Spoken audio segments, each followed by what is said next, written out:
everyone, Novels Wonderland here. Thank you all for the love and support you've shown me and the channel. Multiverse, salvation begins in Danmachi. Synopsis: Lloyd transmigrated, transforming from an ordinary human into a member of the incubus race. However, that was of little consequence, for he possessed the ability to travel to other anime worlds, any and all of them. None of it was an issue. This is a story of a young incubus who becomes a hero of justice.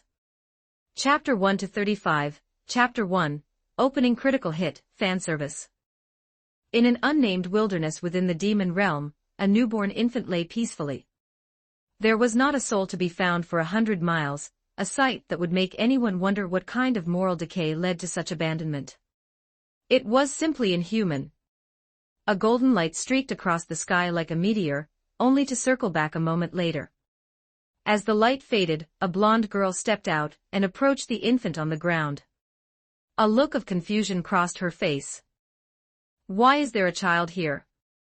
She surveyed her surroundings. In this desolate wasteland, even wildlife was scarce. An orphan? Her kind heart would not allow her to leave the baby behind. She pulled some clothes from her spatial storage, wrapped him up, and cradled him gently in her arms. "I'll go ask the local authorities." Ding. Contact with a major character of this world, Zeliel Selim White, has been detected. The auxiliary system is officially activating. System has detected that the host's age is too young for transmigration. Memories will be restored at age 5. The soul transmigration aid has been activated. Passive skills, heavenly rewards for diligence, and natural beauty, are now active. Good luck, host. And so, the protagonist survived. Be grateful, everyone. Today is my 5th birthday. I wonder if Big Sister Selim will come. In a private room within the orphanage, a cute little boy sat on a chair, swinging his small feet, while staring expectantly out the window. Hee hee, I wonder what gift Sister Selim will bring this time. Whatever it is, I'll be happy. The little boy hummed a small tune, imagining the fun times ahead. Sister Selim was an angel. Usually, she only visited him on holidays, days off, and birthdays, though it didn't feel like she was away for that long. As he was thinking, Lloyd suddenly felt a sharp pain in his head. A flood of strange memories began to surface. Detection: host has reached the required age. Physical development is up to standard. Memory awakening initiated. A few minutes later, Lloyd caught his breath. So 5 years have already passed. His voice was still that of a young boy, but his tone had turned significantly more mature. Host has officially awakened. Auxiliary system is booting up. Please review the newbie introduction. An ethereal voice echoed in his mind, and a screen appeared before him. Tang Wangchang no, Lloyd looked at the description on the screen. Auxiliary system. The sole objective is to assist the host's growth. Features include world hopping and selecting appropriate identities. Note: world hopping and identity selection require points. Points: a fixed 10 points are gained daily. Training and learning will double this gain, up to a maximum of 3 times. Points can only be used for world hopping and identity selection. Favorability: increasing favorability with major characters of a world grants training bonuses upon reaching specific levels. Example: reaching level 1 favorability with a system-recognized character provides a 10% bonus to training. Every subsequent level adds another 10%. At level 10, a skill point is awarded. Bonuses from different characters can be stacked. Host: strive to become stronger. Reach the realm where you can pause time and halt the world at will. Travel to more worlds and fulfill your dreams.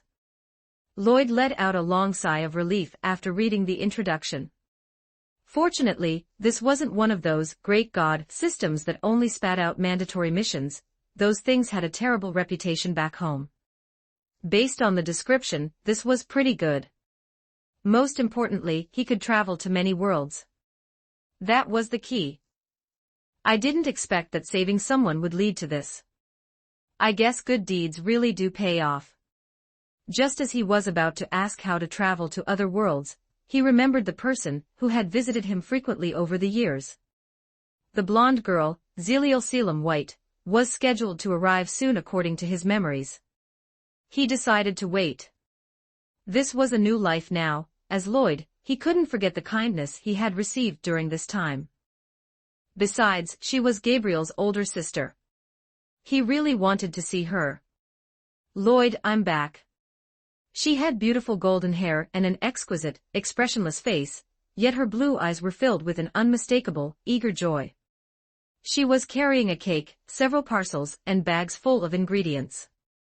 "Sister Selim is here." Lloyd, covered in dust, walked out of the bedroom.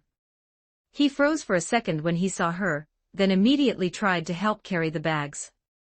"These are too heavy for you. Besides, how did you get so dirty?" "The room was a bit messy, so I was just tidying up." Thinking about the bedroom made his head ache. Before his memories returned, he had been a typical child, whether intentional or just being naughty. His room had been a disaster zone. In his memories, Selim was the one who always cleaned it, or sometimes the orphanage staff. He couldn't stand the sight of it now, and since she hadn't arrived yet, he had decided to clean it himself. The good boy has grown up. Selim reached out a hand to pat his small head. "I'm going to cook now. Once you finish tidying, remember to take a bath. Look at how dirty you are. That's no way for a birthday boy to look." With that, she went to the kitchen to start preparing the food. Lloyd returned to his room to finish cleaning, then grabbed some clothes and headed to the bathroom. A little tail with a heart at the tip, it feels pretty good. The horns are a bit like a sheep's, quite hard. In the bathroom, Lloyd inspected his physical traits for the first time. He turned around in front of the mirror to look at the small wings on his back. They look like bat wings. A bit small, kind of cute. He had the memories of the past 5 years, but those memories felt like a dream, a bit blurry. It felt much more real to actually see and touch himself. His tail moved according to his will, whether it was hanging up a towel or grabbing the shampoo. It was incredibly convenient. System, is there a status panel? Bored while soaking in the tub, Lloyd continued to investigate the system. Personal panel opened. Name, Lloyd. Class, undetermined. Race, incubus. Level, rank 0. Skills, heavenly rewards for diligence. LV, 1, training effects doubled, natural beauty. LV, 1, inherently high attractiveness. Training bonus, 1, 7x worlds visited, 0. Power levels ranged from rank 1 to rank 10, corresponding to combat tiers: village, town, city, country, state, planet, star, galaxy, structure, and universe. After reading the intro, Lloyd continued browsing and noticed he already had quite a few bonuses. He clicked the details page.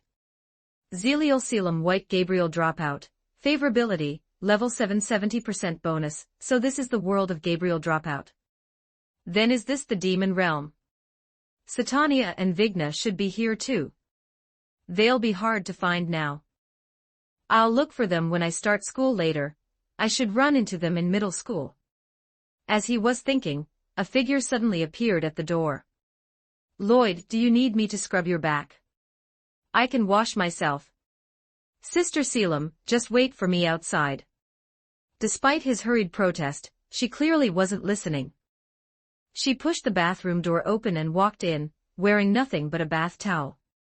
Lloyd's vision was instantly occupied by a blindingly white expanse. He quickly turned his head away. A rosy white is a healthy color. Straight, but with a bit of curve, very beautiful. You're still so shy. You weren't like this when you were smaller. Chapter 2, Danmachi begins. A chance encounter with the ribbon goddess. 1431 words. Lloyd was speechless at her teasing. Before his memories had returned, his subconscious self hadn't known any better, but she was talking about when he was 2 years old. At that age, he'd had no choice but to be at her mercy. "Move over a bit." "Ah, this feels so good." Selim, still wrapped in her towel, stepped into the tub, and let out a sigh of pure relaxation. "Sister Selim, you soak first. I'm leaving." Seeing his tail tucked between his legs and his face turning beet red, she found him incredibly amusing. Lloyd scrambled out the door, dried himself off at lightning speed, threw on his clothes, and bolted for the kitchen, where he finally let out a heavy sigh of relief. That was way too intense. Who could possibly withstand that kind of blindingly white radiance? He snuck a glance at his little brother. Thankfully, he was still too young to have a physical reaction. He wasn't actually a 5-year-old child, he was an adult on the inside. He definitely needed to keep his distance. A few minutes later, Selim emerged. She hadn't actually wanted a long soak. She just wanted to bathe with Lloyd because the little guy was so adorable. You were a very good boy today. Here's your gift. Dinner was already served, and Selim patted his head as a reward. Lloyd originally planned to open it later, but seeing the expectant look in her eyes and remembering the customs of this world, he realized that opening a gift in front of the giver was the best way to show appreciation. A Gundam and a necklace. Inside the bag was a cool Gunpla model, and a necklace resting beside it. At the end of the chain hung a golden, teardrop-shaped gemstone. Do you like them? I love them. Thank you, Sister Selim. I'm glad. Here, let me put the necklace on for you. The necklace felt comfortable once it was on. He lifted the gemstone with his hand. The gold within it was stunning, swirling like liquid whenever it moved. This is a magic item. Once it's on, it can't be taken off under any circumstances. Understood. Yes, I understand. He nodded seriously, then suddenly realized something was off. How had he ended up being pulled into her embrace? When did she even get this close? As an incubus, he was naturally sensitive to emotions. Feeling the waves of joy radiating from her, Lloyd eventually suppressed his shyness. In his memories, Selim had been nothing but kind. She had visited him constantly since he was old enough to remember, and she was the one who had arranged this private residence for him. Since she was such a good person, making her happy was the least he could do. Besides, being held like this was honestly quite comfortable. She was soft and smelled wonderful. Time slipped away as they spent the next while like that. Lloyd eventually relaxed from his initial stiffness, his body finally loosening up in her arms. It's about that time. I'll come back to see you again soon. Be a good boy while I'm gone, okay? Be safe, Sister Selim. Take care on your way back.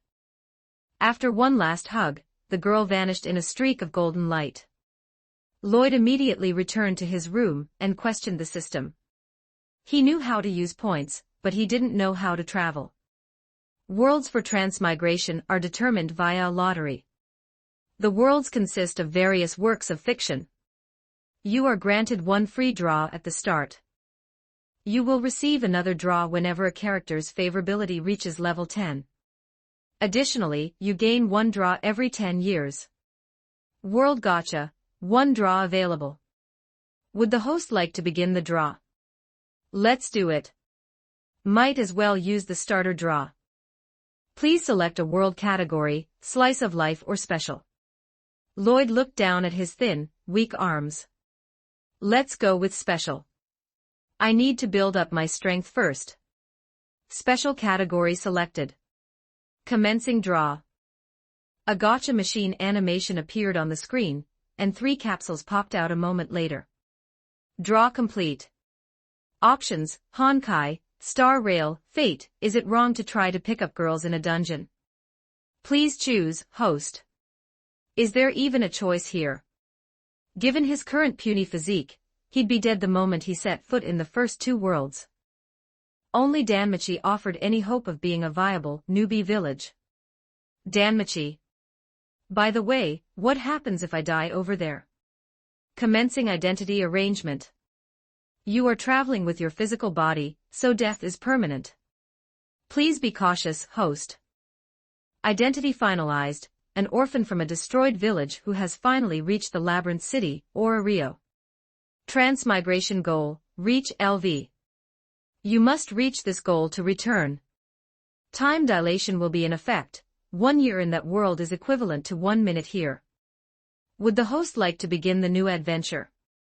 Wait a second. He ransacked the house, only to find absolutely nothing useful, not even a fruit knife. Just start it. The greater the risk, the greater the reward. Worst case scenario, he'd just die again. Transmigration gate open. Good luck, host. A large white door appeared before him. Lloyd took a wide stride, or as wide as his little legs allowed, and stepped through. It was just a dungeon. He was ready. Under a clear blue sky and bright sun, a figure leaned against a tree in the middle of a forest.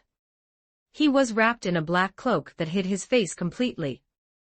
After a moment, his body stirred slightly. Where am I? Lloyd's vision slowly cleared as the corresponding memories flooded his mind. He was a survivor of a village destroyed by the Black Dragon, an orphan currently on his way to Rio. He was 16 now.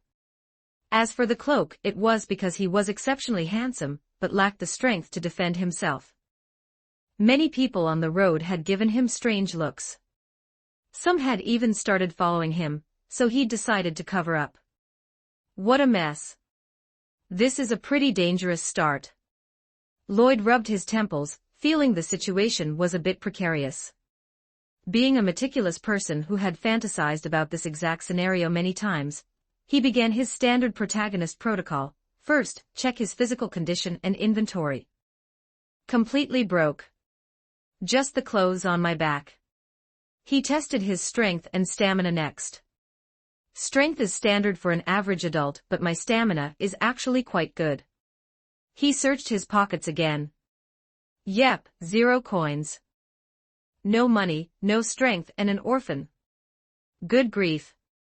How was he supposed to survive? He couldn't exactly head straight for the pleasure quarter. Even if his race was an incubus, his mind was that of a normal person.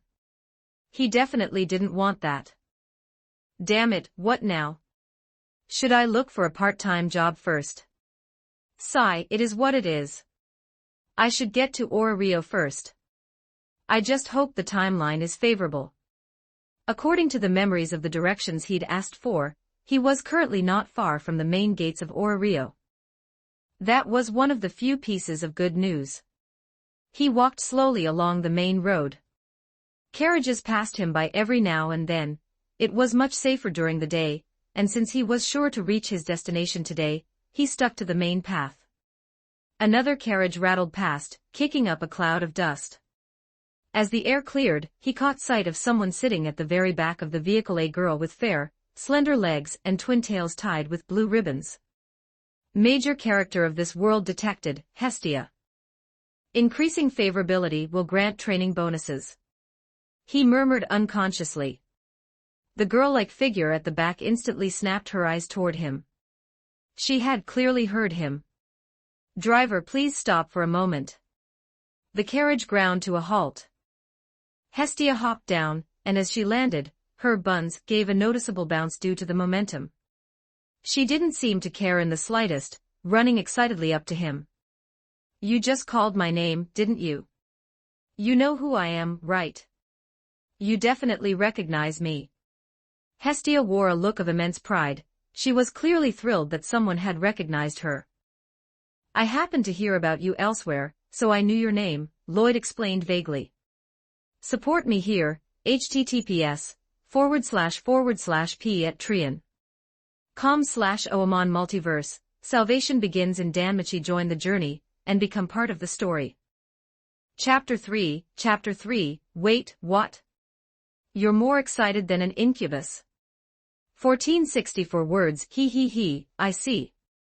So you're heading to Rio too.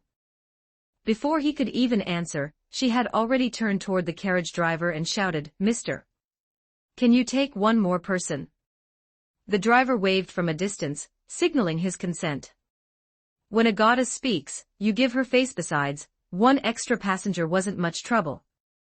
Upon receiving the answer, Hestia flashed a bright, beautiful, and sunny smile. Combined with his memories from his previous life, the sight left Lloyd momentarily dazed. She had to wave a hand in front of his face before he snapped out of it. The driver said yes. Let's get on. Thank you. Otherwise, I would have had to run the rest of the way. Once they were settled in the back of the carriage, he offered his thanks again. Hestia gave a cheerful laugh, and the two began to chat. It's fine, really. So, what's your name? Are you going to Rio to find family, or something else? My name is Lloyd. I'm going to Rio to challenge the dungeon. As for family, my village is gone. Hestia blinked, stunned. Completely wiped out, most likely. And looking at you, I take it you don't have any relatives left either, the driver chimed in suddenly. Lloyd's cloaked head nodded slowly. Does the master know of my village? But stories like yours are all too common. The driver sighed, shaking his head helplessly. It really was too common. He had met countless youths traveling alone to Rio, hoping to use the dungeon to change their fates. But the outcome for most was usually, Sorry. I didn't mean to bring up something sad. Hestia realized her blunder and pressed her hands together in apology, her round and rolling curves bowing along with their owner. It's all right. There's no need to apologize for the truth. I should be the one thanking you, after all, you got the driver to give me a lift. Lloyd's light-hearted tone made her feel even more guilty. This child must have suffered so much. He's so pitiful. No, I have to change this child's fate. But what can I do? You haven't joined a familia yet, have you? I happen to be a goddess, so come, and join my familia. Hestia puffed out her chest with a proud expression. That's right, she was a goddess. Sure, she had just ascended. Sure, she hadn't actually established anything yet. Sure, she was penniless. Her old rivals were all doing well, so it would definitely be fine. I'm quite weak right now, though. It's fine. I won't turn you away.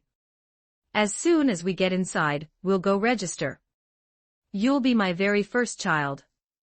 Then I thank you, goddess. I'll do my best. For some reason, the moment those words were spoken, Hestia felt a sense of relief, as if a weight had been lifted from her shoulders. A voice in the depths of her soul told her to grab hold of him, and never let go, to keep him safely hidden away. If she were anyone else, she might have ignored it. But she was a goddess.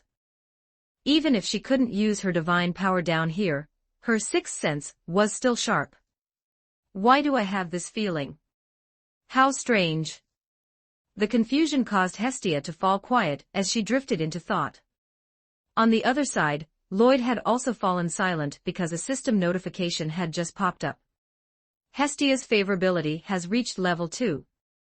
Current training boost, 1, levels 1 to 3, slight favor, levels 4 to 7, trust, levels 8 to 10, soulmate/confidence.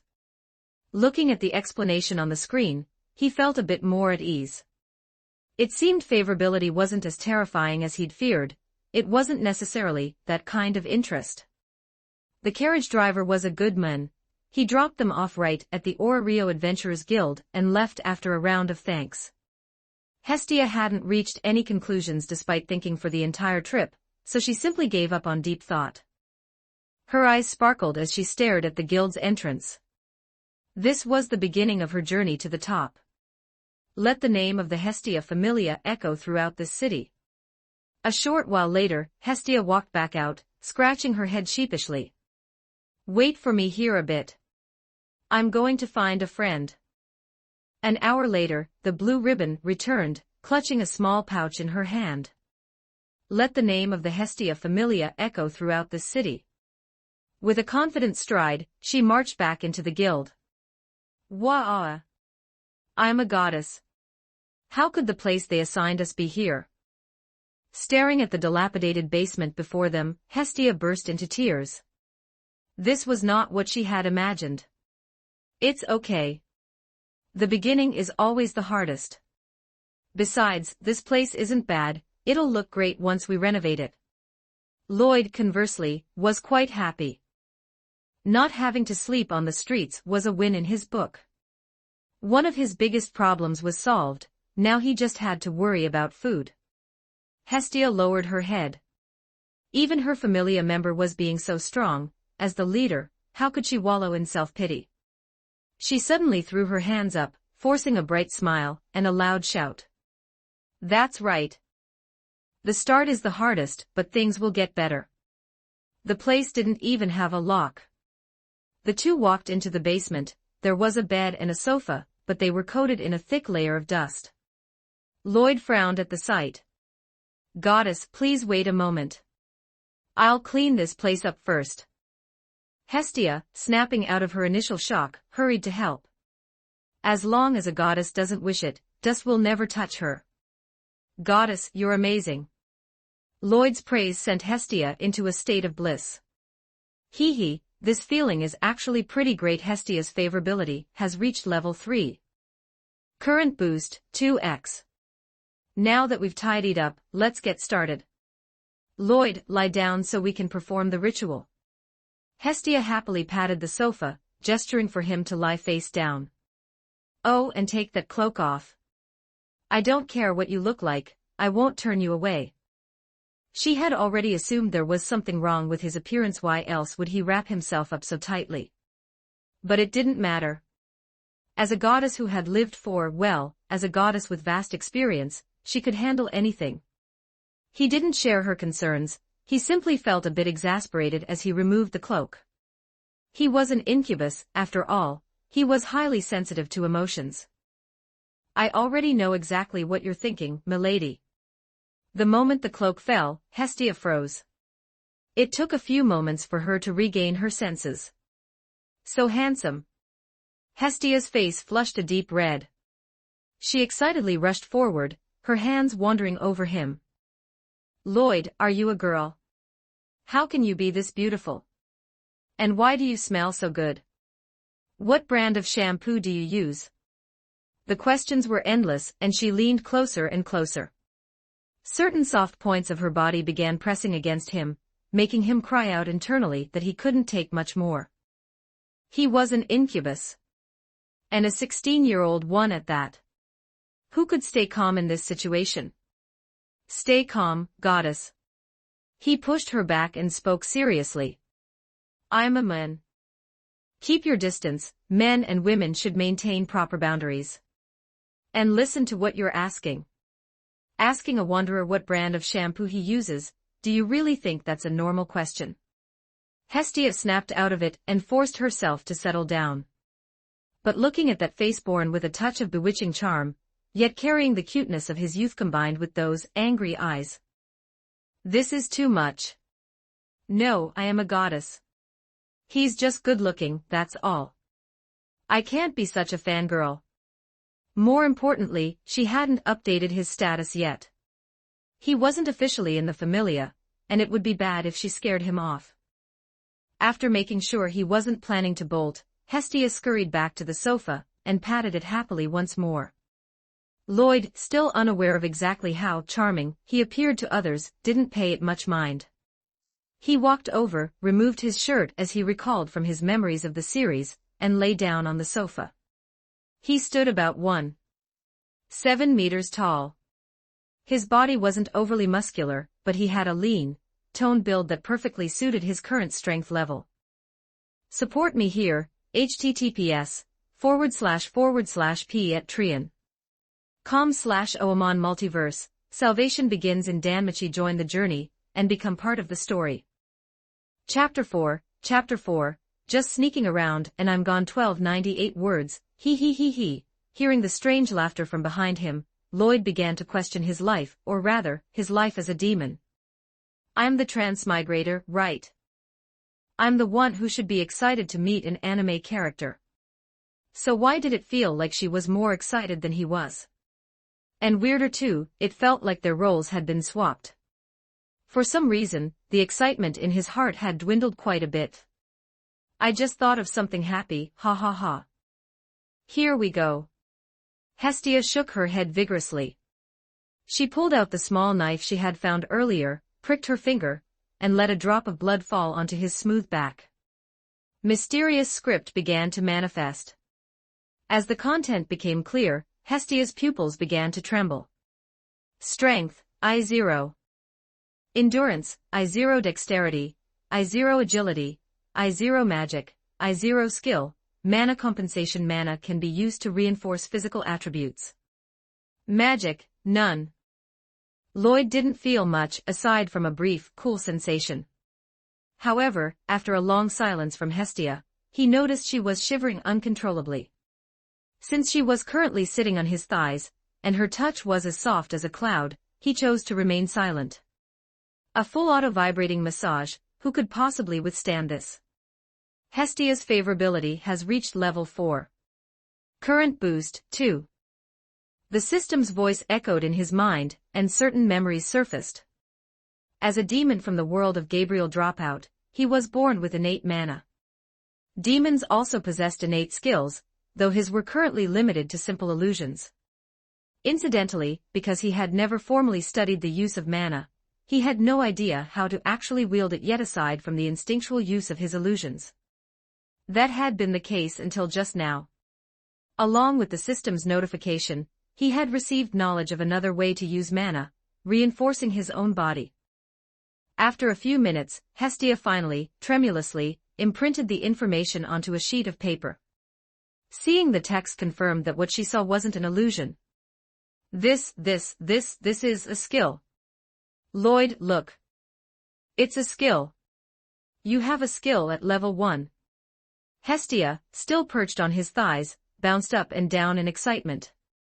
She suddenly leaned forward, pressing the paper right in front of his face. He felt the weight and the rounded pressure of her body against his back. Is this? Lloyd, why are you spacing out? In the end, it was Hestia's shouting that brought him back to reality. I see it. But goddess, maybe you should get down first. The scent was nice, and she found leaning on him quite comfortable. Because it doesn't look very proper. It's better if we just sit normally. To the disappointment of a certain goddess, he put his clothes back on and donned his cloak once more. Too scary. Better keep this on, or people won't be able to tell who the actual demon is. Besides that, there was a minor issue he needed to hide, a certain physical reaction. Only after he had composed himself did he look at the paper. A skill, huh? I didn't expect to have one. His tone was calm and steady, devoid of any real excitement. A skill was nice, sure, but he technically already had skills both from his system panel and his innate race. Seeing one on his status didn't give him much of a shock. A level 1 adventurer with a skill, and he's my child, he. Hestia sat there with her face in her hands, giggling foolishly. It wasn't as hard as her friends had made it out to be. She had found a good kid right from the start, and one of super rare quality at that. Sensing a gaze on her, she looked up blankly. Lloyd was staring in her direction. Even though she couldn't see his face through the hood, she could feel his utter exasperation. I got a little carried away. Let me explain the details to you. An adventurer's basic abilities are divided into several categories: strength, endurance, dexterity, agility, and magic. Each attribute ranges from 0 to 999. These are represented by letter ranks from I to S, totaling 10 levels. The initial rank, I, covers 0 to 99. After that, each rank represents an increase of 100 points, with S being in the 900 range. Fighting and training will increase these basic abilities. Once they reach a certain height, you can level up and become an upper-tier adventurer by performing a great feat. After leveling up, your basic abilities reset to 0, and you may gain a new skill. Although the numbers reset, your previous basic abilities don't actually disappear. They remain as hidden stats that serve as your foundation as you climb to new heights. Hestia relayed the information she had heard from her friend, and Lloyd listened patiently. It seemed consistent with his memories. Defeating monsters and training granted something akin to experience points, which eventually led to a level up with a great feat acting as the key. A great feat sounded simple, but in reality, it was an achievement that should be impossible for one's current self. Anything recognized as such by the gods counted. However, it was also incredibly difficult. If it weren't, level 2 adventurers wouldn't be considered upper class.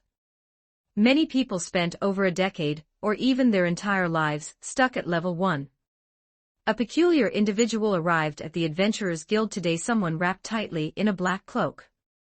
Such a person, looking like someone you shouldn't mess with, caused others to instinctively move away. The figure walked straight to the service counter, heading toward a familiar face from his memories. Character unlocked, Ina Tool. Current favorability, level 0. The brown-haired half-elf, Ina, was a relatively new employee. Looking at Lloyd, she had only one thought. Adventurers really are a strange bunch. However, her kind nature prompted her to ask, "Hello. How can I help you?" "I'm here to register as an adventurer." "Certainly. Please fill out this form, and we'll get you registered." Lloyd took the form and filled it out nearby. Ina noticed him glancing toward the door every now and then. Is he waiting for someone? Yep, adventurers are definitely weird. Could you check if this is okay? Lloyd handed the form back shortly after. Of course. Let's see. 16 years old. Hestia Familia. Ina paused, puzzled. Wasn't that the goddess who had just arrived today? She had been the one to process the Familia registration documents earlier. If she remembered correctly, the Hestia Familia only had one member. Is there someone else waiting at the door? Surely a complete rookie isn't going in alone. Ha ha ha, even a brand new goddess wouldn't do something that foolish. Everything looks fine. Here is your handbook. If you have any questions in the future, feel free to come to me. My name is Ina. Understood. Thank you for your help. I'm Lloyd. Please be careful out there. I hope you become a powerful adventurer soon. As she watched Lloyd leave, Ina felt a surge of energy. Helping others really was the best feeling. The first adventurer I helped today was a bit strange, but he seems like a good person. I hope he stays safe. Ina's favorability has increased. Current favorability, level 1. Current boost, 2, is she just naturally friendly? I wish I could meet more characters like this. Lloyd thought to himself as he walked. Anyway, I should check the handbook first. And I need to be careful to avoid any familiar blue and white figures. Support me here, https://p@trian. com/oamon Multiverse, salvation begins in Danmachi. Join the journey and become part of the story. Chapter 5, testing the waters on the first floor. 1343 words. As for why he was being so careful, it was because he was currently escaping. His reasoning went something like this. You want to go exploring in the dungeon right now? I won't allow it. Do you have any idea how young you are? There are only 2 of us in this familia. How can you go without anyone to watch your back? What if you run into danger? Do you want to be the death of me? Anyway, the answer is no. Wait for me to find my friend. I'll have her find someone to show you the ropes. I'm heading out now. You stay right here and be a good boy today, or your goddess is going to be very, very angry. Lloyd had watched Hestia transition from rolling around on the floor in a tantrum to rushing out the door in a hurry. He hadn't managed to get a single word in. And that was that. For the sake of his own plans and schedule, Lloyd could only apologize in his heart before slipping out. He needed to experiment with a few things that weren't suitable for an audience. He had to do this solo at least once. Orario had 4 entrances to the dungeon. He chose the east gate this time. The entrance opened into a massive plaza teeming with people, adventurers of all stripes flowing in and out. While the deep, dark maw of the entrance should have been intimidating, Lloyd actually felt a strange sense of comfort, likely a racial trait. After all, demons were naturally suited for such environments. All right, let's do this. I'll start slowly, right from the entrance of the first floor. To be honest, he wasn't entirely confident. He remembered clearly that people actually died in this dungeon, and there were always accidents or worse, despicable adventurers to worry about. Besides his experiments, his only real asset was self-reliance. He possessed the mind and body of an adult, and if other rookies could survive, so could he. He just had to be cautious. He pumped himself up and walked inside. Behind him, a few people watched his retreating back with visible disdain. "Ha, look at that newbie. Probably only dares to stick to the first floor. Real rookies head straight for the second. Looks like he's all alone. Not like me, I've got a senior showing me the way. What are you standing around for, kid? Coming, senior. I told you, if you can't handle being a supporter, don't even think about being an adventurer. Stay sharp." After a brief moment of darkness, Lloyd's vision cleared. Beside him was a flight of stairs leading down. Most people chose to descend immediately, and Lloyd followed suit. The path of beginnings of a vast road connected the surface to a massive cavern. The ceiling was roughly 10 meters high, with a spiral staircase extending down to the first basement floor of the Tower of Babel. The area was wide enough to hold thousands of people, but this was a completely safe zone. To encounter monsters, he had to go down one more level to the actual first floor. Upon reaching his destination, he found the crowds had thinned, most seemed to have pushed deeper. The walls surrounded him on all sides. Lloyd wandered around curiously, taking everything in. It was his first time here, after all. However, he didn't forget his primary objectives. He had 3 main tasks: determine how much experience adventuring provided compared to standard training. Test if his innate illusions worked on monsters. Understand his own limits. These were questions he had to answer before he could formulate a real plan. The lack of people probably has to do with the lack of monsters here. Several minutes passed without a single creature appearing. But the dungeon did not disappoint. A strange bulge appeared on a nearby wall, eventually coalescing into a goblin. What a stereotypical monster. Lloyd narrowed his eyes and pulled a thick wooden club from his cloak. He had found it in the forest earlier. It was surprisingly sturdy. Despite the monster's small, scrawny stature, he didn't let his guard down. The goblin lunged at him with a distorted, staggering gait. "This feels way too real." Lloyd raised his club. The stench reached his nose first. Just as the creature came within range, he swung down with all his might. Without even a whimper, the goblin's head collapsed. It slumped to the ground and dissolved into ash. A small stone and... He picked up the items. The tiny purple stone was undoubtedly a magic stone.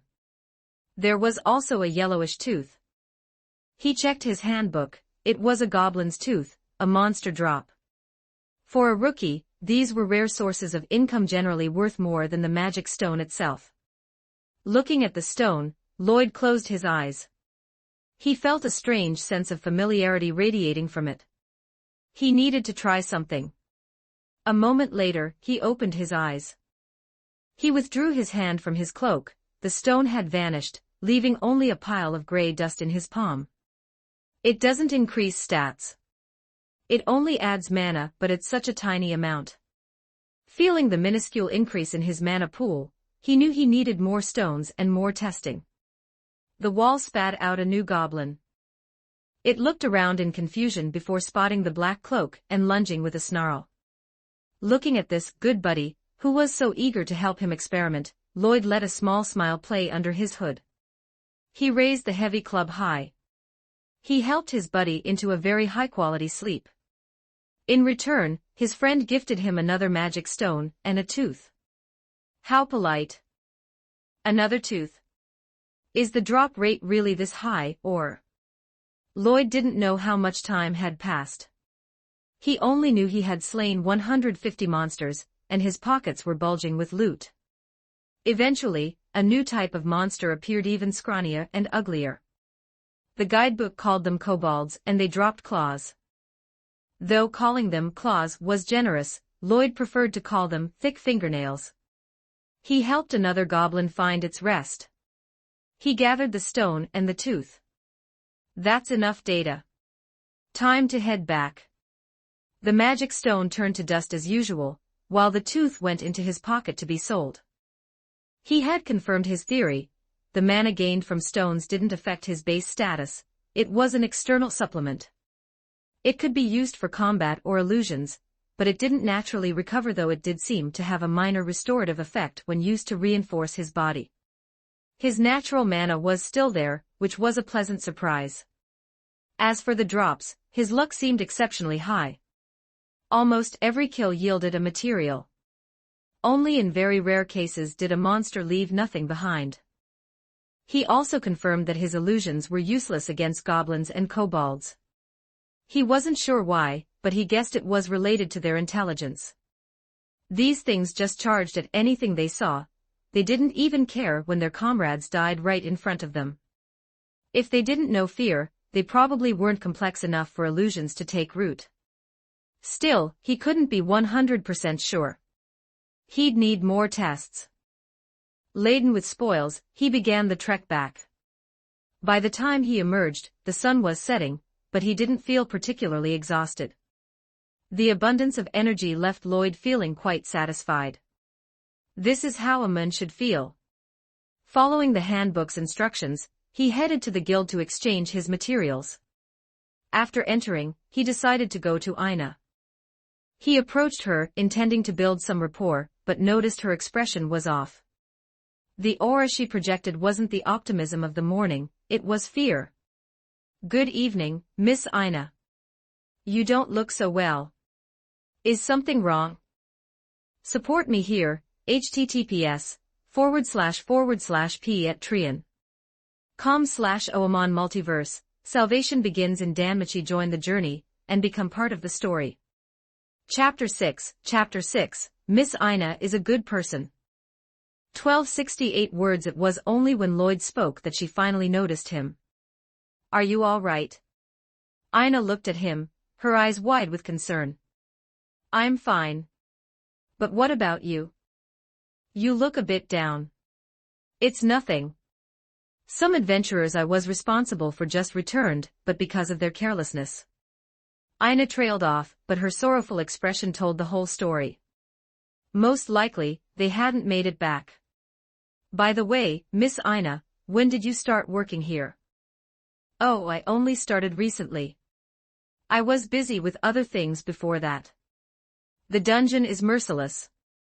Adventurers have to be incredibly cautious. A single moment of carelessness can cost everything. Since you've chosen to be an adventurer, you have to take responsibility for yourself.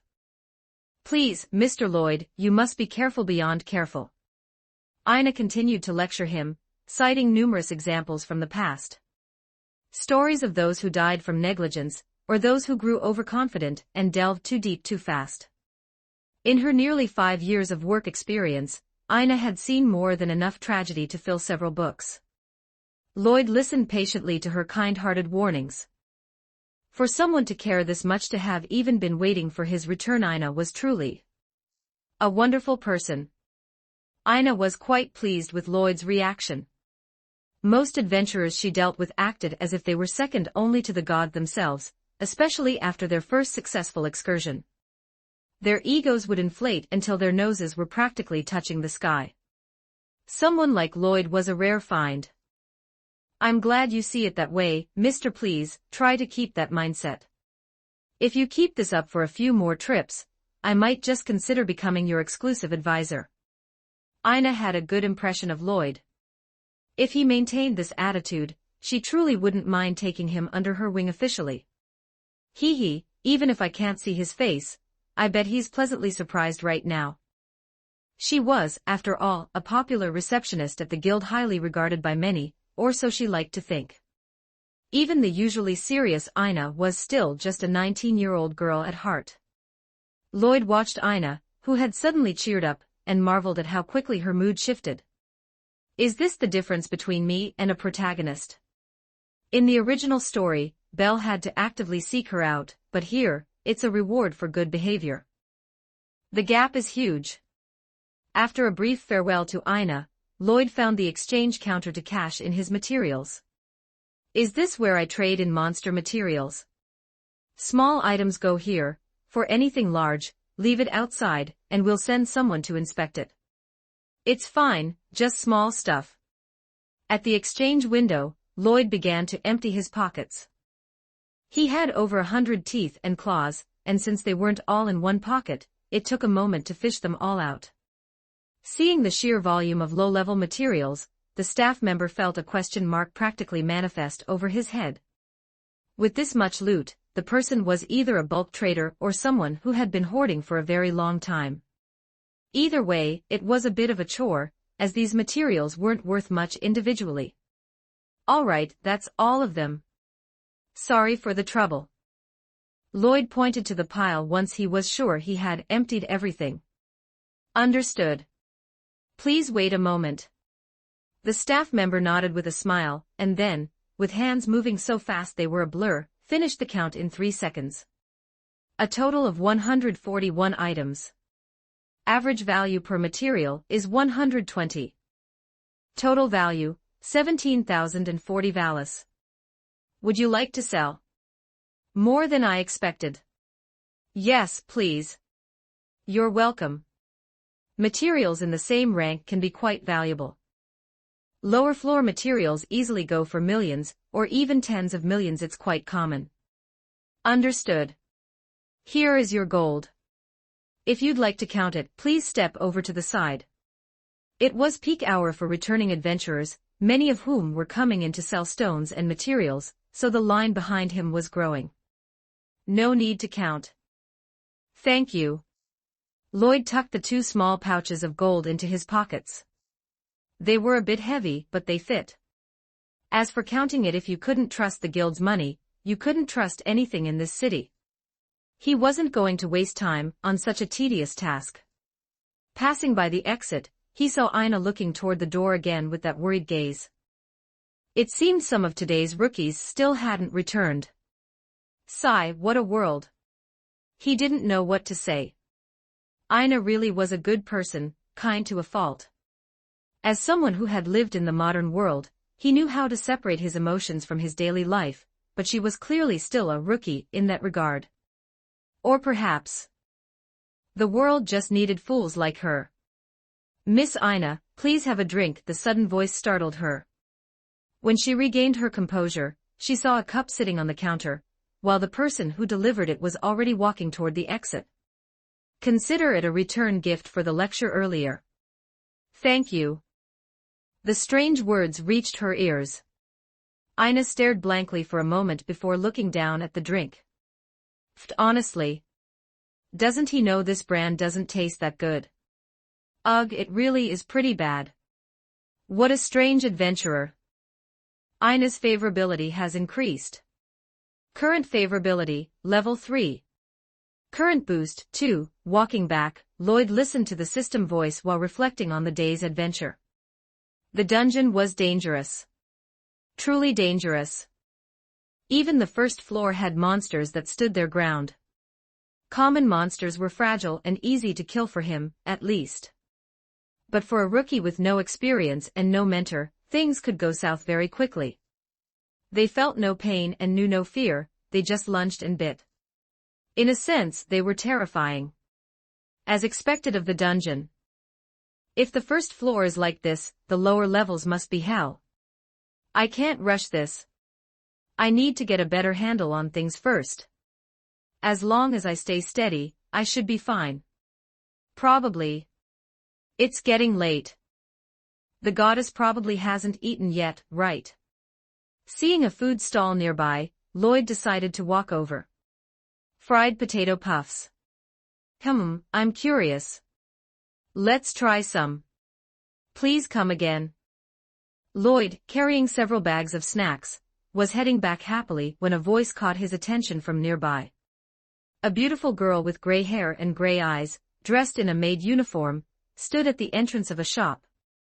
A charming, natural aura radiated from her as she wore a captivating smile. Sir Flover. No Freya. Lloyd, clutching his snacks, instantly lost his smile. Good grief, how did I end up walking past here? The goddess Freya possessed eyes that could see the very essence of a soul. In the original story, she had spotted Belle's pure white soul instantly. He was from another world, who knew what his soul looked like? He was far too weak right now, drawing her attention was the last thing he wanted. Fortunately, she didn't seem to notice anything out of the ordinary. She simply nodded and smiled at him before heading back inside. Hee hee, what's wrong? You were staring at the door for quite a while. Runoa Faust leaned in with a mischievous grin, teasing her friend. Support me here, https://p@trian.com/oamon Multiverse, Salvation begins in Danmachi. Join the journey, and become part of the story. Chapter 7, If you're wrong, admit it. Commencing the goddess. 1298 words. It's nothing. I just saw a strange adventurer. He was wrapped tightly in a cloak even in broad daylight. How peculiar. Seer explained the situation to her friend, brushing off the teasing. You were staring. Then he'll definitely come inside eventually. After all, our star waitress's charm is invincible, Lunwar spoke with absolute certainty. Her best friend's charm was an unstoppable force. And then she watched as the cloaked figure sped past the entrance. She rushed to the door and looked closely. I saw the cloaked guy leaving. Is it possible there's another one? No, there shouldn't be anyone else. That's strange. Fine, whatever. Stop worrying and get back to work, or the proprietress will start nagging again. Seer seemed unbothered as she returned to her duties. Lunwar stood there with a look of utter disbelief, unable to fathom how anyone could resist the charm of their star waitress. Nearby, Rio Lion looked at her dazed friend, let out a silent sigh, and stepped in to take over Lunwar's tasks. On the other side of town, Lloyd finally slowed down after sprinting all the way to the familia's residence.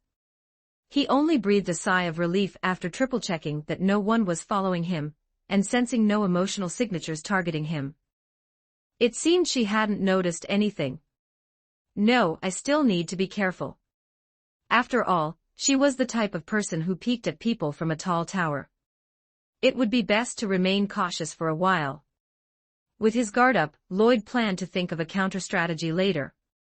As for why it had to be later, he could see light emanating from the residence and sense the waves of anger, worry, and resentment drifting all the way to the door. This meant someone was already inside, and their current mental state was complicated. He had to come up with a solution.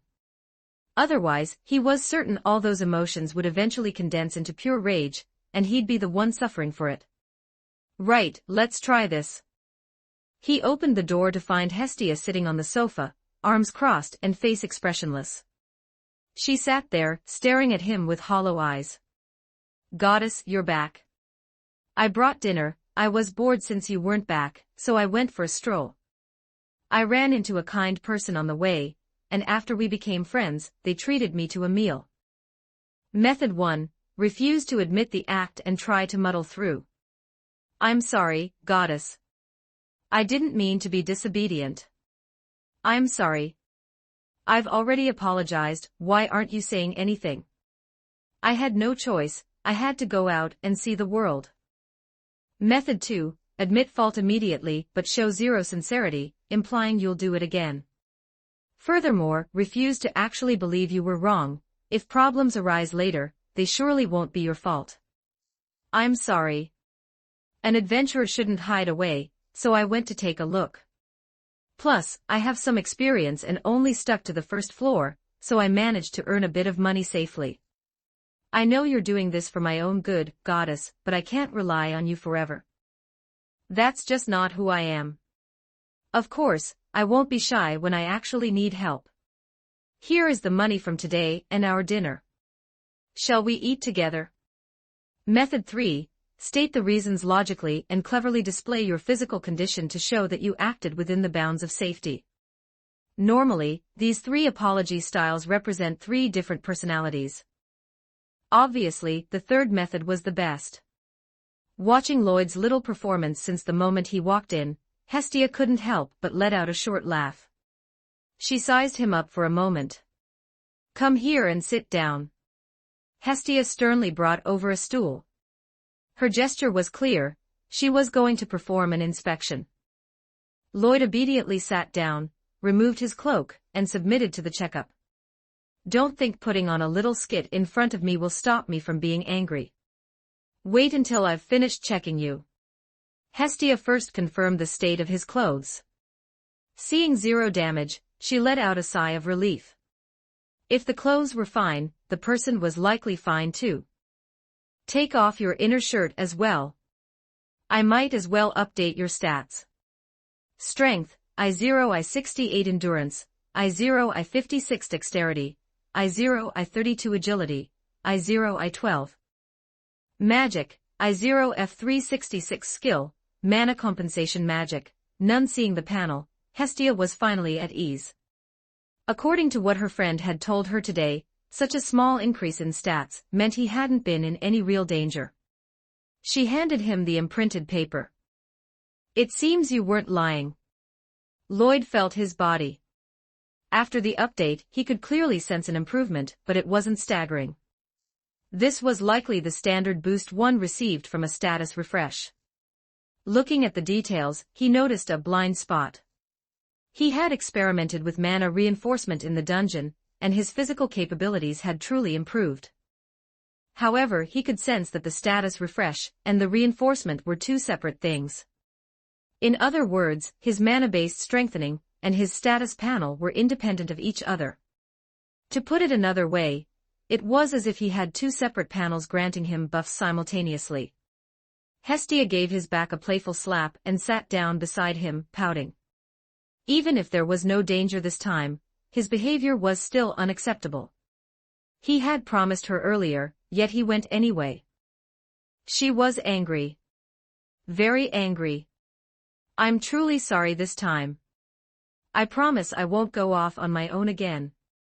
Hestia said nothing, expressing her disbelief with a skeptical side eye.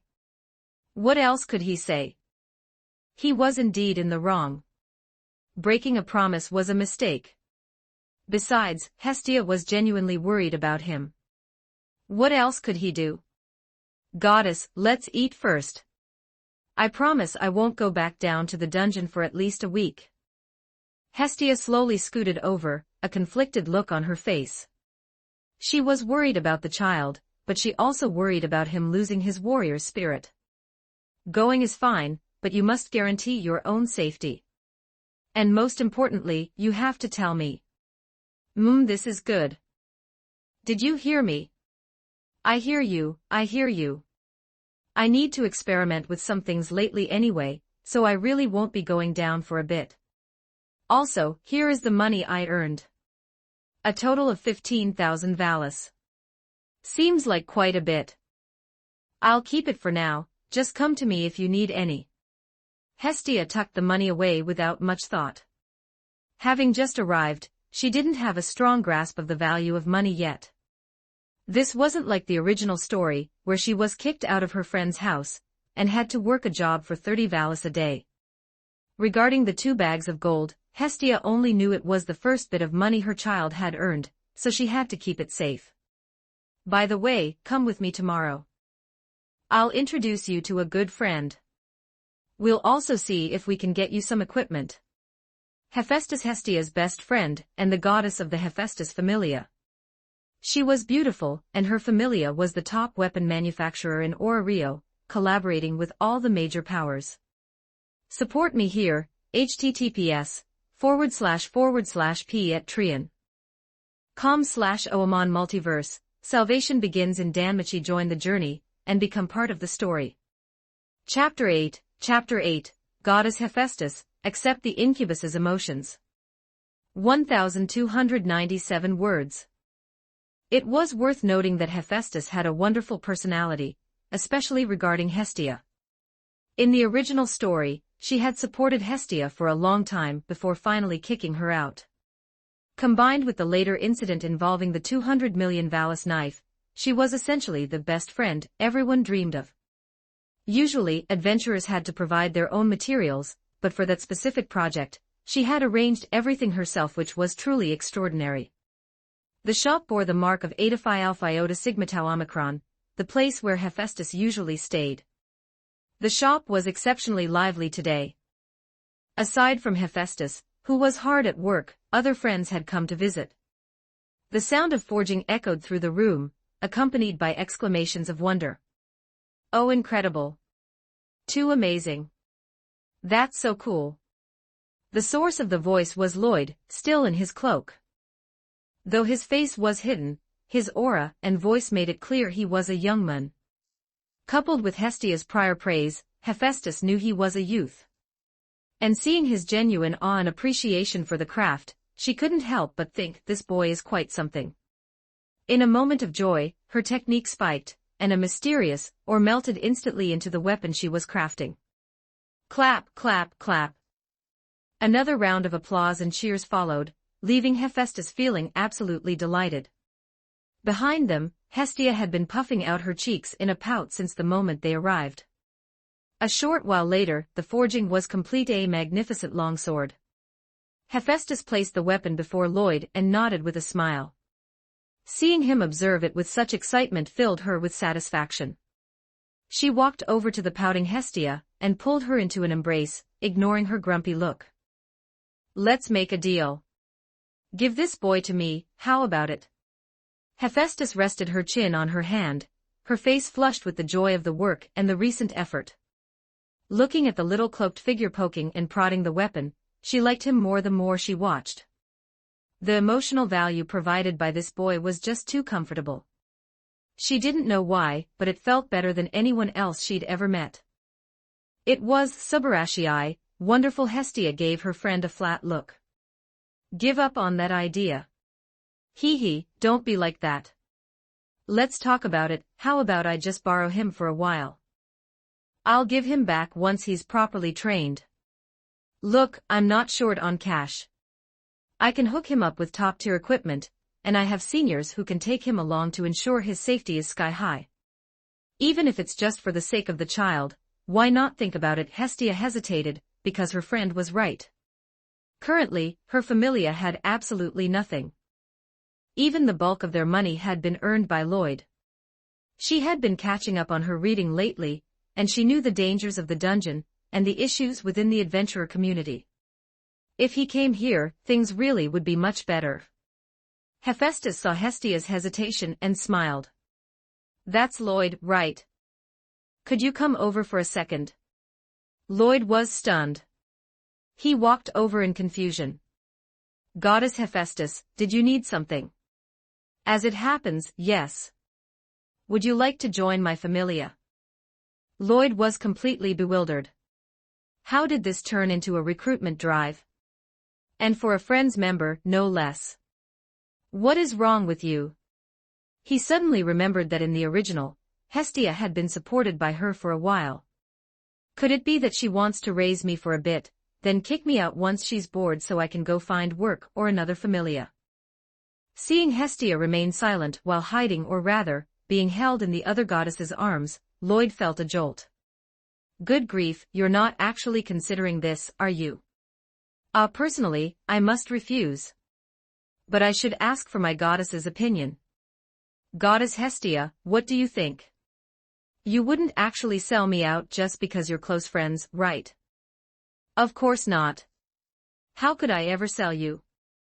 And also, I'm not old. Hestia instantly jumped up, explaining herself indignantly. After hearing the full context, Lloyd realized he had overthought things. I've read too many stories in my past life. Seeing her blushing in that embrace, though it was actually from a mix of conflict and fear, he had jumped to conclusions. My mind is still in the gutter. How about it, Lloyd? Think about it. My apologies. If it's my own choice, I have to refuse. Goddess Hestia means something different to me. I'm sorry. While this place was great, and he might have tried joining if he hadn't met Hestia, that was a hypothetical. He had already made his choice. Besides, with his cheats, he could succeed anywhere, there was no need to jump ship. Staying put cost him nothing, but leaving might damage his favorability with Hestia. The loss outweighed the gain. I knew Lloyd was the best. How could you ever leave me? Hestia instantly became arrogant, puffing out her chest and standing tall with her hands on her hips. By the way, Lloyd, do you really not want to come? You seem to really like the smithing. You could put it that way. I like watching people work metal. Lloyd scratched his head. It was hard to explain. He didn't necessarily want to do it himself, but he enjoyed the act of it. Like watching blacksmithing, or hoof trimming, or excavators working, or just people being silly together. Oh, I don't get it. Hestia let out a long "oh" before giving up and turning back to her friend. Let's ignore that for now. Hephaestus, do you have any good equipment? Let's see some. She pointed to the sword from earlier. Ideally, something like that one. Hephaestus rolled her eyes. Bring your own materials and it'll be 40 million valis. That much? Hestia screamed. He. Look, given our relationship, can't you make it a bit cheaper? How much cheaper are we talking? Hestia gave a silly laugh and held up a finger. 10,000 no, how about 100,000? Hephaestus fell silent. After a moment, a complicated expression crossed her face. If you want me to go bankrupt, just say so. No need to go through all these theatrics. How can she even say that with a straight face? Is that even human? Oh, right, you aren't human. Then is that even goddess speak? Oh, come on. What am I supposed to do? Lloyd only makes about 10,000 a trip. I can't have him taking out a 30-year loan right off the bat. Hestia also knew it was unrealistic, speaking with a sense of self-deprecation. While 30 years was nothing to a goddess, it was a lifetime for a human. She didn't want Lloyd burdened with a multi-decade loan. If it came to that, she'd take the burden herself. 10,000. Lloyd has been down already. Didn't he just arrive yesterday? Hephaestus's attention shifted to a different point. I snuck out yesterday while the goddess was away. My luck in the dungeon was pretty good, and I got some materials from the monsters. Hephaestus remembered that the most a rookie could make in a day was around that much. This boy's luck is incredible. And Hestia, why do you look so proud? You have the "my child can make money" look all over your face, even though you were begging me to find someone to show him the ropes just yesterday. Support me here, https://p@trian.com/oamon Multiverse. Salvation begins in Danmachi. Join the journey and become part of the story. Chapter 9. Did nothing, yet owes 800,000. 1380 words. It seems your talent is indeed impressive, young man. Are you sure you won't reconsider joining me? Hephaestus's single sentence caused Hestia's smile to vanish instantly, her gaze turning dangerously sharp. If Lloyd hadn't already refused, she might have let it slide. But to bring it up again after he'd already said no. Was she seriously trying to poach him? I can't let Lloyd come here for a while. It would be terrible if he was led astray. Let's set that aside. You came here for equipment, didn't you? Take a look and see what you like. I can give you a few recommendations. To be honest, I haven't really decided yet, Lloyd admitted, looking a bit troubled. Regarding weapons, he truly didn't know what to choose. If he went for a physical type, he'd be ignoring his racial gifts. If he chose magic, he was only 5 years old in Gabriel's world. What magic could he possibly know? He'd gone to the dungeon yesterday with nothing but a wooden club, after all. Listening to his conflicted voice and seeing Hestia's silly expression, Hephaestus spoke up. It might be a bit rude to ask, but could I take a look at the detailed data on your back? Hephaestus asked carefully. After all, this was highly confidential information. Asking to see another familia member's status was technically a breach of etiquette. That's fine by me. What do you say, goddess? Yes, that's fine. Lloyd, come over here for a second. Hestia led Lloyd into a side room to print out the status. Her quick agreement made the person, who had asked so tentatively, feel a bit strange. In truth, Hephaestus hadn't realized that Hestia simply didn't know any better. She was more than happy to let her best friend take a look, hoping she could offer some guidance. As for Lloyd, he didn't care about the secrecy of his data, and since he knew the relationship between the two goddesses, he knew she wouldn't harm him. Seeing it once wouldn't hurt. A moment later, the two emerged from the room. Seeing the paper handed to her, Hephaestus was surprised. She actually gave it to me. In the future, no matter who asks for this, do not give it to them. The boy doesn't know any better, but you should. If someone were to act maliciously and use this information to target him in the dungeon, you'd have nowhere to go to cry about it. Hephaestus warned them sternly. She scanned the paper, read it in a few seconds, and then tossed it into the forge's fire to be destroyed. Hestia nodded repeatedly, promising that no one else would ever see it. Lloyd, however, remained casual. As he'd said, he already knew everything. Mana compensation, combined with extremely rapid mana growth. I have 2 recommendations. First, a melee focus primarily using mana reinforcement. Second, staying in the back as a mage. You clearly have a talent for magic, so your development in that area should be excellent. Hephaestus waited for his response after giving her advice. With mana reinforcement and a high magic stat, his physical attributes would eventually become formidable. Yet another exceptionally talented child. If his body is strong, he'd be great at smithing. He really is a prime candidate. I really want him. Hephaestus bit her thumb, her face full of envy. Finally, she just closed her eyes, out of sight, out of mind. Lloyd considered his options.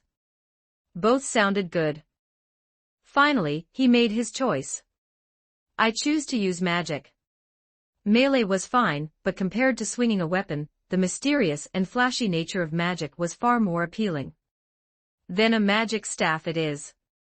Wait a moment. Hephaestus walked into the back room, presumably to fetch something. Hestia leaned in, her face full of approval. Good choice, Lloyd. Being a mage is safer. Very good. While she would have supported whatever he chose, she was glad he'd picked the safer route.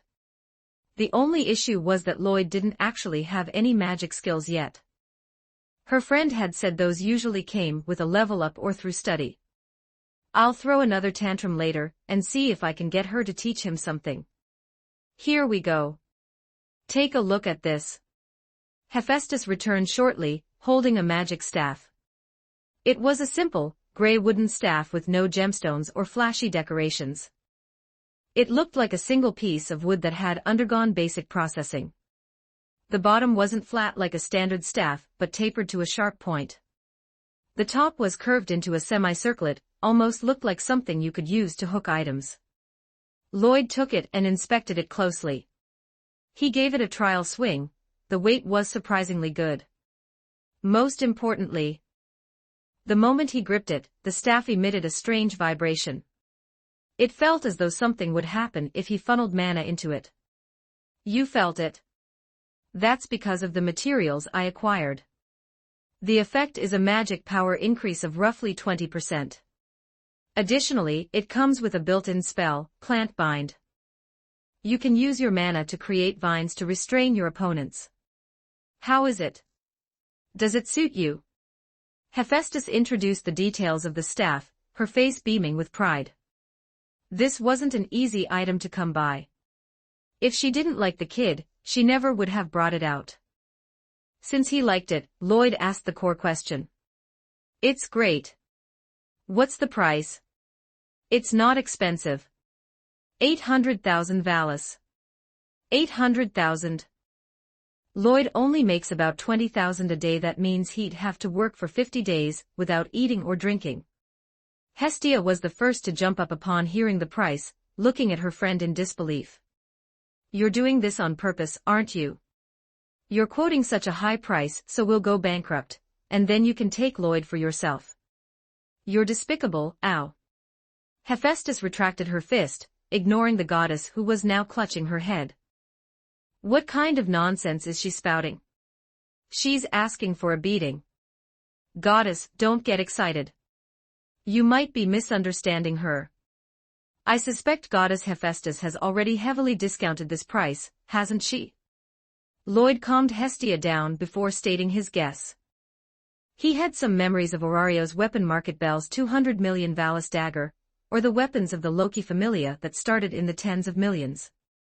Compared to those, this might not seem like much, but given the power boost and the built-in spell, the price was actually lower than he'd expected. See, Lloyd is a sensible boy. I like that about you. Hephaestus's favorability has increased. Now level 2. Current boost, 2. I'm only charging for the materials. I'll waive the labor fee. Hephaestus leaned in with a smile. Just make sure to come by and visit whenever you're free, Hestia, HMPH. Understood. I'll take the staff.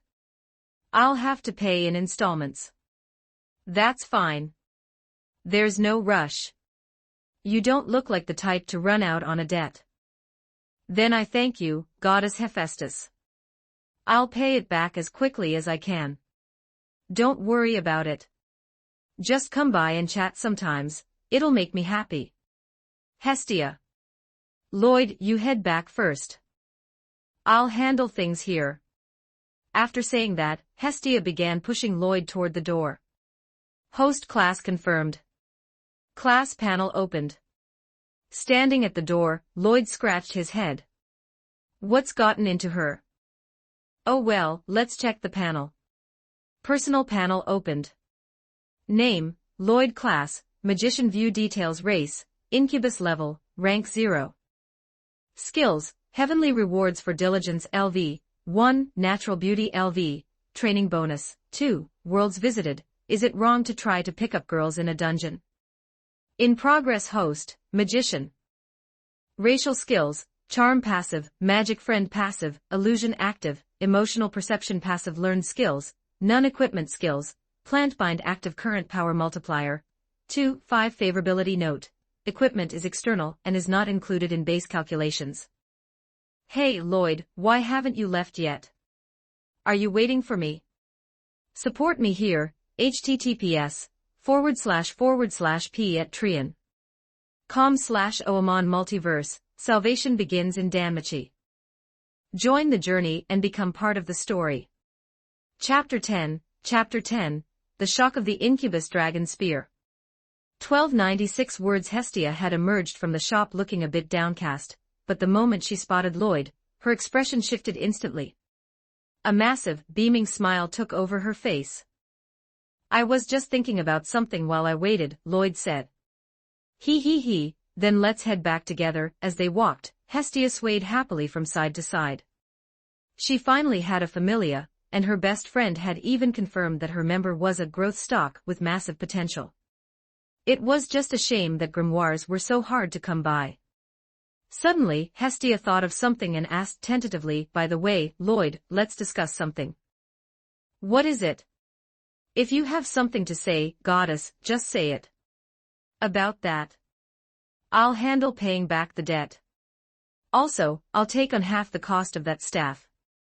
You can handle the actual payment process if you want, I don't mind. But I won't let you split the cost. I'm the goddess. It's only natural for me to share the burden.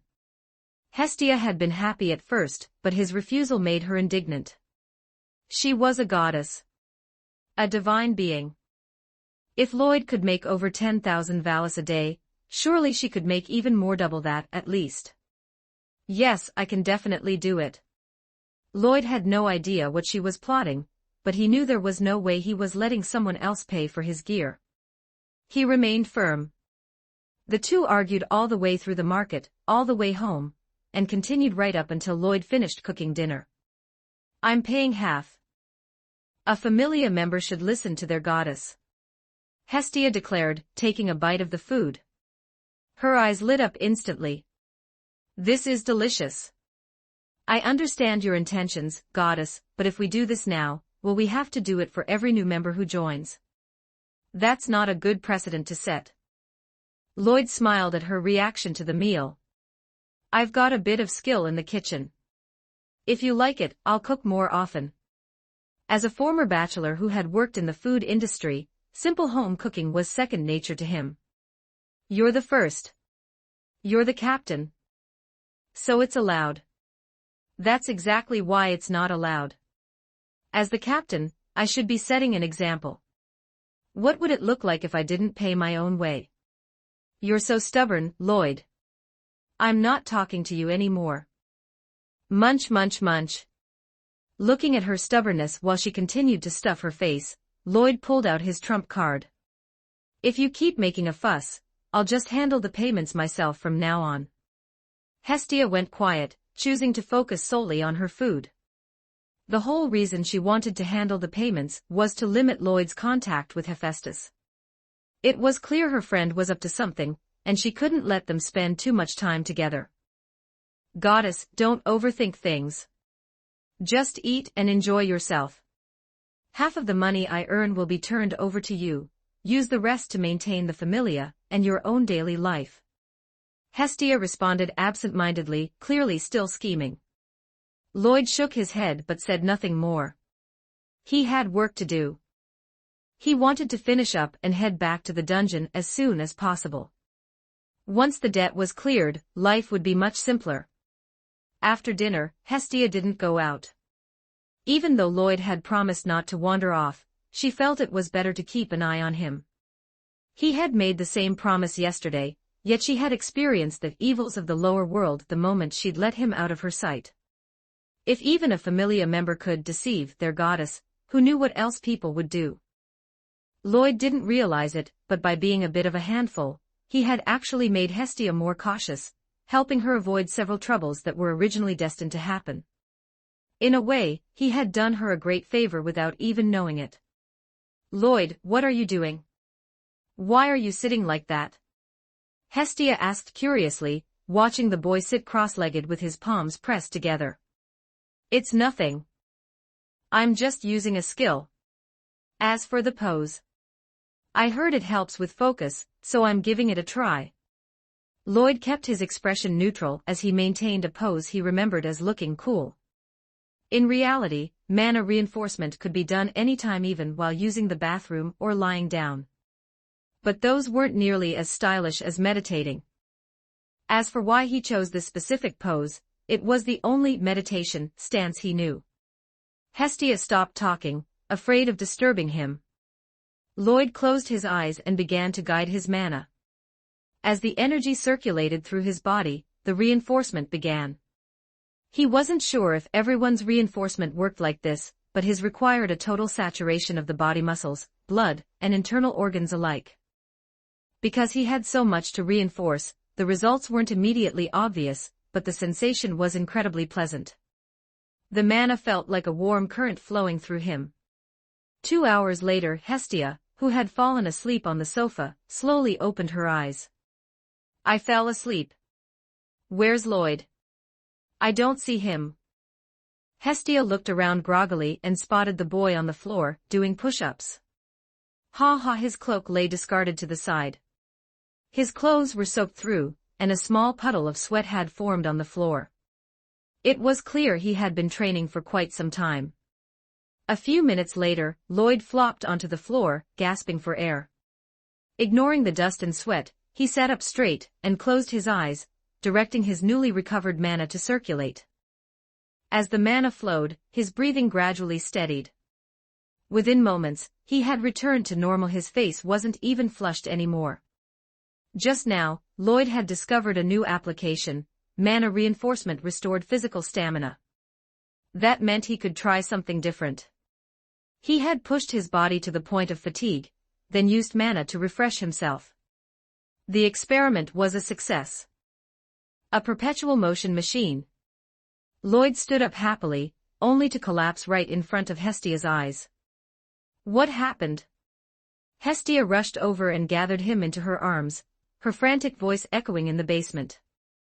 I'm fine, too sleepy. Using the last of his consciousness to reassure her, Lloyd plunged into a deep sleep. Looking at the boy's steady breathing, Hestia let out a long sigh of relief, followed by a surge of irritation.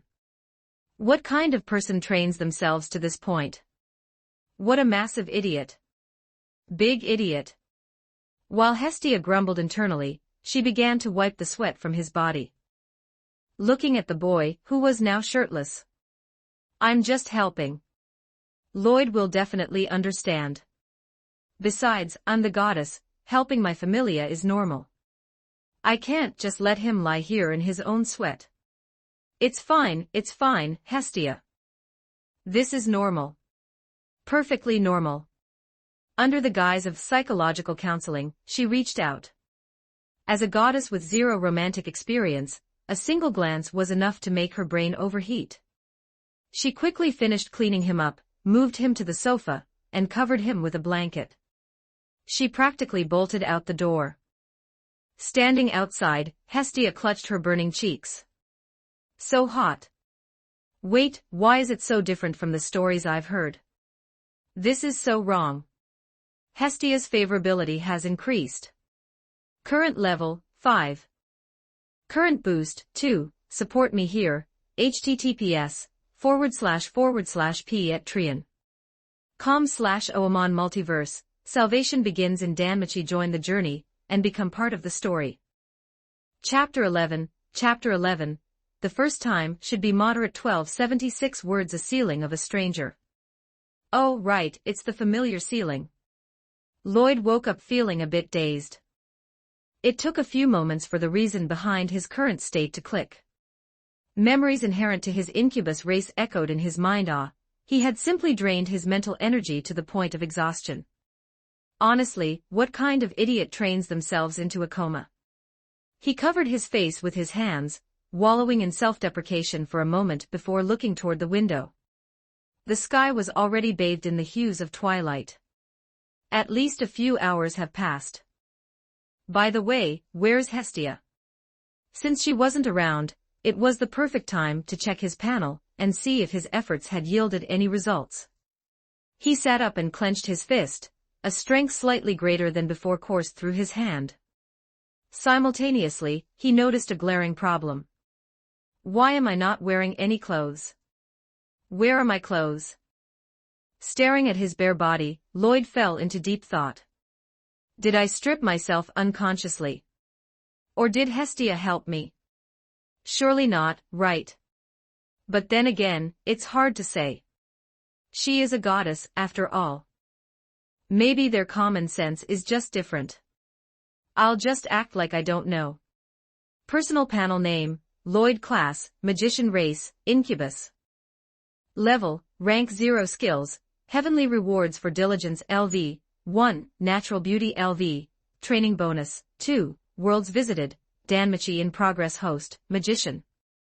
Racial Skills, Charm Passive, Magic Friend Passive, Illusion Active, Emotional Perception Passive. Learned Skills, None. Equipment Skills, Plant Bind Active. Current Power Multiplier, 2, 6. Favorability Note, Equipment is external and not included in base calculations. Nothing much had changed, but his training multiplier had ticked up a bit. Whose was it?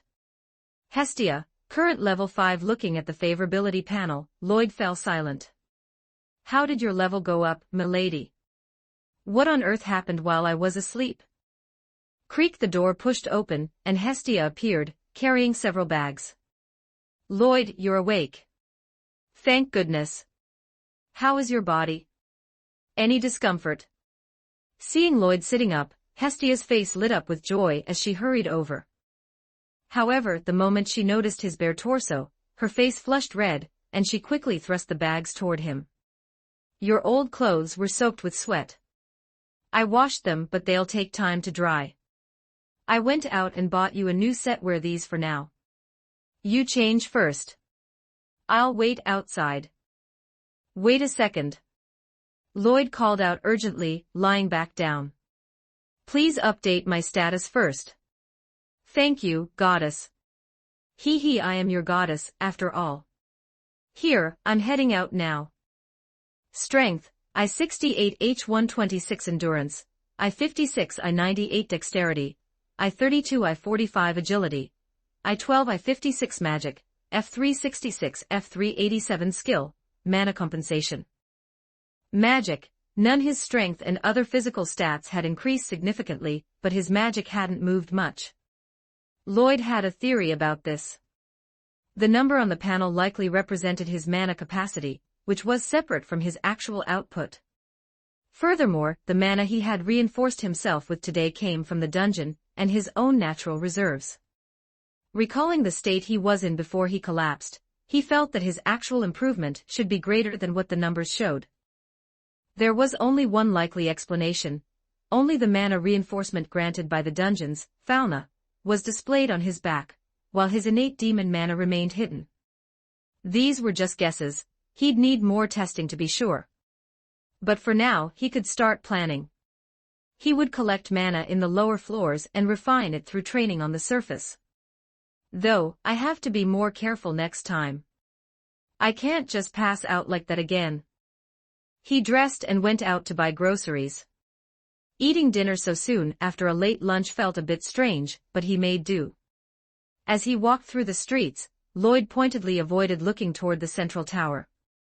It was mostly for peace of mind. During dinner, Lloyd spoke up. I plan to head back to the dungeon tomorrow morning. Hestia paused for a moment, then gave a gentle nod with a smile. I understand. Just be safe out there. And remember, no staying overnight in the dungeon. You're still far too green for that. Hestia offered her patient reminder. As for forbidding him from going, that wasn't something a goddess should do. Lloyd nodded seriously and offered a guarantee. I won't be gone much longer than last time. I'll leave in the morning and should be back by the afternoon. Make sure you eat lunch, goddess. I'll bring dinner back with me. Don't you worry about me, I won't go hungry. Hestia gave a thumbs up. Once Lloyd left tomorrow, she'd head over to Hephaestus's place. She could grab a free meal and try to beg for a grimoire at the same time. A productive day ahead. That night, Lloyd went to bed early to prepare for the next day's adventure. The next morning, after preparing breakfast, Lloyd headed toward the dungeon under Hestia's waving farewell. The road was filled with people sharing the same destination. Compared to the other adventurers who were armed to the teeth, Lloyd with only a cloak and a staff looked rather destitute. However, there were perks. In the plaza near the entrance, several people were scanning the crowds, looking for something. Because of the cloak, they couldn't see his face. They gave him a cursory glance before dismissing him, continuing their search for more competent-looking marks. He stepped through the dark gates, entering a place that felt somewhat familiar now, and began his descent. His goal was still the first floor. He would hunt goblins and kobolds for magic stones and materials. With that 800,000 Valis debt looming over him, he felt the same pressure as a mortgage in his previous life. He really wanted to pay it off as quickly as possible.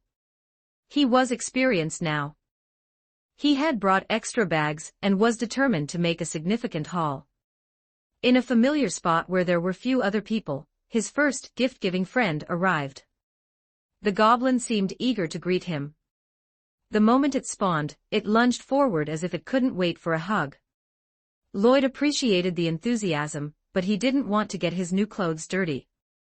He raised his staff high, aiming the sharp, tapered bottom downward. The staff easily pierced the creature's skull.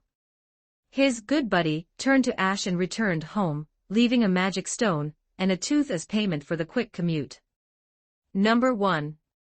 He stashed the tooth and absorbed the magic stone instantly, his gaze shifting to a newly spawned goblin nearby.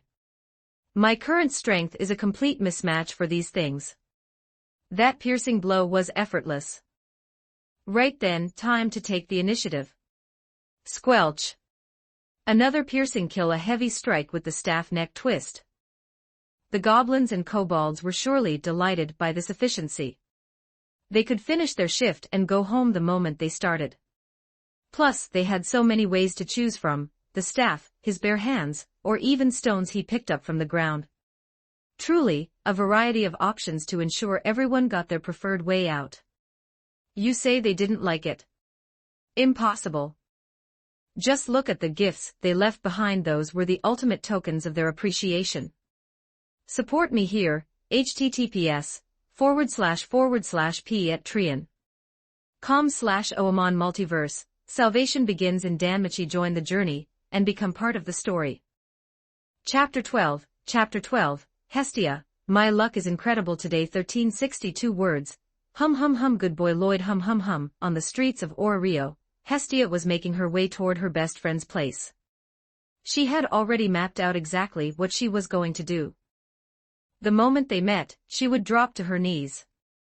She'd play the emotional card first, and then simply camp out there for the rest of the day. Hee, if I stay for a few days, I'm bound to squeeze a grimoire out of her. Eventually, 2 streets away from Hestia, Loki, the goddess of the Loki familia, was currently pestering one of her children, the expressionless blonde girl, Ace Wallenstein. Hee, my luck is great today. I get to go window shopping with Ace Tan. Ace, this looks so good. Ace, this tastes amazing. Loki, who had been fawning over Ace while holding a mountain of items, suddenly froze. She stared in a certain direction with an uncharacteristically serious expression. The abrupt change startled Ace. Just as she was about to ask what was wrong, she saw her goddess actually open her eyes, a rare sight, and speak in a low, sharp voice. Ace, go and call all the main members of the familia here. Right now. Loki's posture was dignified, and her tone was grave. Her wide-open eyes were locked onto a specific spot. Ace looked in that direction but saw nothing out of the ordinary. The urgency in Loki's voice spurred Ace into action. Wind element mana enveloped her body as she activated her skill, leaping onto the rooftops and disappearing in a flash. Once Ace was gone, Loki's gaze turned sharp. She ducked into a nearby alley to hide her presence, peering through a gap at a certain blue and white clad, busted little shorty. It really is you, my dear friend. Looking at her humming, happy friend, a smirk played across Loki's lips. I heard your voice from miles away. I thought I was hallucinating, but it really is you. My dear Chibi Tias, I've finally found you. Keeping her distance, Loki moved nimbly between hiding spots, ensuring she remained undetected while keeping Hestia in her sights. At the Loki Familia headquarters, Ace burst into the hall, drawing confused stares from the members gathered there. Ace took one look at the crowd and, remembering Loki's urgency, decided to head straight upstairs. She knew her own limitations when it came to communication. In an emergency like this, it was better to leave the explaining to someone more experienced. Why the rush? Riveriel Joe's Alf looked up in confusion, as the young girl burst into her room with her skill still active. Wasn't she out shopping with Loki? Why is she back so soon, and why is she using Ariel? Did Loki finally cross a line and try something inappropriate, and Ace ran back here to report her? In any other familia, such a thought would be bizarre. But in the Loki familia, when Loki was involved, it was a perfectly logical conclusion. It's not that. Ace quickly summarized what had happened. As the person who had watched Ace grow up, Riveria immediately understood the gravity of the situation. Leave it to me. Go next door and get Finn. Riveria stepped out into the hallway, her mana surging outward to catch everyone's attention. In an instant, the mansion fell silent as every member looked toward the mama of the familia with solemn expressions. Goddess Loki is calling for us. Everyone currently present, gear up and prepare for combat. Now, move. Follow Ace to the goddess's side immediately. The entire familia sprang into action. Those who had been drinking sobered up instantly, donned their equipment, and gathered at the entrance. Finn Dame stepped up beside Riveria, his expression grim. What's the situation? I don't know the specifics, but Loki was urgent. We'll find out when we get there. A minute later, once everyone was ready, Finn gave a sharp wave of his hand. Move out. The top-tier power of Rio, the main force of the Loki familia, was on the move. Meanwhile, on the street, Loki was crouching behind a stall, trailing Hestia while gnawing on her thumb and muttering to herself. Why isn't Ace here yet? Hestia looks like she's heading for Hephaestus's place. If they don't hurry, she'll be inside. She tossed a bag of coins to a nearby shopkeeper. Hey, go stop that girl. Tell her you're running a promotion or something. You got it. Leave it to me. The shopkeeper's eyes lit up at the sight of the gold. He gave a thumbs up, grabbed a stack of clothes, and chased after Hestia. Nearby, other vendors watched the lucky shopkeeper with envy. Damn it, he beat me to it. What luck. Loki was using this method to delay Hestia's progress, and the surrounding shopkeepers were more than happy to volunteer, for the right price. Hestia was having a wonderful day. Not only was she on her way to see her friend, but it seemed her luck was off the charts today. Since she had started walking, she had been winning prizes left and right. She hadn't realized shopkeepers these days were so generous. Excuse me, young lady. Here we go again. Are you calling me? Hestia turned around, her face a picture of innocent surprise. You have incredible luck today. As the 988th customer to pass by, you get to choose an outfit as a prize. The shopkeeper displayed the clothes with practiced, enthusiastic flair. He, that's wonderful. Hestia looked over the selection and noticed they were all women's clothes. By the way, do you have any men's clothing? Oh, of course. Just a moment, I'll go fetch some. The shopkeeper turned to head back to his stall, and Hestia started to follow. Oh, I can go get them. You don't need to come with me, miss. But you won't know the size. I'd better come along and pick them out myself. It'll be easier that way. Seeing the shopkeeper's troubled expression, Hestia narrowed her eyes. Is something wrong? What's taking so long? Why are you being so slow with the prize?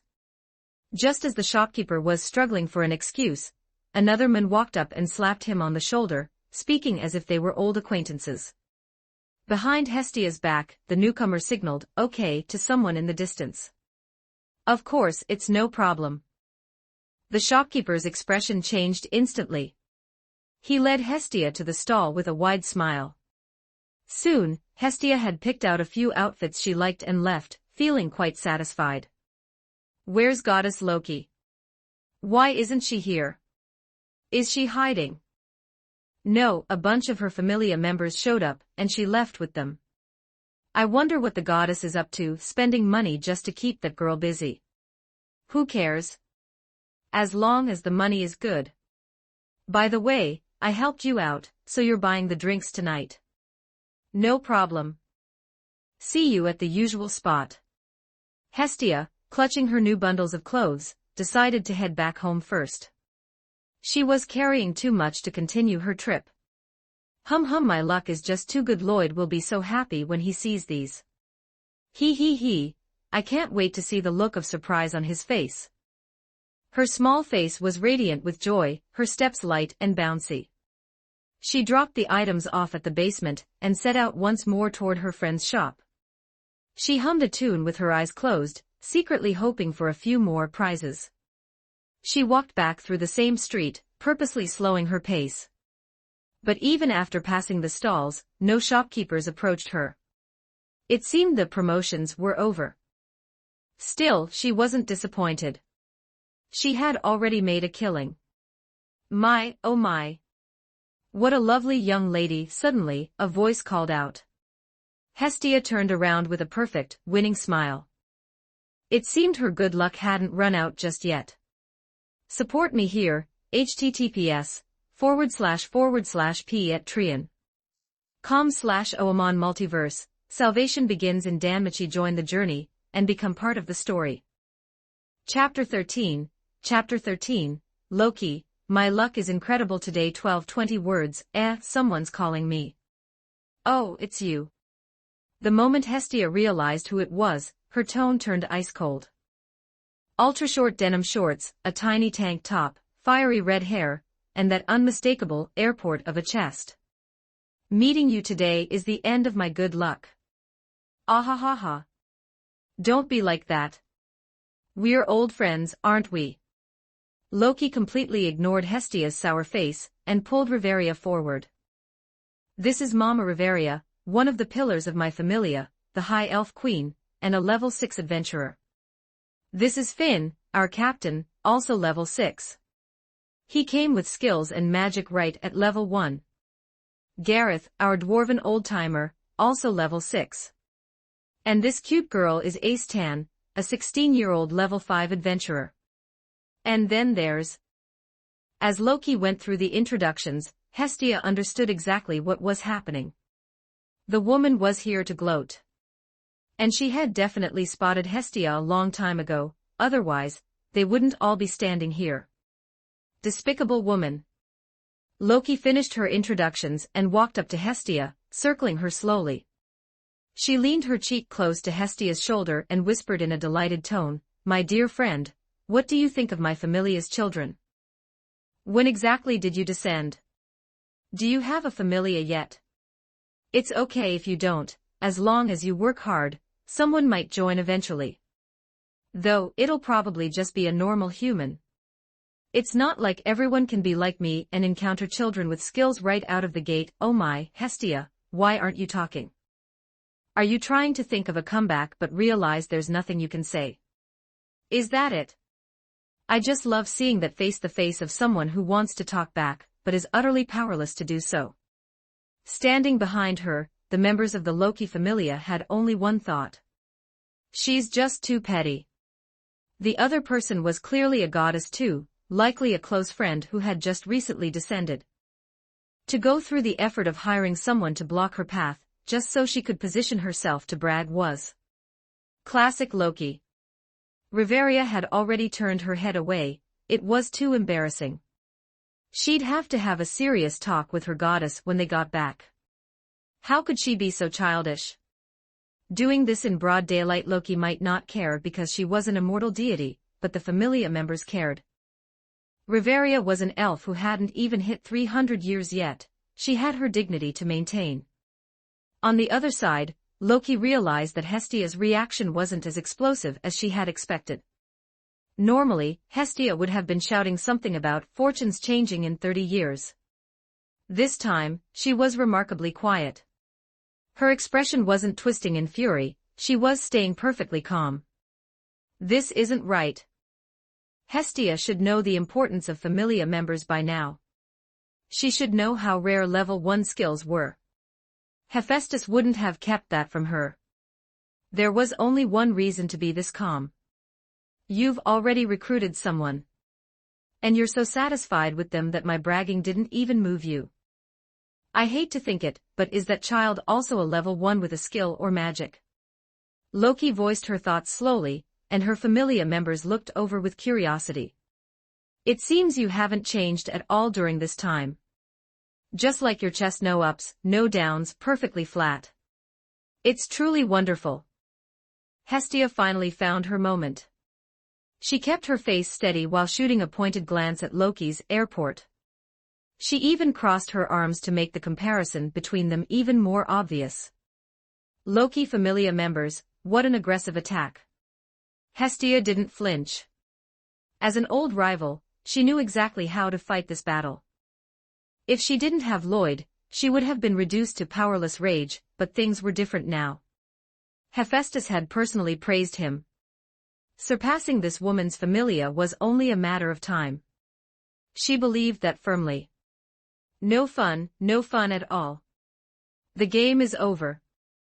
A vein throbbed on Loki's forehead, but she relaxed as a thought occurred to her. Hestia was surprised, she rarely saw Loki concede an argument so easily. Anyway, it's far too early for your child to catch up to mine. You can't possibly win. Loki looked back and smiled. It seemed like a surrender, but she had pointed out Hestia's current weakness. It was true. Loki didn't need to be anxious. She had hundreds of members, and Hestia had one. In terms of time, Loki had been here decades longer. In terms of numbers, it was hundreds against one. With such an absolute gap, what does it matter if she gets a little jab in now? In the end, I'll be the one laughing. All right kids, let's go home. Loki left, leaving Hestia looking unbothered but secretly gnashing her teeth. The Loki Familia members followed their goddess, their own expressions slightly darkened by the embarrassment. Ha ha ha ha. Hestia spat at their retreating backs and then laughed toward the sky. I found a rare child like Lloyd the moment I arrived. How could my luck ever be bad after that? Impossible. Absolutely impossible. Just you wait, Loki. In a few years, I'll climb to the top and kick your butt. Hestia had set a buff for herself, and Loki had done the same. Both were brimming with confidence. One could only say they truly were best friends, their attitudes were identical. Back at the Loki Familia mansion, the group returned under the lead of the great goddess Loki. Thanks for the help today, everyone. You're free to do whatever you want now. Loki laughed and waved a hand, preparing to make a run for it. But someone blocked her path. Mama Riveria, is something wrong? Loki asked tentatively, looking at the black-faced elf. She didn't give up on the idea of escaping, her eyes darting around while her feet prepared for a quick sprint. The High Elf Queen didn't speak. She simply used her staff to give Loki a good thwack on the head. I'll let it slide this time. But don't do that again. And if you absolutely must do something like that, tell me in advance. Loki, who had been clutching her head, instantly revitalized. She grinned and threw her hands up. Sorry about today. As a peace offering, we're having a party tonight. The Familia members cheered in unison. Riveria sighed as she watched Loki immediately run back over to the girls. If they didn't spoil their goddess, who would? Meanwhile, at the Hephaestus Familia, Hestia was currently pouring her heart out to her friend, complaining about everything that had happened. After hearing the whole story, Hephaestus was silent for a moment. Finally, she said with a serious expression, if you really want to catch up to her in a few years, why don't you just give Lloyd to me? I guarantee the process will be much faster. Hestia looked at her friend in disbelief. Listen to yourself. Instead of helping me, you're still trying to steal my child. Support me here, https://p@trian.com/oamon Multiverse. Salvation begins in Danmachi. Join the journey, and become part of the story. Chapter 14, Heartless Iron Hand. The Monster's Return Gift. 1387 words, witness my heartless iron hand. Deep within the dungeon, Lloyd once again used his bare hands to help a goblin find its way home. After absorbing the mana from its magic stone, he felt a satisfying surge of energy. That should be enough for now. Time to head back. He weighed the small pouch in his hand. Today's haul of materials was quite substantial. Hum, walking back along the little path. Today's harvest is looking good, and another goblin appears before me. Let me just. Lloyd was tidying his gear, and humming a little tune, preparing to make his exit. Gaia. Looking at the muscle goblin that had just manifested in front of him, Lloyd's humming stopped abruptly. He suddenly remembered something. There was always a chance to encounter an elite monster in the dungeon, especially after a specific type of monster had been culled in large numbers. The spawn rate for elites spiked significantly in those cases. He's right in front of me, there's only one way back, and he spotted me instantly. Adding it all up, Lloyd felt a surge of annoyance toward the dungeon. Stingy bastard. But since it was already here, he decided to see just how strong an elite goblin really was. Gaia. With a roar, the creature charged at him with explosive speed. If a normal goblin's speed was rated as a 1, this muscle goblin was at least a 3, or a 4. In terms of pure velocity, it was several times faster than its common kin. Most people hunting on this floor were rookies. A sudden spike in difficulty like this often caught them off guard. And in the dungeon, being caught off guard was synonymous with death. But I'm no pushover either. Lloyd raised his staff and funneled mana into it. Plant bind. A green magic circle manifested on the floor. Vines erupted from the ground, writhing like serpents as they lunged at the goblin. Caught mid-charge, the creature was instantly wrapped up like a zongzi. Lloyd walked up to the creature, which was still struggling desperately. He raised his staff, pointing the sharp, tapered bottom at its head. Wait a second. He paused. This was his first encounter with an elite. It was the perfect chance to test his illusion skill. He positioned himself to meet the monster's gaze, a purple magic circle flickering within his pupils. Gaia. Still nothing, huh? Is it because low-level monsters are too simple-minded, or do dungeon monsters have some innate resistance? Am I just too weak? Though the result was disappointing, he had at least ruled out another possibility. That was progress. He raised his staff again, and this time, he didn't hesitate. The staff pierced the skull, and the goblin dissolved into ash. The ease of the kill made Lloyd blink in surprise. He understood why the vines held it, but for an elite's physical durability to be this poor. What was the dungeon even doing? Was it just sending him free loot? After thinking it over and coming up with no answers, he simply shrugged. He gathered the dropped materials, a large, pristine white tooth, and a magic stone roughly the size of a finger. The previous ones had been the size of fingernails. Getting such a large one was a pleasant surprise. All right then, let's see how much mana you provide. The stone crumbled to dust in his hand. His depleted mana was instantly refilled, with a significant surplus to boot. The extra energy wasn't wasted, it began automatically reinforcing his body. Restraining the elite had cost at least half of his mana, but now he was back to full, and then some. Not bad at all. If possible, Lloyd hoped more of these easy elites would show up. If he could find one per trip, life would be very comfortable indeed. Having dispatched the obstacle, Lloyd resumed his journey back. In truth, Lloyd's experience wasn't normal. To any other rookie, an elite monster represented a qualitative leap in power. Usually, these were creatures you had to be extremely cautious of even if you were a level higher. Lloyd was an outlier. First, his training received nearly a threefold boost from his favorability system.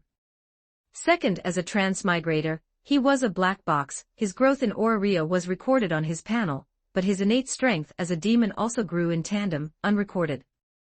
It was essentially double reinforcement. Combined with a staff handcrafted by Hephaestus and his decent baseline physique, it was no wonder the muscle goblin, a notorious rookie killer, had been one shot. One could only say the dungeon's balancing was a bit off. It had sent a monster that was supposed to be invincible for his rank, only to run into a total freak of nature. When he stepped out of the dungeon, the sun was still high in the sky. It was only mid-afternoon. He had expected it to be near twilight. The goddess is likely still out. She's probably at Hephaestus's place. Since I have time, I'll head over there later. He entered the guild and scanned the area for a familiar figure. He didn't see Ina, and upon asking, he learned she was on the evening shift and would arrive shortly. After thinking for a moment, he went to a nearby stall to arrange a drink for her, the same kind as last time, to be delivered when she arrived. He was fully committed to the long-term grind for favorability. Ina, I'm getting that training boost of yours one way or another. Once that was settled, he walked to the material exchange window. The clerk nodded to him. After all, Lloyd's cloaked appearance was distinctive even for Aurario. Anything to sell today? What have we got this time? Same materials as last time. Let's see what they're worth. Oh, and this one too. Lloyd emptied his bag, setting the elite goblin tooth aside. Looks like a good haul. Let me see. 240 common items. Lately, fewer people have been hunting these low-level monsters, so the price has spiked. Last time they were 120, but now they're 160. The total comes to 38,400 valis. I'll give it to you in gold. The clerk then turned his attention to the large tooth, his eyes widening in surprise. Now this is a find. A muscle goblin tooth, and a high-quality one at that. You don't see these often. If you sell it to the guild, it's not worth that much, maybe 100,000 valis at most. But if you can negotiate with the Hephaestus Familia to have it made into a tool or a charm, the price would be much better. The clerk actually had a very good impression of this cloaked fellow. Though he looked intimidating, years of experience told the clerk that this was a good kid.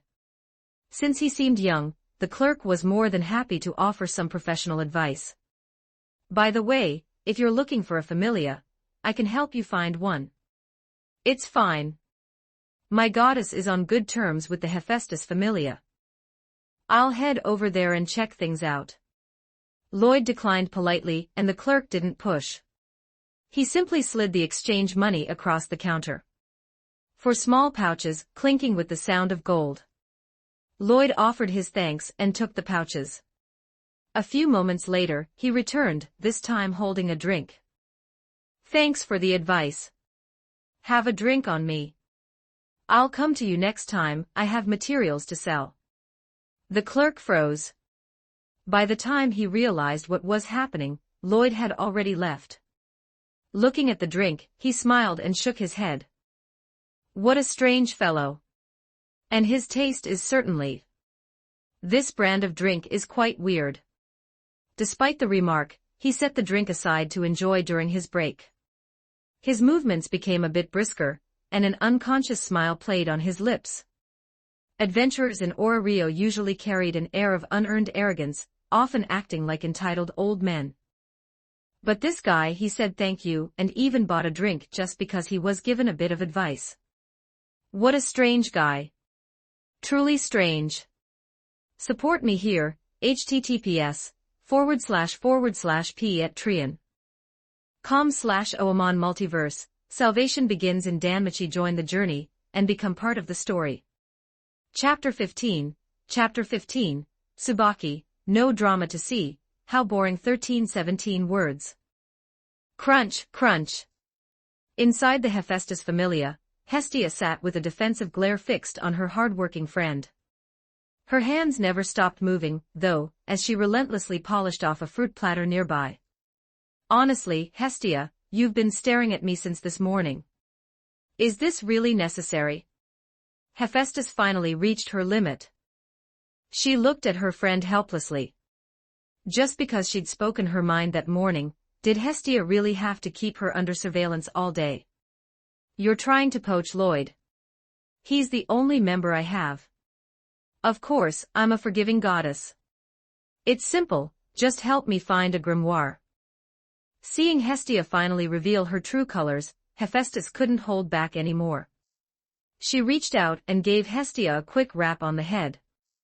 I told you already, grimoires are incredibly rare, especially one that would actually suit him. And don't try to force it. Spells learned from a book aren't necessarily a good fit for Lloyd. With his talent, he'll definitely gain a spell when he levels up. What are you so worried about? Hestia clutched her head, her voice shrinking. I just saw he had no offensive abilities. I'm afraid of something happening to him in the dungeon. I'm doing this for his own good. If you want what's best for him, don't mess with his growth. True powerhouses have to find their own path. Besides, that skill of Lloyd's is the best foundation builder he could ask for. Just sit tight and wait. Reprimanded by Hephaestus, Hestia finally settled down. She stopped pestering her friend about the book, but the speed at which she was devouring the fruit platter accelerated. I know you mean well for me, and I know you mean well for Lloyd, but I'm still annoyed. I'm going to eat you out of house and home. Meanwhile, at the entrance of the Hephaestus Familia, Lloyd was facing a bit of a hurdle. He'd been stopped in his tracks. I'm really just here to find my goddess. Her name is Hestia. If you're looking for a goddess, look elsewhere. The only goddess here is Hephaestus. And looking at those clothes of yours, you don't seem like a good person. Hiding your face like that, are you here to cause trouble? Looking at the woman who refused to budge an inch, Lloyd sighed. What a mess. Encountered Tsubaki Kalbrand. Current favorability, level 0. Total training boost, 2, with black hair, red eyes, and an eye patch over her left eye, this was Tsubaki, the captain of the Hephaestus Familia. She had a habit of heading into the dungeon herself to test out weapons. The reason she was blocking the door was simple. She had just returned from the dungeon and crossed paths with Lloyd at the entrance. After a brief greeting, both had intended to enter. Then, Lloyd had been stopped. Tsubaki saw a guy in a cloak who was afraid to show his face, acting as if he owned the place while walking straight toward the back. She had already decided he wasn't a normal customer. No customer walked straight toward the forging area, and certainly not through this specific door. But I'm an acquaintance of your goddess. Could you please call for her? Hearing this, Tsubaki let out a chuckle. Still acting, are we? There is no goddess Hestia here. In fact, I don't think there's a single goddess in all of Oraria with that name. Lying is one thing, but to put on an act like this in front of me. Claiming to know our goddess, why don't you go all the way and say you're special friends? Tsubaki mocked him openly. She was certain now that this guy was specifically here to target her goddess. Since she hadn't seen him before, she assumed he was a newcomer to Orario, who had heard about their superior smithing, and decided to sneak in. People like this showed up every few days, she was used to it. Lloyd hesitated. He really wanted to tell her that yes, they were actually on quite good terms.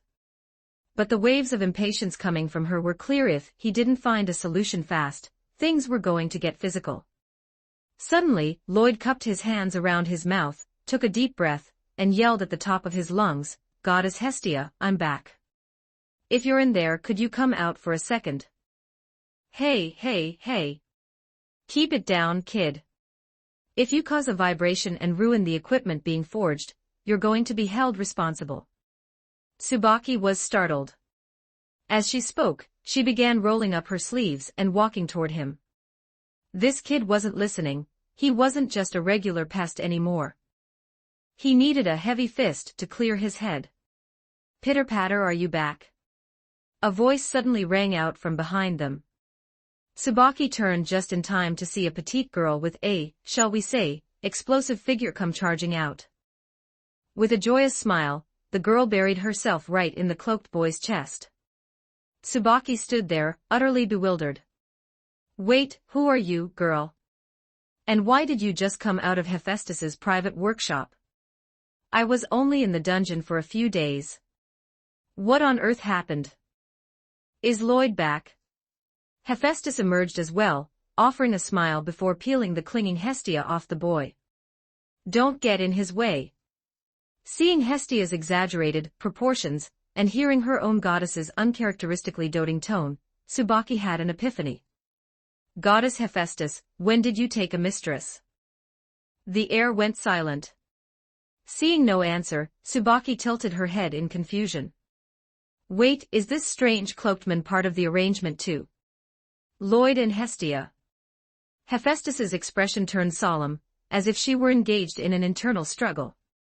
"Since you've found us out, I suppose there's no helping it." "No helping what?" "Lloyd isn't her mistress." Hestia immediately protested.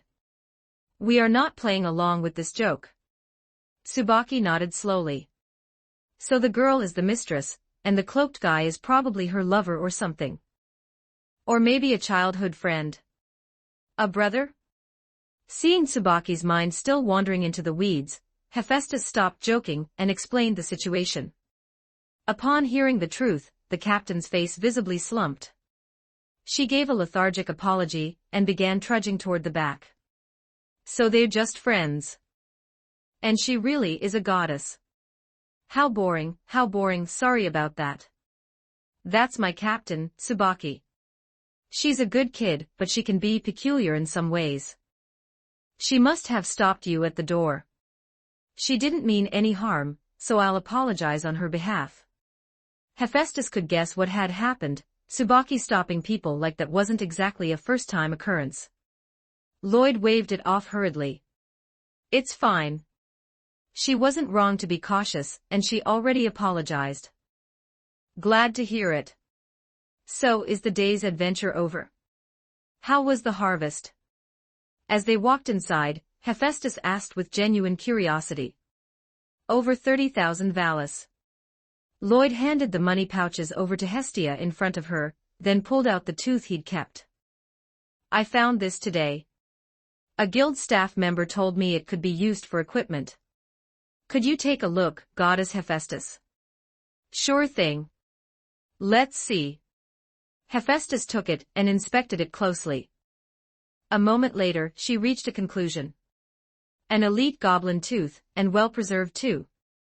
It could be used for a magic pendant or forged into equipment to add a special effect. If you sold it to the guild, you'd get about 100,000. I'll give you 150,000 for it. For low-level materials, the price doesn't go much higher than that. Support me here, https://p@trian.com/oamon Multiverse. Salvation begins in Danmachi. Join the journey, and become part of the story. Chapter 16. Chapter 16. The Mutual Blows of the Hearth Goddess and the Forging Goddess. 1452 words. Hephaestus was genuinely curious about how the battle had played out. She had seen this material before, but the sellers were usually level 2 adventurers.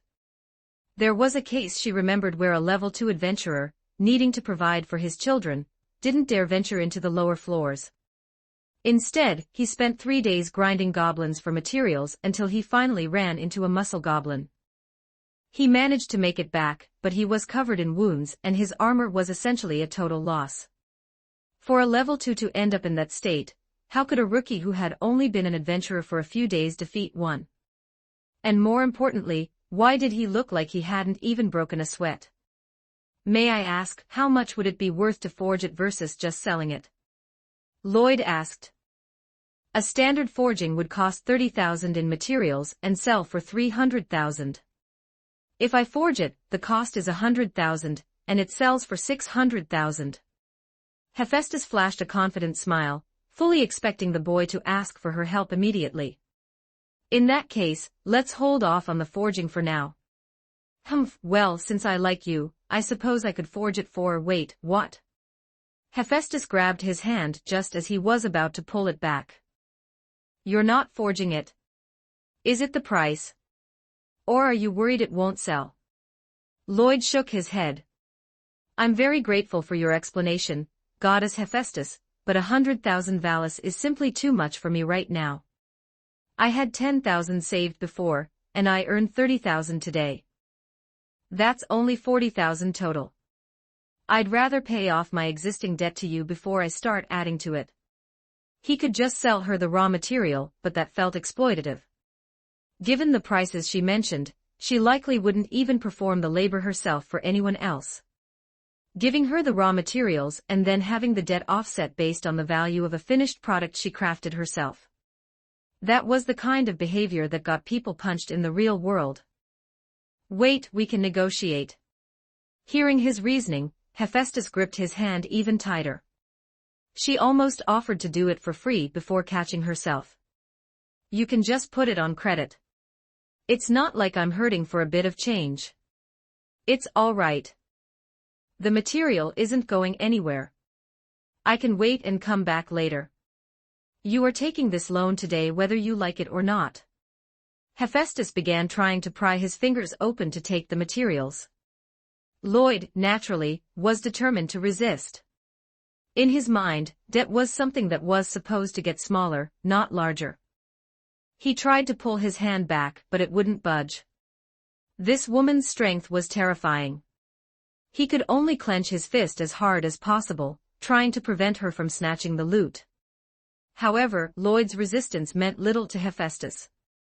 If she weren't worried about hurting his fingers, she could have forced them open in an instant.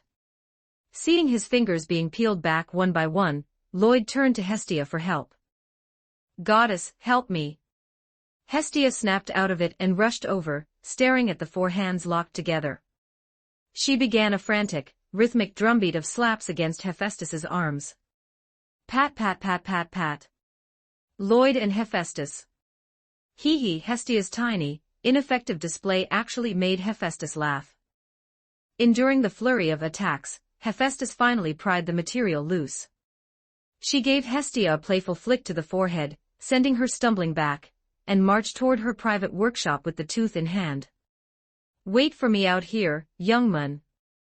I'll be back in a moment. In today's battle between the Hestia and Hephaestus Familius, it was a total victory for the smithing goddess. Despicable. I didn't expect her physical resistance to be so high. As expected of a blacksmith, her skin is just too thick. Hestia recovered her fighting spirit, rubbing the spot where she'd been flicked with a serious expression. A piece of unknown ore flew out from the workshop, once again knocking down the trash-talking Hestia. Why bother? Lloyd shook his head helplessly. You just had to keep poking the bear, didn't you? Let me see. Let's go sit on the sofa. The floor is a bit cold. The two moved to the sofa. While Lloyd was inspecting her forehead, Hestia performed a sudden, carp leap, successfully turning her fall into a lap pillow. Looking down at the exquisite face resting on his thighs, feeling the soft sensation and the faint, pleasant scent of her hair, Lloyd froze. This isn't right. Normally, I'm the one who's supposed to be on the receiving end, aren't I? What's wrong? Hurry up and check it, the girl urged, a hint of nervousness in her voice. Well, whatever. It's quite comfortable, so I'm not losing out. I'm finished. A short while later, Hephaestus emerged from the back. She didn't think much of the two sitting together on the sofa, and simply handed the finished product to Lloyd. It was a white, circular pendant. It had a casing but no cord yet. The moment it touched his hand, Lloyd felt something shift. That sensation of his body being stuffed to the brim with mana vanished. It felt like he could now hold double the amount.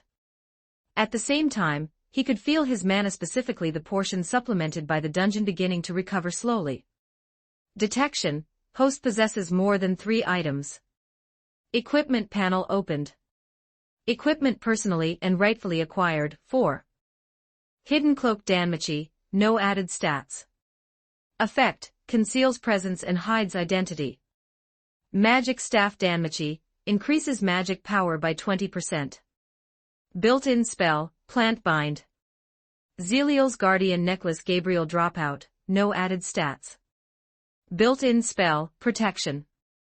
Hephaestus's Pendant Danmachi, Level 1, increases mana capacity by 400. Increases mana recovery by 3%. Equipment cannot be taken between worlds until favorability reaches a certain level in the respective world. Normally, this pendant serves as an auxiliary storage point to speed up mana recovery. It's a top-tier piece of magic equipment for level 1s and 2s, but because the increase is a fixed value, it loses its utility once you surpass level 2. I seem to have overperformed this time. The effects are essentially doubled. Its market price should be around 1 million Valis now.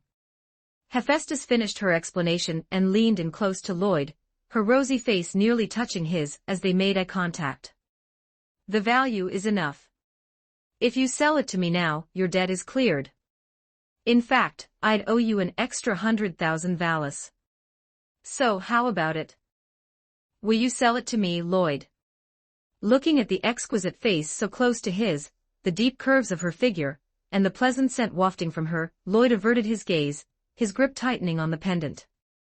Let's just count my debt as 1 million then. I don't believe for a second that a piece of equipment just happens to double in effectiveness by accident. As for the debt, Goddess Hephaestus, you might have to wait a little while. Let's talk about that installment plan instead. Hephaestus laughed. A rational, mature boy who was also sincere and sensible. Lloyd, I really, really want you in my familia. Hephaestus's favorability has increased. Now level 3. Current boost, 2, Hestia, HEY.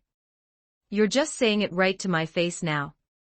In response to her friend's bold words, Hestia silently stood up and moved behind her. Her right hand swept up in a full arc and came down with a heavy blow, striking the target dead center. The crisp sound echoed through the room.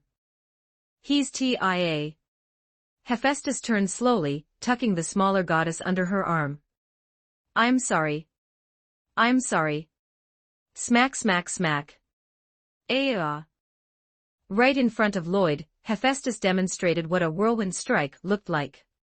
A few minutes later, Hephaestus sat opposite them, her face flushed red with either embarrassment or anger. Hestia was slumped over Lloyd's lap, the area of the strike practically emitting steam.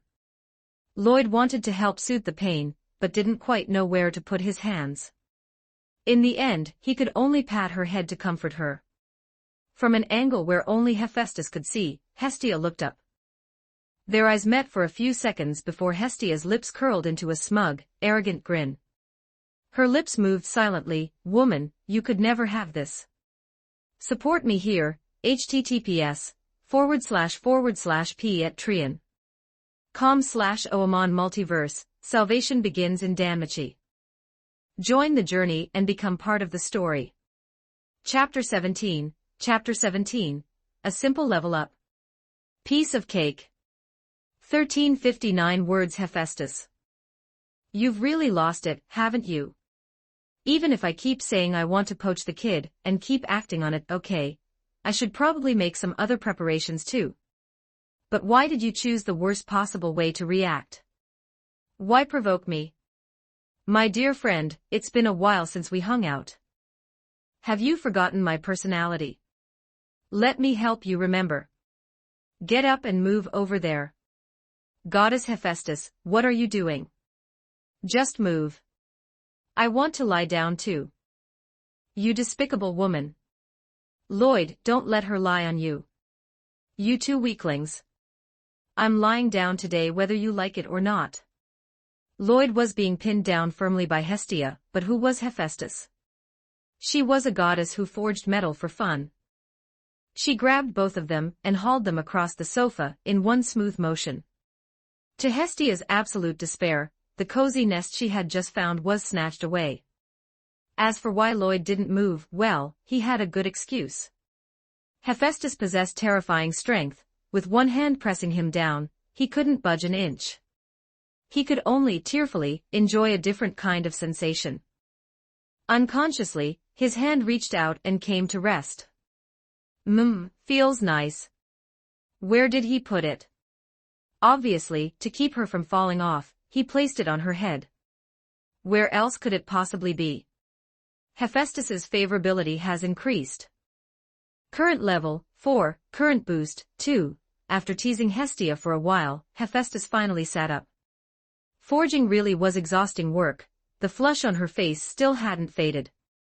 Next came the negotiation regarding the debt. In the end, they agreed that Hephaestus wouldn't take money from Hestia directly. Instead, Hestia had to listen to her. For a monthly salary of 300,000 valis, Hestia would do whatever Hephaestus told her to do during that time. Lloyd tried to refuse, but Hestia agreed instantly, declaring she would cover it all. If Lloyd really wanted to pay her back, he could just give the money to her later. Hephaestus countered, stating that until the debt was cleared, she was still the creditor. But Lloyd also stood his ground, emphasizing once again that he would pay for his own belongings, thus refusing Hestia's charity. Hearing this, Hephaestus expressed her approval of his character, but she didn't back down. She insisted that Hestia take responsibility for 300,000, essentially a month of obedience. Unable to win the argument, both eventually agreed. The 1 million valis debt was split, 700,000 for Lloyd and 300,000 for Hestia. Lloyd's 700,000 would be paid over 12 installments. Hephaestus even rounded the numbers down, making it 58,000 valis a month. Since he didn't have enough on him now, they agreed he'd start paying at the end of the month. By the time everything was settled, the sky had turned a deep red. After bidding farewell to Hephaestus, they headed home. On the way, Hestia stopped him from buying dinner. She wagged a finger and said proudly, "He. My luck was great today, I won a prize. We have food at home." Oh, as expected of a goddess. You're amazing, hum, of course I am. By the way, Lloyd, remember to stay away from the Loki familia, especially their goddess. That woman and I don't exactly get along. I don't want her sharp tongue making you unhappy. Hestia thought for a moment and decided not to be too extreme. She added, if there's an emergency in the dungeon, you can use my name to seek help. Even if they didn't get along, Loki knew how to prioritize. For the sake of Hestia's face, she'd definitely ensure his survival. Understood. I'll keep that in heart. Standing before the small stove, Lloyd removed his cloak and put on one of today's prizes, a unicorn-patterned apron, and began to cook. His movements were steady and efficient, his arrangements logical and orderly. The control over his body granted by his increased strength made cooking feel like a performance of art. Hestia lay on the sofa, watching him. Having nothing else to do, she found the sight quite pleasant. She felt her luck really was incredible. She had descended and immediately met Lloyd, such an excellent child. But one person really is too few. Hestia, who had been eating happily, suddenly spoke up. Lloyd looked over in confusion. Why the sudden change in topic? It's too dangerous for Lloyd to explore the dungeon alone. It's too tiring to cook alone with no one to help. Being alone really is a hassle. I've decided. I'm going to find 10 people. A full party will not only be safer, it'll help the familia grow. Then we can finally move to a bigger place. Hestia made her grand declaration. Lloyd smiled and nodded, placing some food in her bowl. In the original story, she had struggled to recruit members for a long time. He wondered if his presence would change that. He wasn't against new members joining, as long as they were good people. The familia wasn't just his, after all, having more people might be nice. After dinner came the standard status update. Hestia skillfully hopped onto his thighs. Level 1 level up, available strength, H126, G287 endurance, I98, G278 dexterity, I32, H165 agility, I56, H133. Magic, F387, E498 skill, mana compensation magic, none. Your growth today is impressive. You've been working hard, Hestia praised him, but then she suddenly froze. Why were there words next to his level? She rubbed her eyes and looked again. Hey, the words are still there. You can level up. Lloyd, what on earth did you do? Hestia stared at the paper in utter disbelief. She had never seen anything like this. Why was the option to level up appearing when his stats were still so low? Wasn't leveling up supposed to be incredibly difficult? Looking at this, it didn't seem hard at all. Let me see. Lloyd looked at the data on the panel and compared it to today's events. The stat increase was normal. With his multiplier, he was receiving nearly 4 times the standard gains. Given how hard he'd worked to experiment today, such a jump wasn't surprising. The level up option, however, was a surprise. Thinking back, the only notable event was the Muscle Goblin. Was an elite monster really that significant? A direct ticket to a level up. Wasn't a great feat supposed to be hard? Even Ace took a year, and as for Bell, well, he had a cheat, so he didn't count. Lloyd realized. I have a cheat too. Never mind then. Suddenly, he didn't feel like there was much to be excited about. He was a cheater, after all. Lloyd, do you want to level up now? Let's not. It's a waste to level up with such low stats. I'll wait until they're higher. Seeing Lloyd's calm expression, Hestia's excitement began to subside. If the person involved wasn't excited, she, as his goddess, shouldn't overreact either.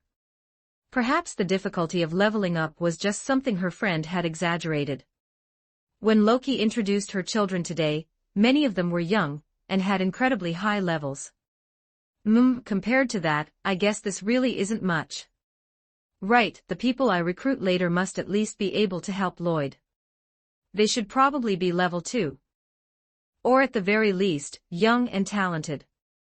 As the Hestia familia that aims to chase down the Loki familia, we can't afford to stumble at the starting line.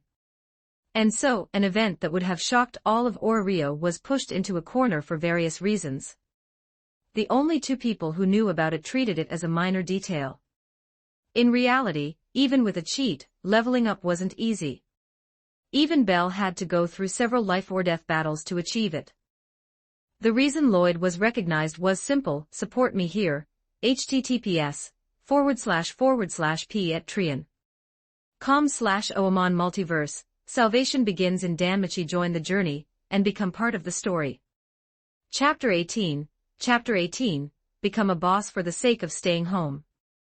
1312 words. As an outsider, Lloyd's origins were fundamentally different from those of this world, and the gift from Zeliel further served as a barrier against prying eyes.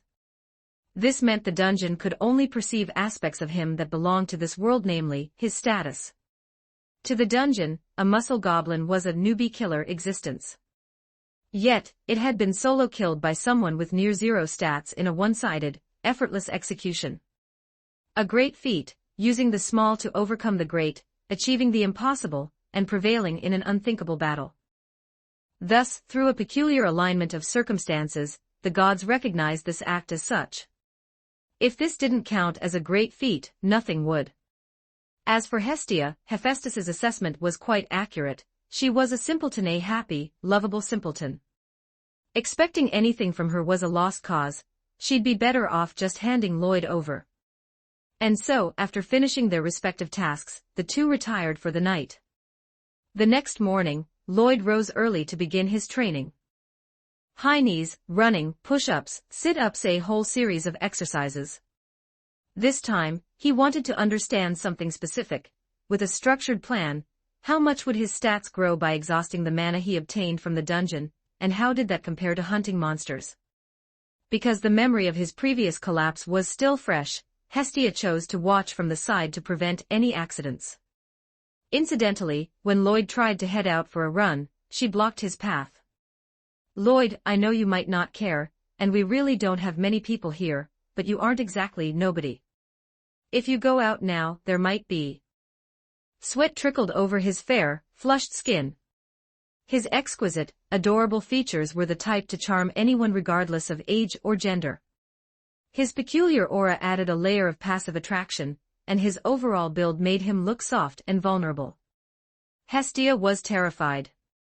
If he went out, he'd probably be snatched away. Going out is just too dangerous. Just run in the room. Lloyd looked around the tiny, cramped room. "My dear goddess, do you even hear what you're saying?" In the end, he didn't go out, and had to switch to other forms of exercise. That afternoon, Lloyd sought out Hephaestus, or rather, he was spotted the moment he arrived at the shop, since Hestia was right beside him. A tool for running on a rack. "What on earth is that?"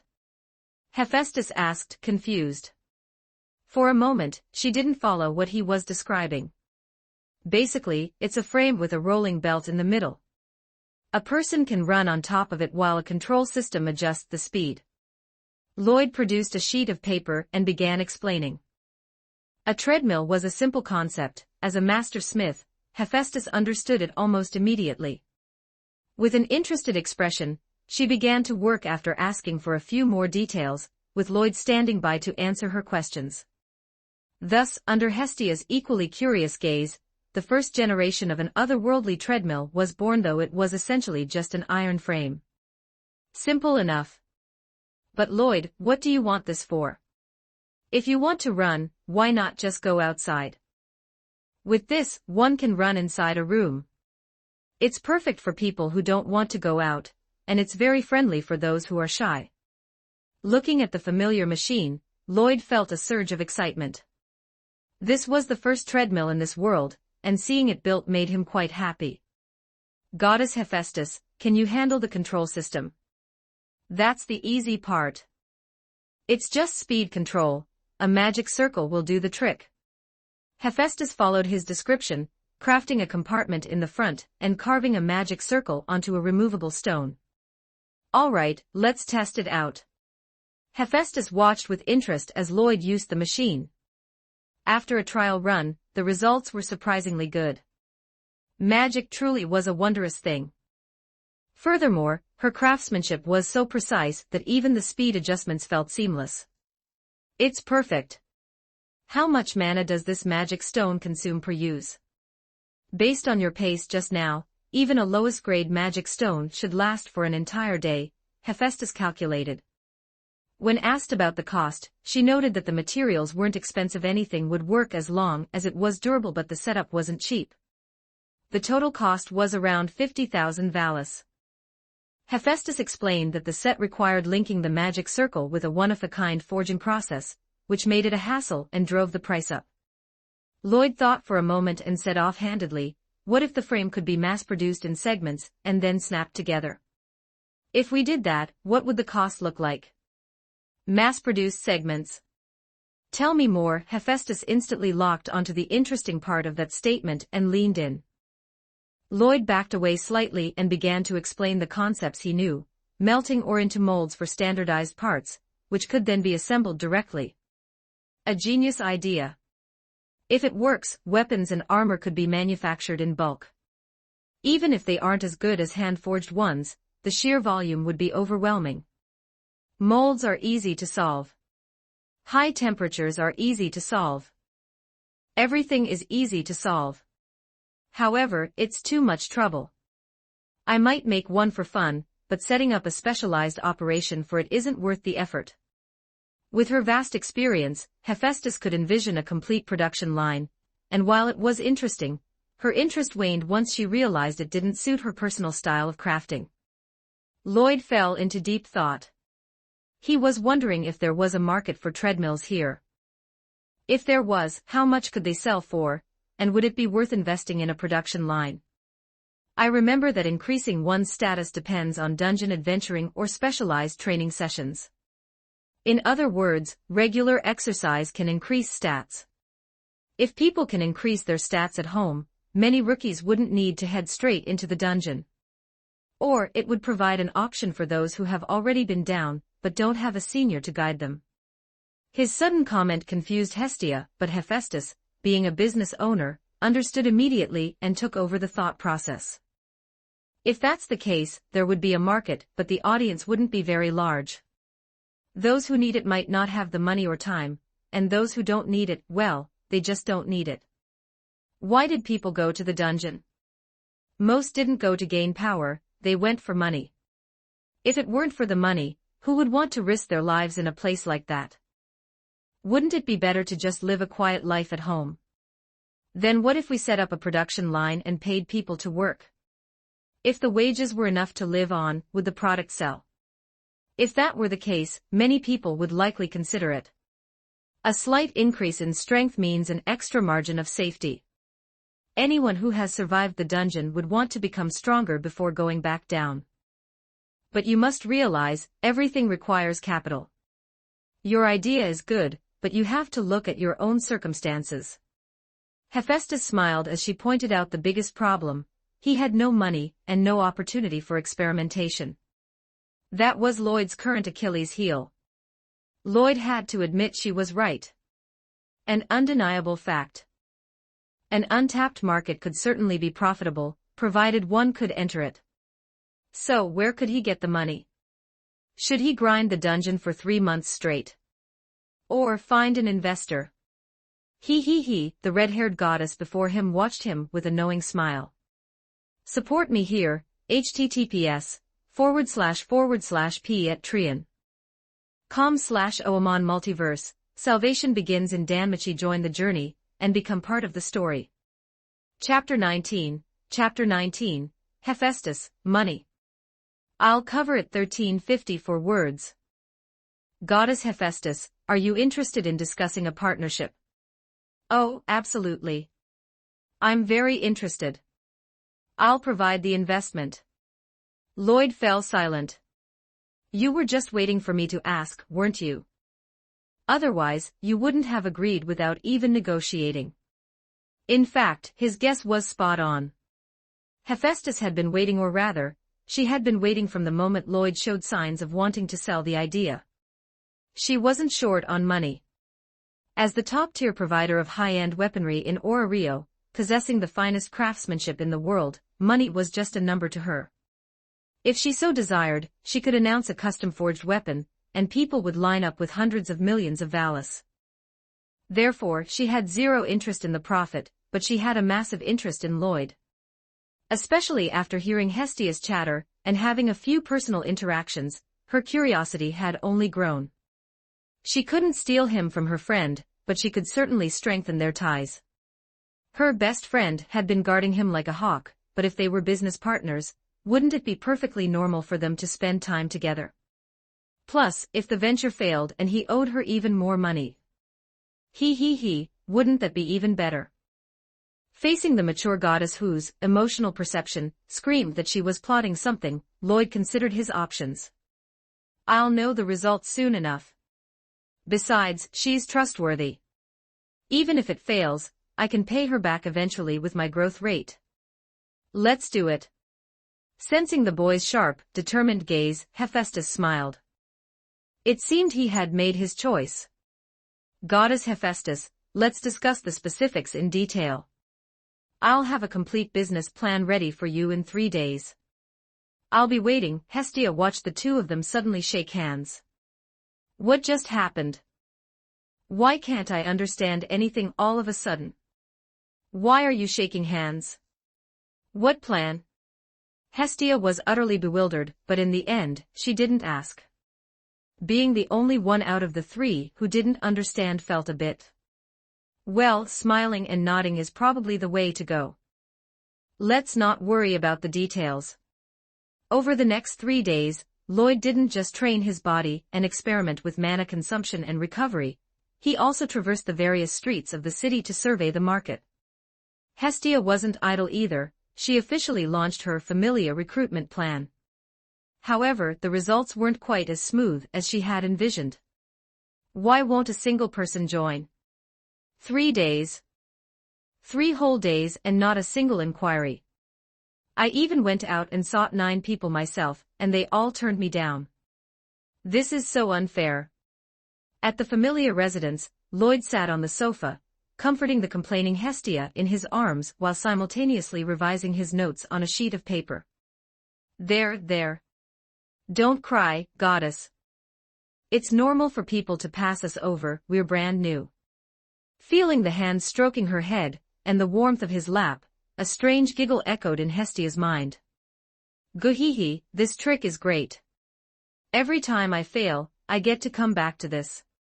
What she didn't know was that Lloyd had long since sensed her true feelings through his perception, he just chose not to call her out. After all, it was an easy way to build favorability, and having her in his arms was actually quite comfortable. It was a mutual pounce.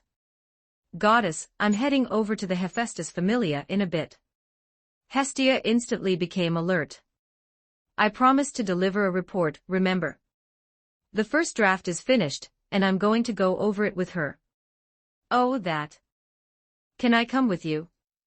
Of course. My plan involves you as well, so we should all discuss it together. As long as I'm not in the way. Whatever you need, just use it. You don't even have to ask me. Business is business. It's better to be clear about these things. Lloyd quickly finished the report based on his research, and even included his training logs for the past few days. In those 3 days, he had confirmed his cycle. Day 1, exhaust the mana gained from the dungeon. Day 2, exhaust his own innate mana. Given his current mana capacity and recovery rate, a 3-day cycle was the most efficient if he wanted to continue improving his physical foundation on the surface. Stashing his notebook, Lloyd and Hestia headed toward the Hephaestus Familia. It's been a while, Lloyd. It looks like the report is ready. I've been looking forward to this. Hephaestus was waiting for them, with Tsubaki standing beside her, staring at him with a flat expression. Sorry about that. My captain is a bit worried. I hope you don't mind. I don't know how you convinced the goddess to agree to this, but you have to earn my approval this time. If you can't, well, Tsubaki was a straightforward person, and since she already had a poor impression of this mysterious guy, she wasn't giving him an inch. Hephaestus knew Tsubaki was just looking out for her, but she couldn't exactly explain Lloyd's special circumstances. She was the only one who needed to know his true status. She could only press her hands together in a silent apology to Lloyd, hoping he wouldn't take it to heart. It's not a problem. To be honest, I'm not even confident I'll pass on the first try. I'd actually be grateful for any suggestions or critiques. Lloyd gave a subtle wave to show he wasn't bothered. The group entered a private room, and Lloyd pulled out his report to begin the presentation. My product this time is the treadmill, along with a series of related fitness equipment, essentially, home gym gear. The main advantage of this equipment is that it allows one to slowly increase their attributes without needing to go to the dungeon or find a mentor. However, considering Aurario's reality, many who need it have neither the money nor the time. Those who are strong or have seniors don't need it at all. Familius might want it, but the initial market would be small, maybe 1,000 units at most. Furthermore, according to my research, while Familius might buy in bulk, the initial turnover would be too slow to sustain rapid growth. So, I've optimized the model. First, we achieve economies of scale by modularizing the production of parts. We then recruit employees to assemble them and pay them a wage. By lowering the cost, we provide the target demographic with the funds to actually become customers. This approach has several benefits. Lower costs allow us to sell at a lower price point. By adopting a low-margin, high-volume strategy, we can quickly seize the market before competitors can react. Additionally, by providing employee benefits at our factory, we build a strong brand reputation. As our reputation grows, word of mouth will take over. This also stabilizes our base. If anyone tries to cause trouble later, we'll have a foundation of public support to push back with. As for the location, the corner of our Familia's territory is perfect. We can purchase it to set up the facility. Being within Familia grounds ensures security, so the employees can work with peace of mind. I've asked Goddess Hephaestus, and issues like pollution can be solved entirely through magic circles, requiring only a daily supply of magic stones. Regarding the budget, we'll start with a small-scale pilot. Based on market material prices, employee wages, land acquisition, and initial overhead, plus a reserve fund for contingencies. The total for the first phase comes to approximately 3 million valis. This amount will guarantee 3 months of operation without needing further capital injection. 3 months is more than enough time to determine the future of the venture. That concludes the main points of my report. I'm now open for questions. Please, feel free to ask. Support me here, https://p@trian.com/oamon Multiverse. Salvation begins in Danmachi. Join the journey, and become part of the story. Chapter 20, Tsubaki. This kid really knows his stuff. 1250 words. Lloyd had prepared for every possible detail. The size of the location, working hours, how to purchase tools, delivery, and installation. He was ready for anything. However, the room was eerily silent. A closer look revealed that Hestia and Tsubaki had rather vacant expressions, while Hephaestus was staring at him as if he were a precious treasure. This child was even more perfect than she had imagined. She liked him more and more. I think the report is fine, Hephaestus said, standing up and looking at him seriously. But there's one problem I have to address. Lloyd was all ears, ready to immediately revise and perfect any flaw the investor pointed out. 3 million. Who are you trying to insult? You're collaborating with the Hephaestus Familia. If other Familias see this amount, they'll think we're broke. 300 million. For the first phase, you must spend at least 300 million valis. Hephaestus felt everything else was great, but the scale was just too small. Since they were the Hephaestus Familia, if they were going to invest, they had to do it properly. Hearing her goddess's grand declaration, Tsubaki finally snapped out of it and tried to stop her. That's too much money. What's the problem? Besides, this is my personal savings. I can spend it how I want. It's not that you can't spend it, but that it's just too much. Lower it a bit. Tsubaki couldn't pinpoint exactly what was wrong with the report, but she shook her head in protest anyway. Hephaestus narrowed her eyes. How much do you suggest then? She knew Tsubaki meant well, but this baseless interference was starting to annoy her. Tsubaki stammered for a while, unable to come up with a number. Seeing the two locked in a stubborn standoff, Lloyd quickly stepped in to de-escalate. Actually, it really is a lot. The future is still unknown, there's no need to commit so much at once. Moreover, more investment isn't always better. It's better to produce according to market demand. Based on the durability of the materials I'm using, it'll be a long time before customers need replacements. In this situation, large-scale production might not be a good thing. Goddess Hephaestus, if you trust me, please don't do this. I understand. But 3 million is truly too little. At least make it a bit more. That's easy to solve. We can buy land. Not just the factory site, but also shops for selling. Buying real estate will use up funds quickly. Even if the business fails, the land itself won't lose value, we might even need it later. Hey, that's a good idea. Lloyd, you scout the locations over the next few days and let me see. Seeing Hephaestus's attention diverted, Tsubaki let out a sigh of relief. Buying land sounded much more reasonable. She really hadn't understood the technical jargon in the kid's report, so she hadn't dared let her goddess commit so much.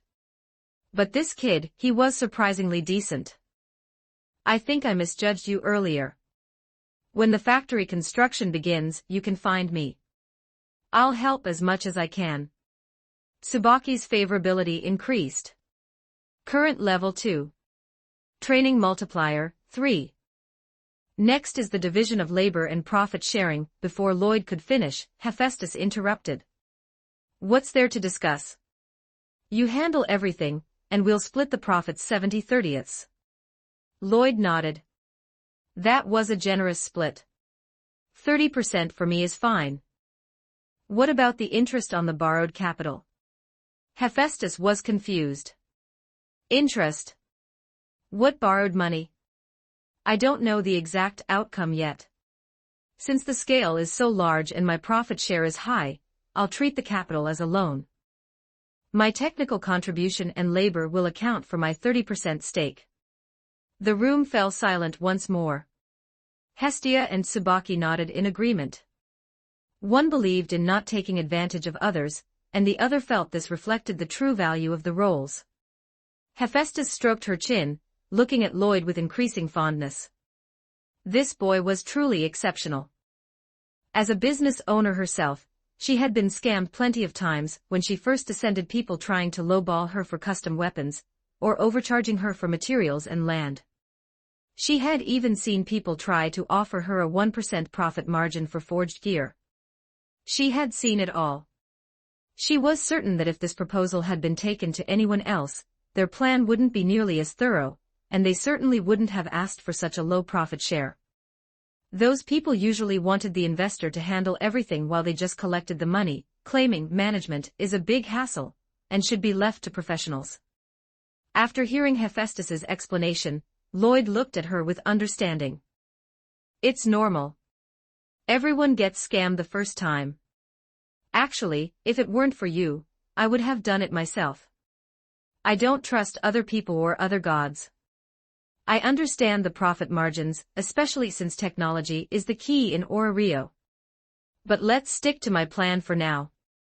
If the results are satisfactory, we can talk about increasing my share later, okay? Seeing Lloyd's insistence, Hephaestus didn't push further. She would wait for the results. She was already planning to share more of her experience later.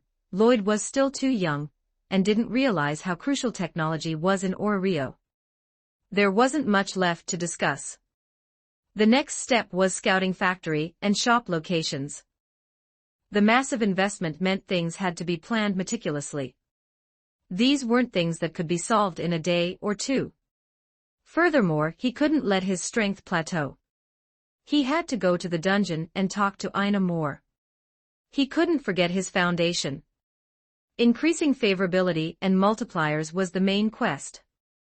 That night, he updated his status to see the results of the past 3 days.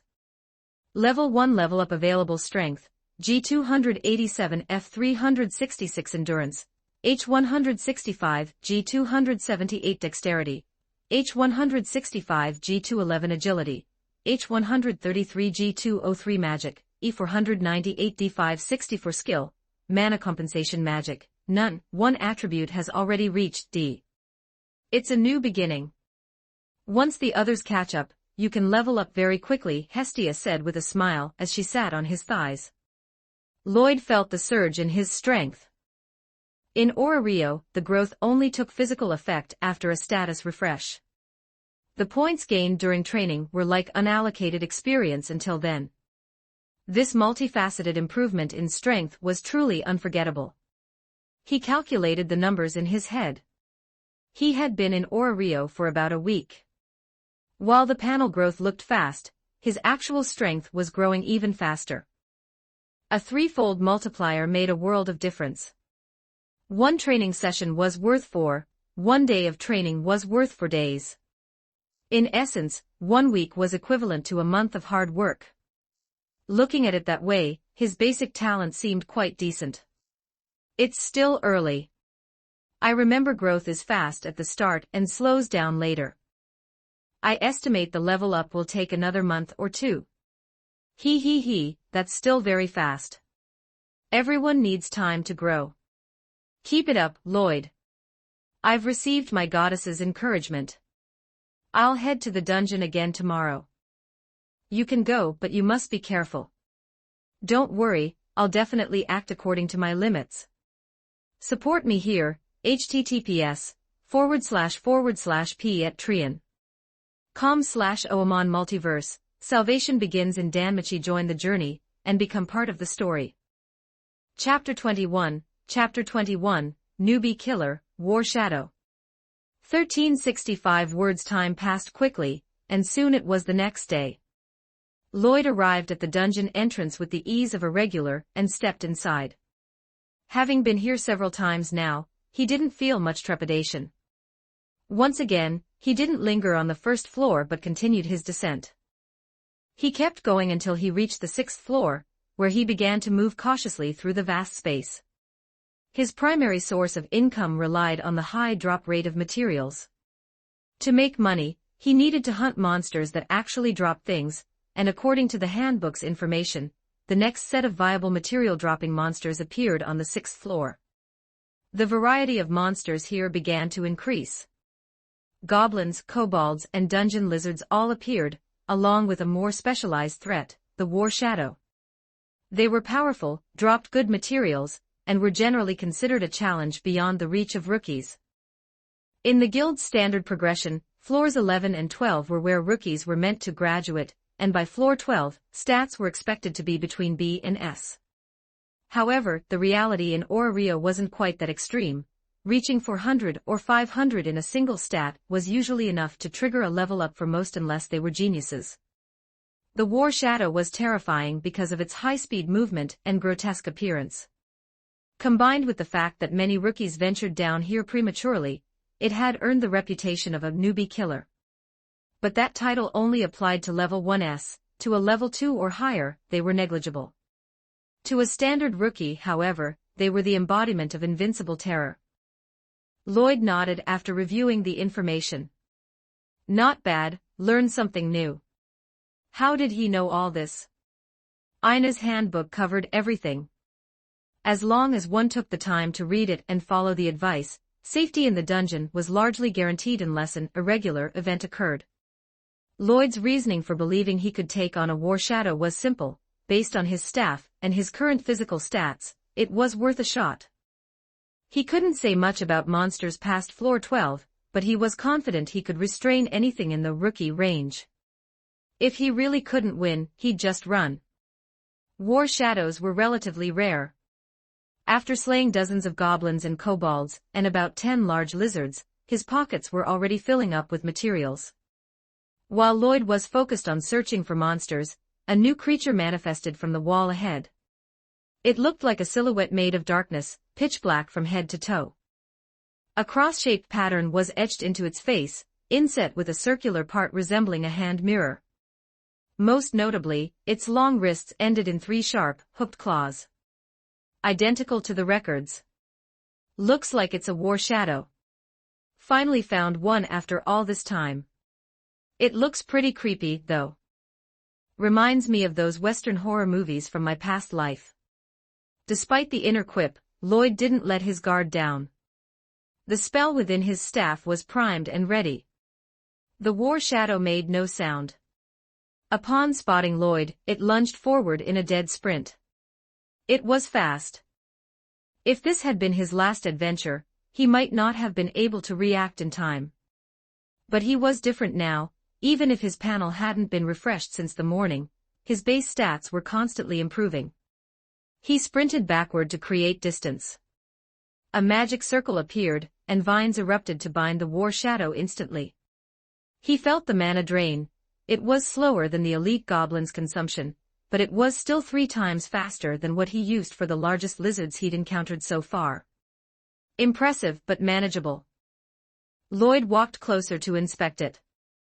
The skin had an unidentifiable texture, and the face lacked any actual features. A steady stream of rage radiated from the creature. First, the illusion test. It failed again. Lloyd didn't let the repeated failure bother him. His attention shifted to the material drops. Looking at the creature's 2 claws, he fell into deep thought. In the Rio dungeon, monster drops were a bit strange. Sometimes materials appeared upon natural death, other times, a floor boss's severed limb became a material. Out of curiosity, he had tried beating goblins without killing them to see if he could harvest extra teeth. That experiment had failed. Despite feeling like real teeth, they simply vanished into ash unless the monster died. Can you provide me with 2 claw items? Lloyd raised his staff, aimed, and brought it down. With a squelch, a claw fell to the ground and blood sprayed from the stump. He swung again, severing the second claw. Without hesitation, he aimed for the head and drove the staff home, helping the creature into a quick sleep. The war shadow's body slowly dissolved, but the severed claws didn't vanish entirely. Or rather, a bit of the flesh vanished, leaving behind the hooks and a palm-sized magic stone. Material, war shadow blade obtained. Experiment successful. Cheered by the result, Lloyd stowed the materials and began searching for his next target. Goblins and kobolds dropped materials, good monsters. Dungeon lizards had large magic stones that provided plenty of mana, good monsters. War shadows dropped materials and large magic stones, rare, excellent monsters. And so, having gauged the monster's strength, Lloyd began a clean sweep of the 6th floor. He didn't let a single creature escape. Every one of them was sent home. Once his backpack was full again, Lloyd knew it was time to go. He turned back toward the exit. Get out of the way. Suddenly, a commotion broke out behind him. A 3-person party, 2 men, and 1 woman came sprinting toward him in a panic. As they sped past Lloyd, the last person shouted, "There's a war shadow right behind us." Lloyd's eyes lit up. He hadn't expected a parting gift on his way out. He turned back to see a war shadow charging toward him at high speed. The 3-person party had already run far ahead. Lloyd raised his staff, a magic circle appeared, and he provided the creature with a swift binding service. With a flick of his wrist and a heavy strike of his staff, he harvested 2 more materials. He stowed them away with satisfaction and continued his exit. It was mid-afternoon when he finally emerged. War shadows had a low spawn rate, but other monsters were plentiful. He didn't run into that 3-person party again on his way out. He had wanted to thank the last person for the heads up, but it was a shame he missed them. He walked to the guild. Ina was at the front desk this time.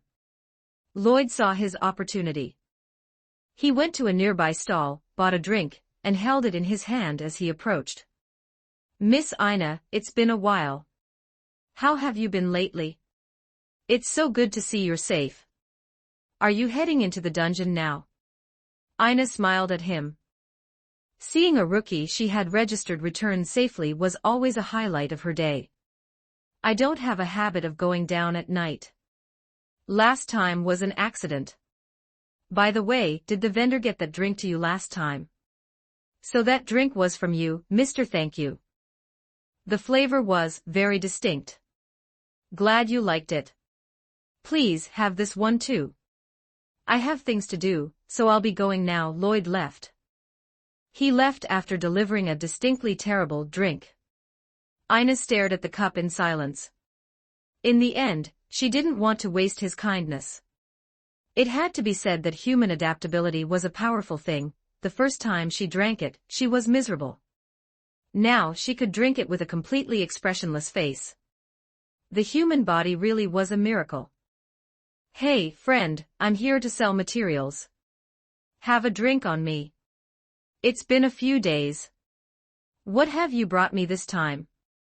Support me here, https://p@trian.com/oamon. Multiverse, salvation begins in Danmachi. Join the journey, and become part of the story.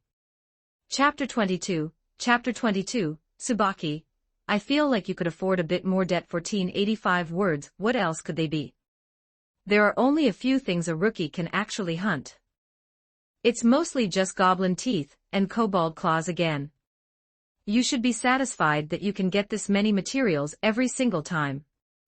Many high-level parties aren't even this efficient. The staff member joked as he worked, but he froze when he saw that the pile of materials was even larger than the last time. However, be careful if you plan on buying these from elsewhere. Prices like this tend to fluctuate wildly. Just because the price is good today doesn't mean it won't drop back to normal tomorrow. It's fine to do business, but you have to understand the market. Don't end up losing money. The man shared his experience while counting the materials. He had already labeled Lloyd as a merchant or someone who had a specialized party dedicated to grinding. Understood.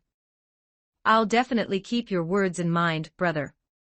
Lloyd accepted the kindness graciously. If there's ever something you're unsure about or don't have a place to research, you can ask me a day in advance. You might pick up a thing or two. Alright, that's 346 items in total. Quite a haul this time. The unit price hasn't changed today, still averaging 160. That comes to 55,360 valis. Same as usual, I'll convert it to gold.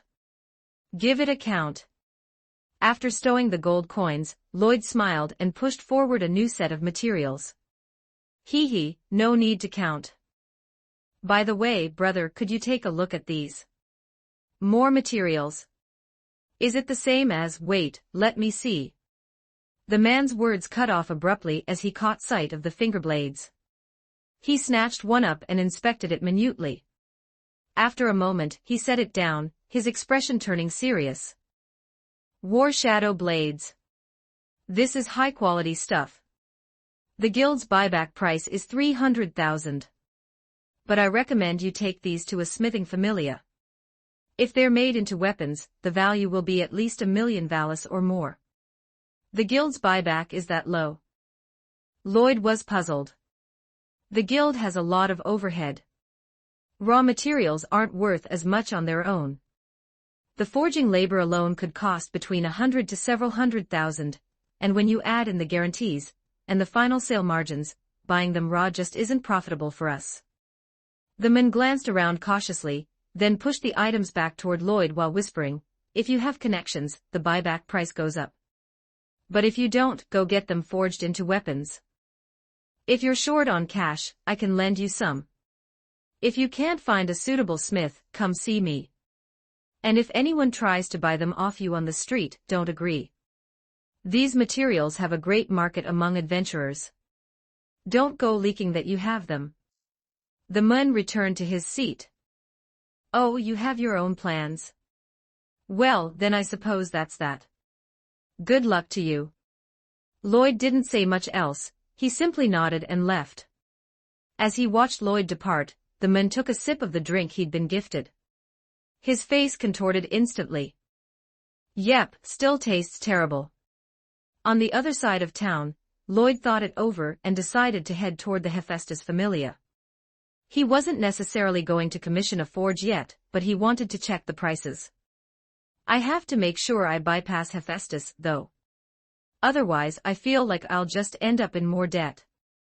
That guild guy is a real one, though. He was genuinely looking out for me. A true good person. At the entrance of the Hephaestus Familia, Lloyd carefully avoided the main doors where the goddess usually hung out, and headed toward the retail shopfront instead. What are you doing, acting all shifty? Your goddess isn't here right now. The sudden voice made him jump.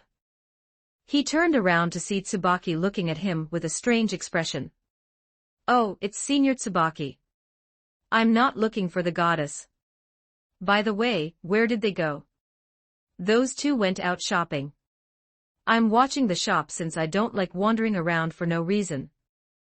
Inside the shop, Tsubaki brought over a cup of tea and sat down opposite him. If you aren't looking for the goddess and you're being this suspicious, why don't you tell me what's on your mind?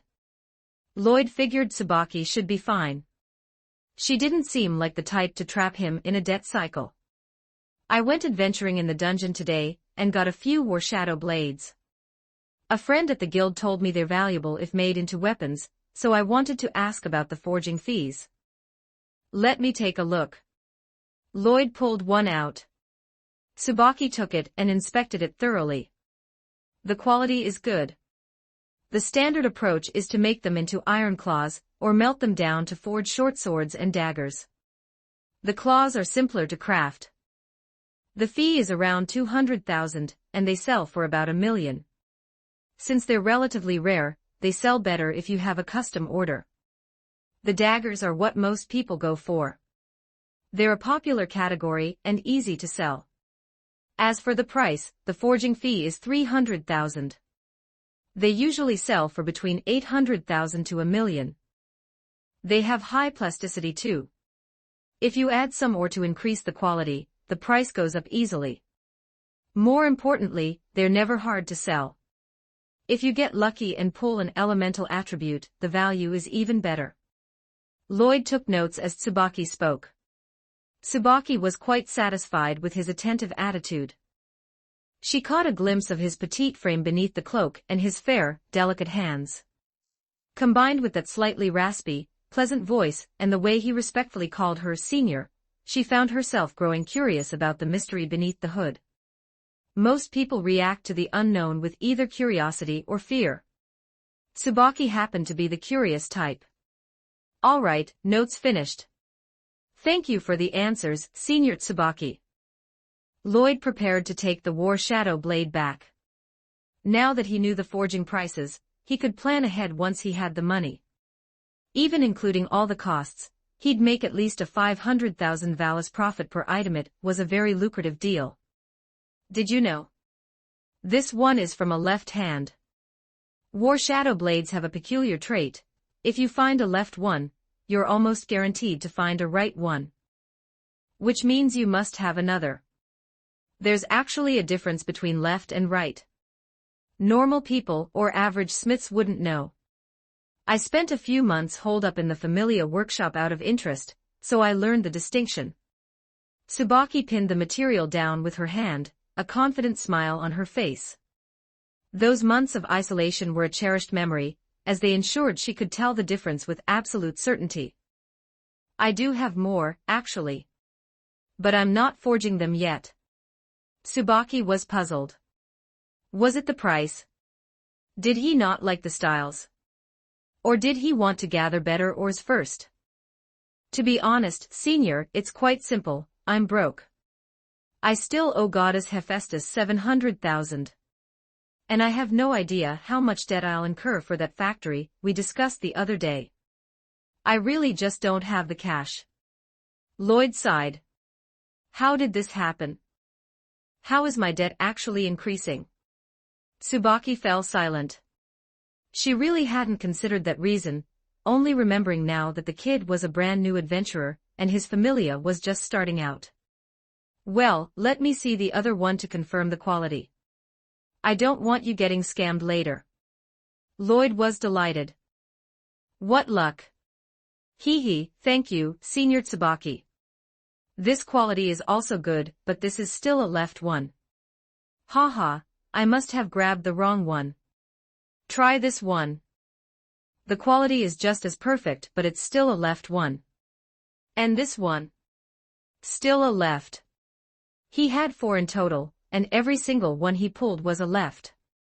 Lloyd stopped hiding them, and just pulled out the whole set. I'm sorry.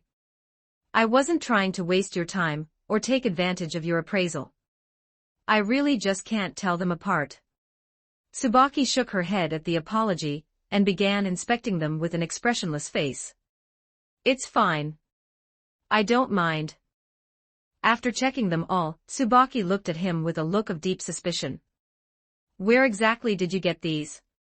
Support me here, https://p@trian.com/oamon Multiverse. Salvation begins in Danmachi. Join the journey, and become part of the story.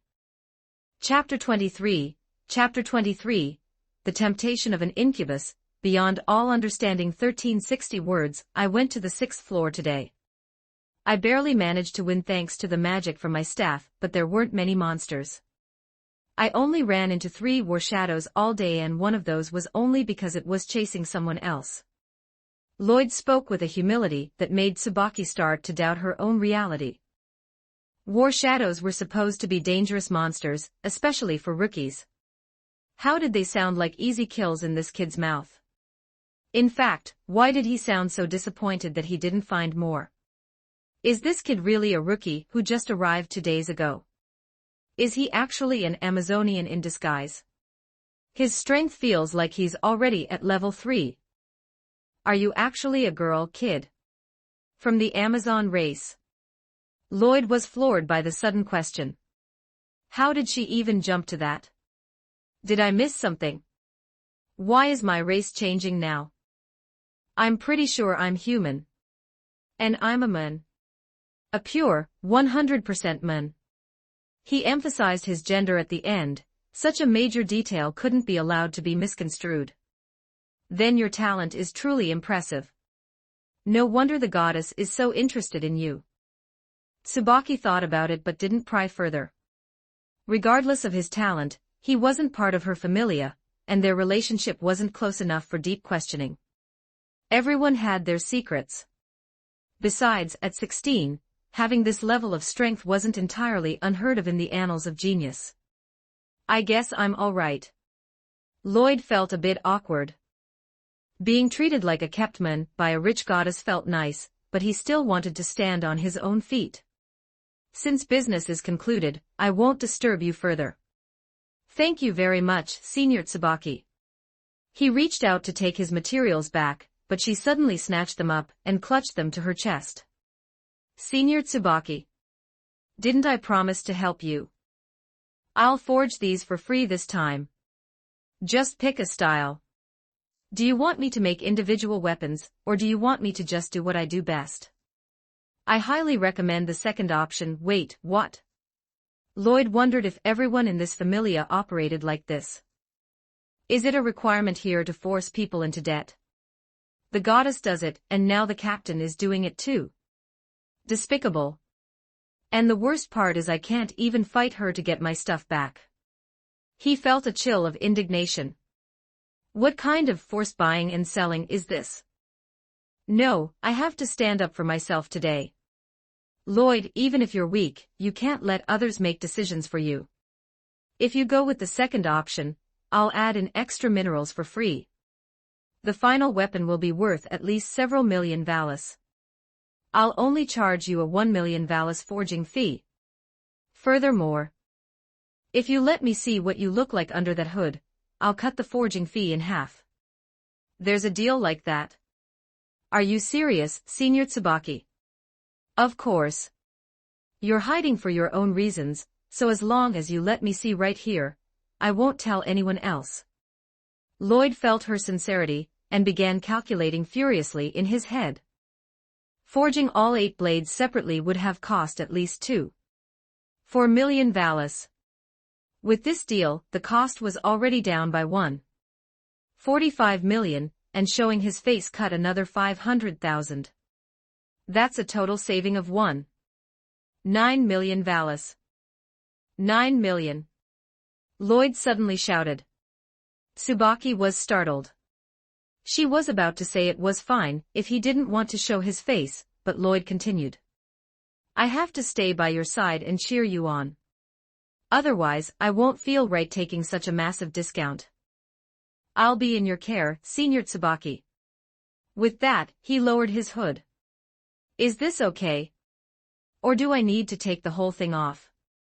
Before her stood a boy with exquisitely messy hair, and a temperament that was soft yet carried a hint of heroic spirit. His black eyes seemed capable of peering directly into one's heart. That serious expression, combined with the respectful senior, this boy was playing dirty. Senior Tsubaki. There it was again. Another illegal, mauvais look of confusion paired with a voice that had softened slightly. Who could possibly withstand this? It's fine. Tsubaki quickly turned her head to hide her momentary daze. She walked toward the door, noticing Lloyd was indeed following her. He really intended to come in. Are you sure you want to come inside? I'll let you watch the forging, but it's incredibly hot in there. Absolutely. If I don't go in and encourage you the whole time, I wouldn't dare accept this discount. My conscience wouldn't allow it. Lloyd's earnestness left Tsubaki with nothing left to say. Fine, come in. Just crouch over there and don't touch anything. This kid, he's surprisingly stubborn. A real blockhead. Tsubaki's favorability has increased. Current level, 3, training boost, 3. They entered the forging room, not Hephaestus's private workshop, but another room. Seeing Lloyd's confusion, Tsubaki explained that she only shared a workshop with the goddess when they were studying or discussing techniques. Usually, she forged alone, as it wasn't right to bother the goddess for every new project, and some of her more experimental ideas weren't ready for eyes other than her own. Woe as expected of a top-tier or a Rio Smith. You're amazing, Senior Tsubaki. Stop. This is normal. There's no need to praise that. Who says? I heard that Senior Tsubaki personally goes into the dungeon to test her weapons before selling them. That is super cool, okay. Let's stay quiet for a bit. I'm starting the work. As it turned out, having an incredibly handsome and adorable junior watching from the side provided a significant boost to one's motivation and focus.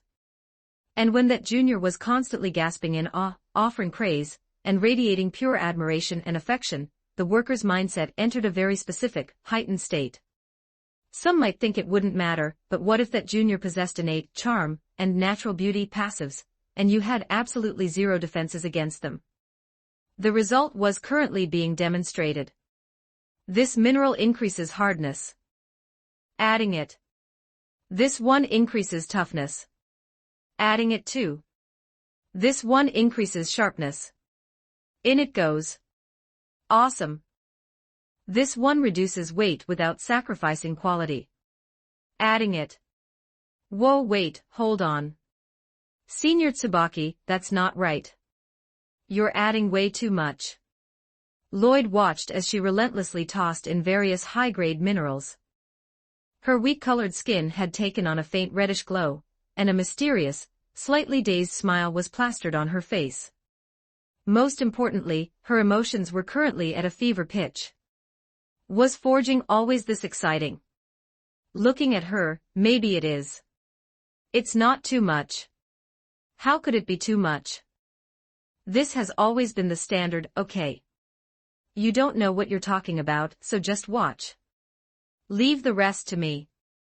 Tsubaki finished her sentence and tossed all 7 remaining materials into the forge at once. Lloyd watched, stunned. What kind of technique is this?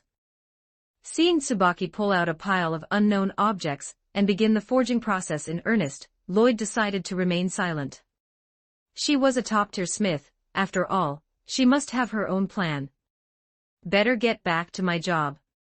Wow, Senior Tsubaki is incredible. Truly worthy of the title. Forging with such power. It's just too cool.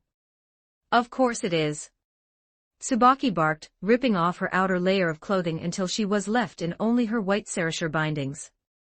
She didn't care that her figure was on full display as she intentionally struck the most badass poses she could think of while hammering away.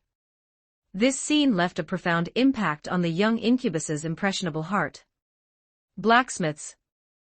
Are they always this wild? It's a bit much, but I kind of love it. Support me here.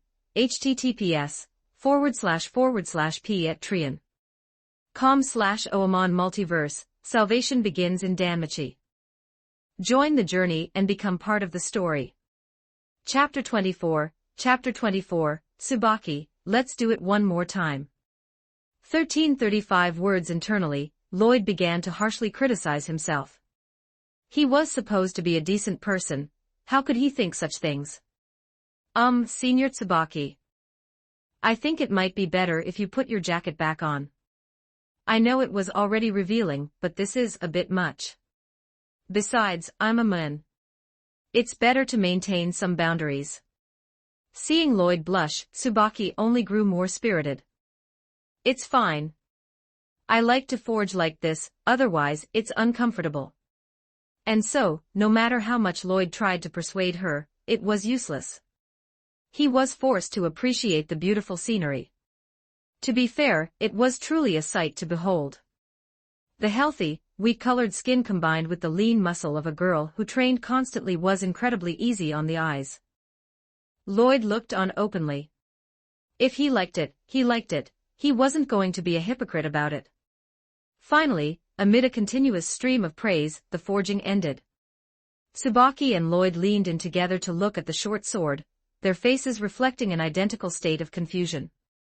Lloyd was waiting for her to explain, as he had no idea what its properties were. Tsubaki, meanwhile, was slowly coming back to her senses. As she recalled what had just happened, she felt as though the sky was falling. At the same time, she was bewildered by the object she had actually produced.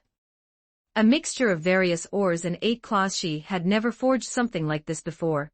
She had only ever conceptualized it in her mind. She hadn't expected to actually pull it off in a moment of inexplicable excitement.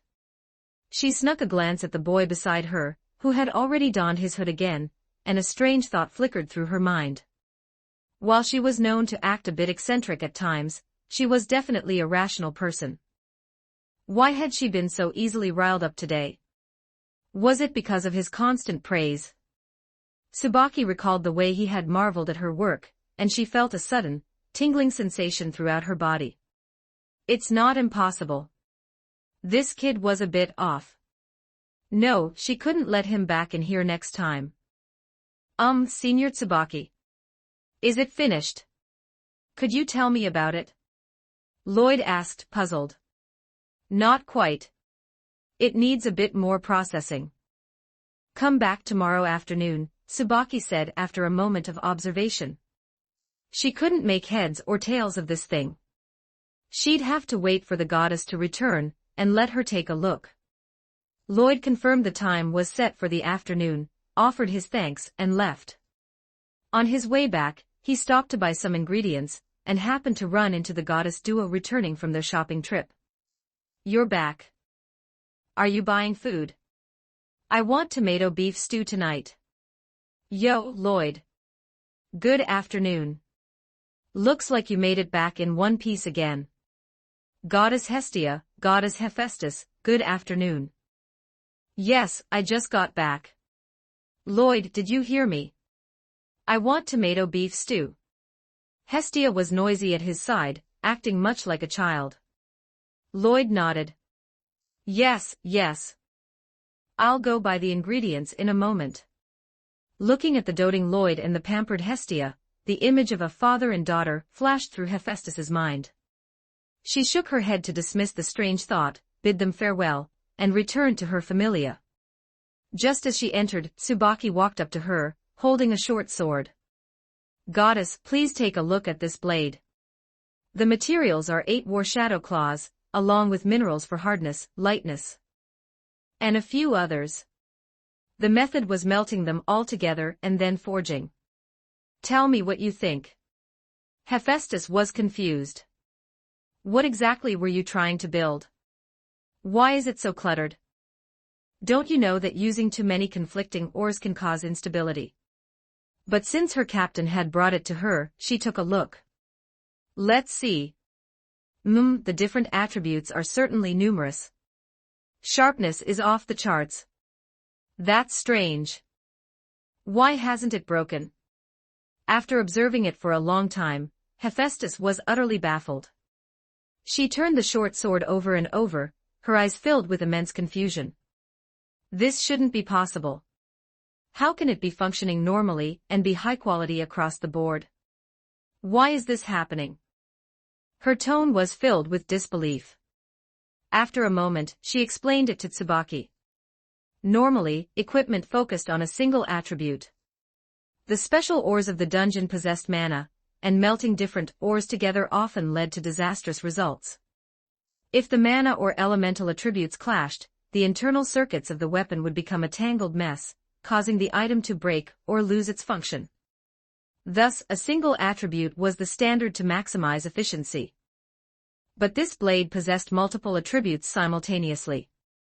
The internal mana veins were incredibly numerous and complex to a terrifying degree. Under normal circumstances, it should have failed or even exploded. Yet, here it was, perfectly fine. To use an analogy, it was as if a bunch of ores that couldn't possibly connect were joined by a bridge, or that appeared at just the right moment. The design was complex to the point of being a freak of nature, yet it worked perfectly.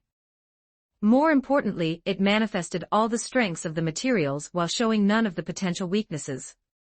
It was miraculous. Tsubaki was equally stunned.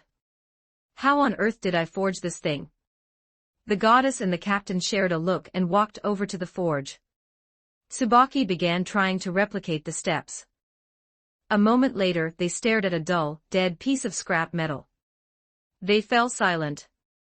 Then, the experiments continued.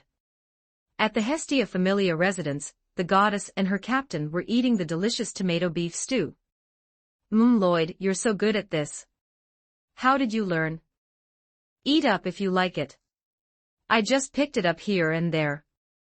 If you enjoy it, I'll try something else next time. Hestia cheered. By the way, do you want to update your status tonight? See how much you improved. Let's not. I don't need to go to the dungeon for a few days. I'll update it the day before I go back. I'll remember that. Here is the standard Valis for today, keep it safe. Hephaestus's debt isn't urgent, we'll worry about it at the end of the month. So much money. But safety is priority number one, okay. Don't worry, I know. The next day, Hestia said she was heading out to continue her recruitment drive. Lloyd finished his training, checked on his market plans, and headed to the Hephaestus Familia. He originally intended to sneak in quietly, but thinking the weapon was already done, he walked in openly.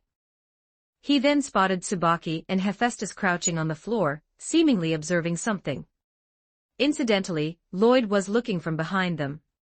Since they were crouching, a certain perfect peach shape was on full display. A perfect shape. Goddess Hephaestus, Senior Tsubaki, good afternoon.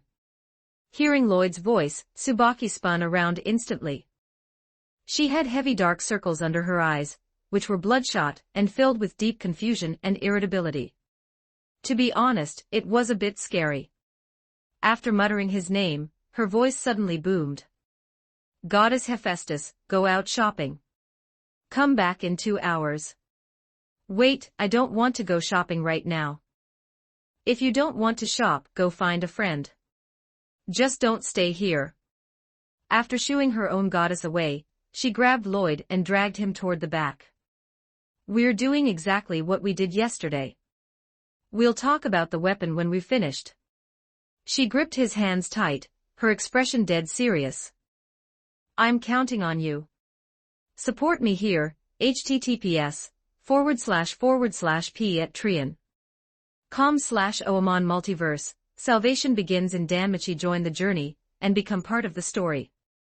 Chapter 25, Witness my sincerity skill. 1282 words. Sure. It's no big deal. Immediately following that, another series of emotional gifts began to manifest. Very soon, a strange, giddy laughter echoed. After more than an hour, Tsubaki brought her final movements to a halt, staring in silence at the living weapon in her hands. So success really was just missing someone's encouraging cheers. It looks like it was a success. Senior Tsubaki, have some water. Your lips are about to crack. Seeing the cup held to her mouth, Tsubaki was stunned. She touched her lips, they were indeed terrifyingly dry. She had been by the forge since last night, without a single drop of water. In such a situation, this was only natural. Only after her confusion passed did she feel her body's desperate cry, food. Don't rush, take a sip and I'll pour more. Gulp, gulp. It looks like you've been busy until now, senior. Is there a kitchen here? Tsubaki pointed to a small door on the other side. She practically lived here, so she had built a kitchen during the renovations. It had all the tools, though she rarely used them for anything substantial. Lloyd opened the door to check. There were seasonings but no actual food. I'll head out to buy some groceries. Wait for me. The market wasn't far, and Lloyd soon returned with ingredients. Considering her strength and the worry that she might not have enough to eat, he bought extra. A moment later, Lloyd transformed into a culinary expert and began cooking. The moment the aroma wafted out, Tsubaki's stomach provided a very vocal response. Even the normally boisterous Tsubaki felt a bit shy in this situation, her ears turning a faint shade of red. To save time, Lloyd avoided dishes that took long to prepare, focusing on stir-fries and fried rice. The first dish was served, and Tsubaki couldn't wait to dig in. I'm stuffed. Tsubaki leaned back in her chair, patting her slightly protruding stomach with a satisfied smile. I didn't expect you to be so good at this, Lloyd. You should just open a restaurant, it would definitely be a hit. Forget it. Doing it all yourself is too exhausting. If I were to open one, I'd choose a different business model. Is that so? Then I'll look forward to it. Oh, right. Lloyd, let's make a deal. What is it? You can just say it, senior. No need to be so polite. I'll waive your debt. You just have to come help me by cheering from the side every time. Plus, I'll forge your weapons for free. What do you think? Lloyd stopped scrubbing the dishes and turned to look at her. Can you give me a reason? It all started with that weapon of yours. After the goddess came back yesterday, well, that's the gist of it. Is that okay? After her explanation, Tsubaki offered an expectant gaze. In the future, she would try this with different people, but it was definitely best to communicate with Lloyd in advance. For her, as long as she could succeed in forging every time, she'd be willing to dance in the middle of it. Lloyd was a bit hesitant. After these two instances, he had discovered something. When he offered encouragement, he seemed to trigger his incubus racial traits, which unconsciously influenced the other person's emotions. Tsubaki's offer was tempting, but he wasn't sure if doing this repeatedly would be good or bad. Finally, after serious consideration, Lloyd felt he could agree. It was just influencing emotions, it shouldn't cause any real harm. Then I can come whenever you need me, senior, provided I have the time. Then it's a deal. I'll let you know in advance next time. And so, the two reached a strange agreement. Tsubaki felt that forging was already pleasurable, and now it was even better while producing entirely new creations, all at the mere cost of forging some weapons. A total win. Lloyd also felt great. Simply providing some emotional value from the sidelines granted him such massive benefits, and helped level up his favorability. A total win. Both sides felt they weren't losing out.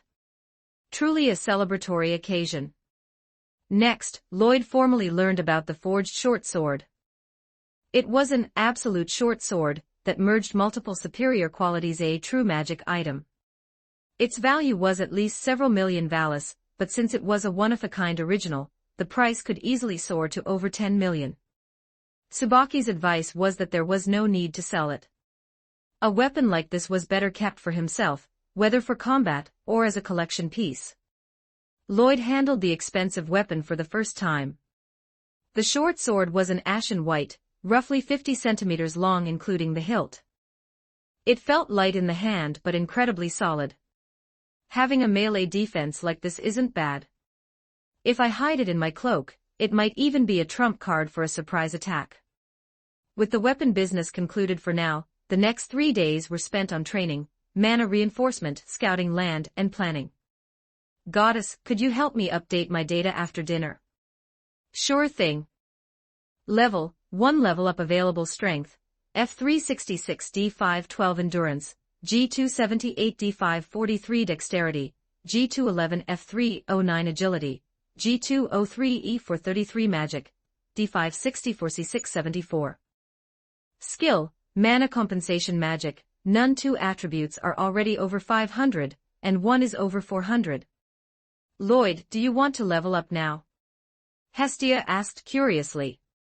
Normally, reaching D rank in a single attribute was enough to level up, though most people lacked a great feat. I feel like I can still improve. Leveling up isn't an urgent necessity right now. I'll tell you when I'm ready. Lloyd can arrange that himself. I don't really understand these things anyway. By the way, I failed at recruiting again today. I need comfort. Yes, yes. There. As she enjoyed her lap pillow, Hestia suddenly spoke. Do you think I'm a bit useless as a goddess? Lloyd nodded seriously. Based on current evidence, yes. You actually agreed. Hestia jumped up in shock before flopping back down.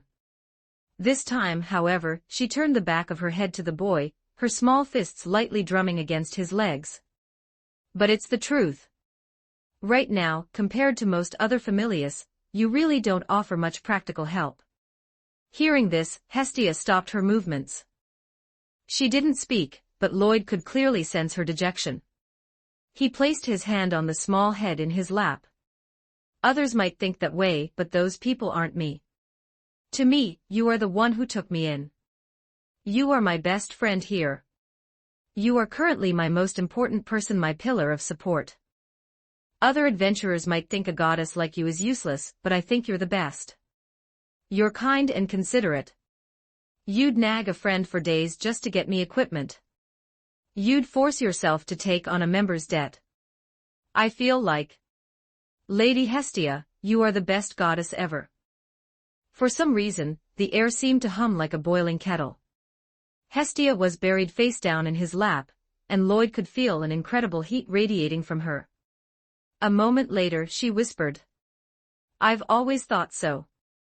The firm voice reached the goddess's ears, and her intuition told her he was telling the truth. Let me stay like this for a bit longer. Support me here, https://p@Trian.com/Oamon Multiverse. Salvation begins in Danmachi. Join the journey, and become part of the story. Chapter 26, A new supporter teammate. 1296 words. Hestia's favorability has increased. Current level, 6, current boost, 3, yes. You can lie here as long as you like, goddess. Actually, never mind. I'm going back to my room. Hestia gave a big hop and scurried back to her bedroom. Lloyd scratched his head. Did I say something wrong just now? Inside the room, Hestia curled into a ball on her bed, burying her burning face in the blankets. What? That boy. He's terrifyingly gentle. Great talent, sensible, kind, knowledgeable, organized, and he actually follows through on his word. How can such an incredible child exist? Hestia nodded to herself, praising her initial decision to take him in. It was the best thing she'd ever done. If Lloyd had run off to another familia, she would have cried herself to death. Hestia didn't know it yet, but her decision was indeed the best move she would make for the next 6 months. Every time she thought about it later, she would feel a wave of relief. The following month fell into a steady, 3-point routine.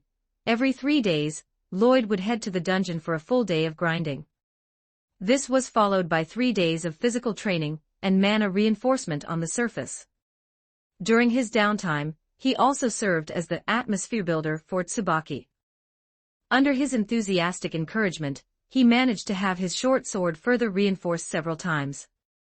However, the materials for these upgrades were strictly limited to war shadow blades and the minerals he provided.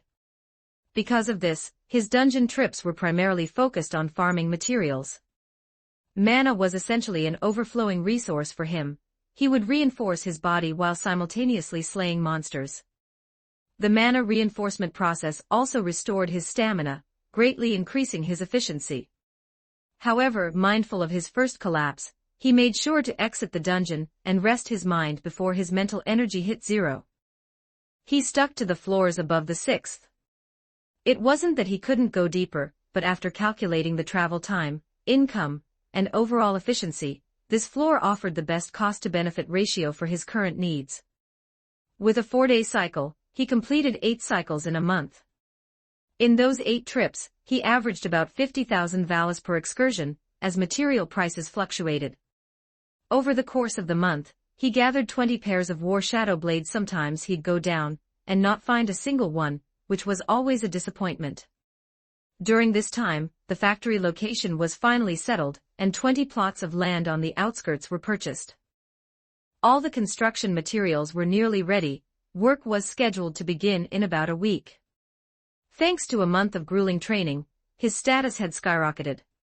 Level 1 level up available strength, D512 B723 endurance, D543 B703 dexterity, F309 B754.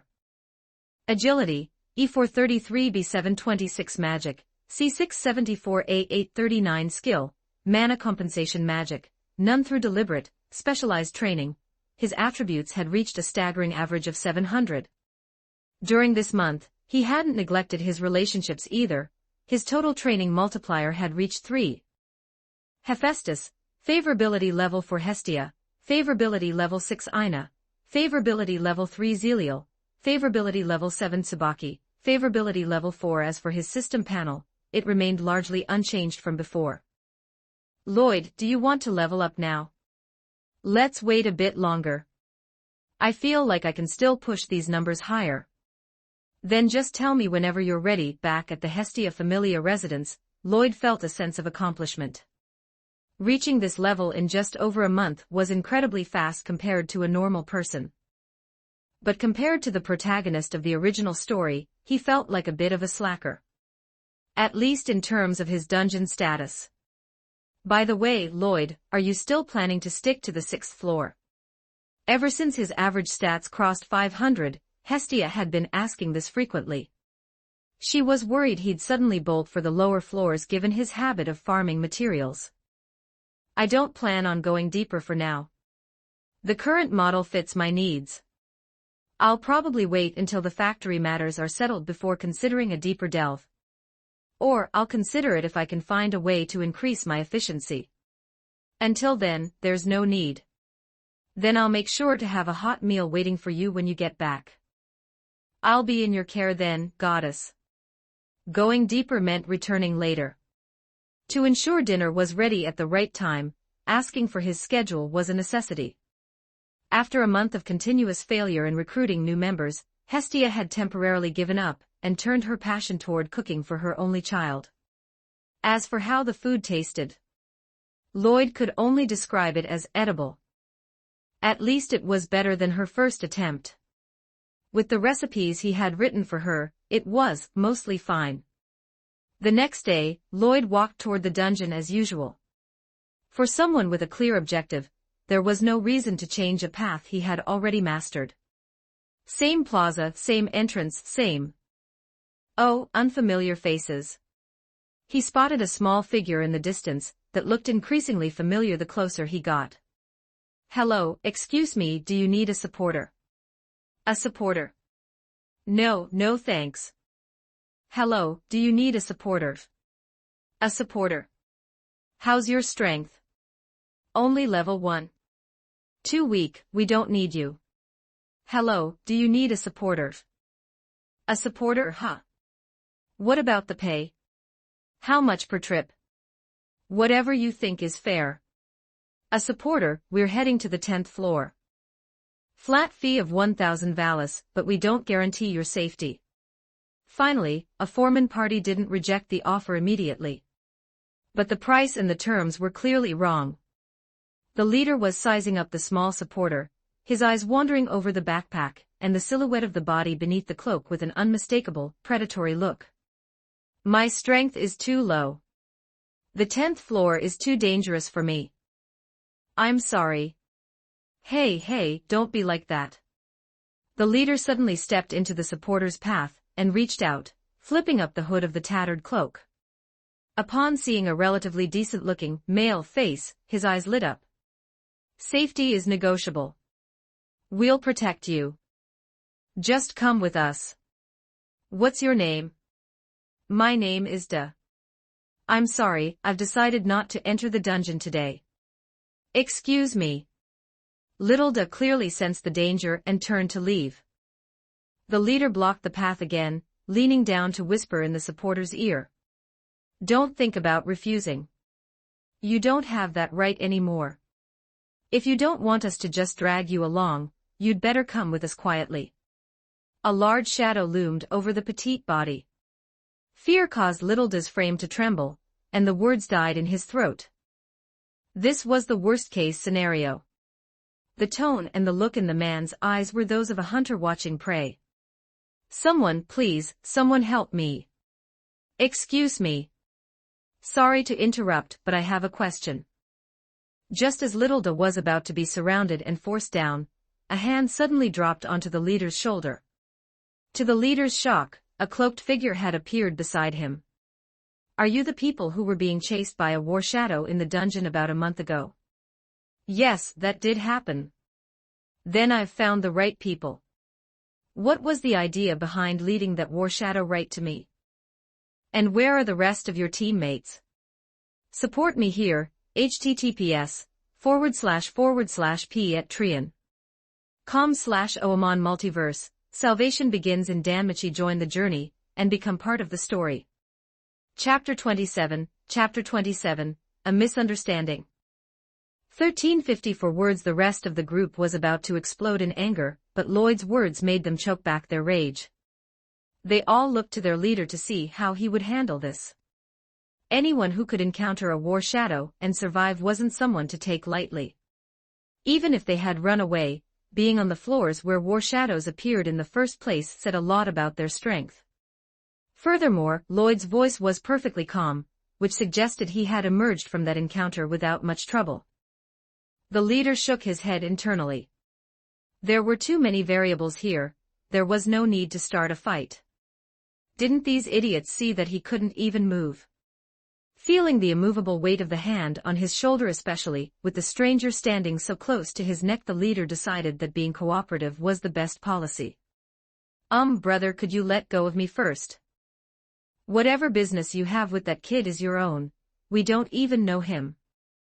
The leader spoke cautiously, glancing pointedly at the hand on his shoulder.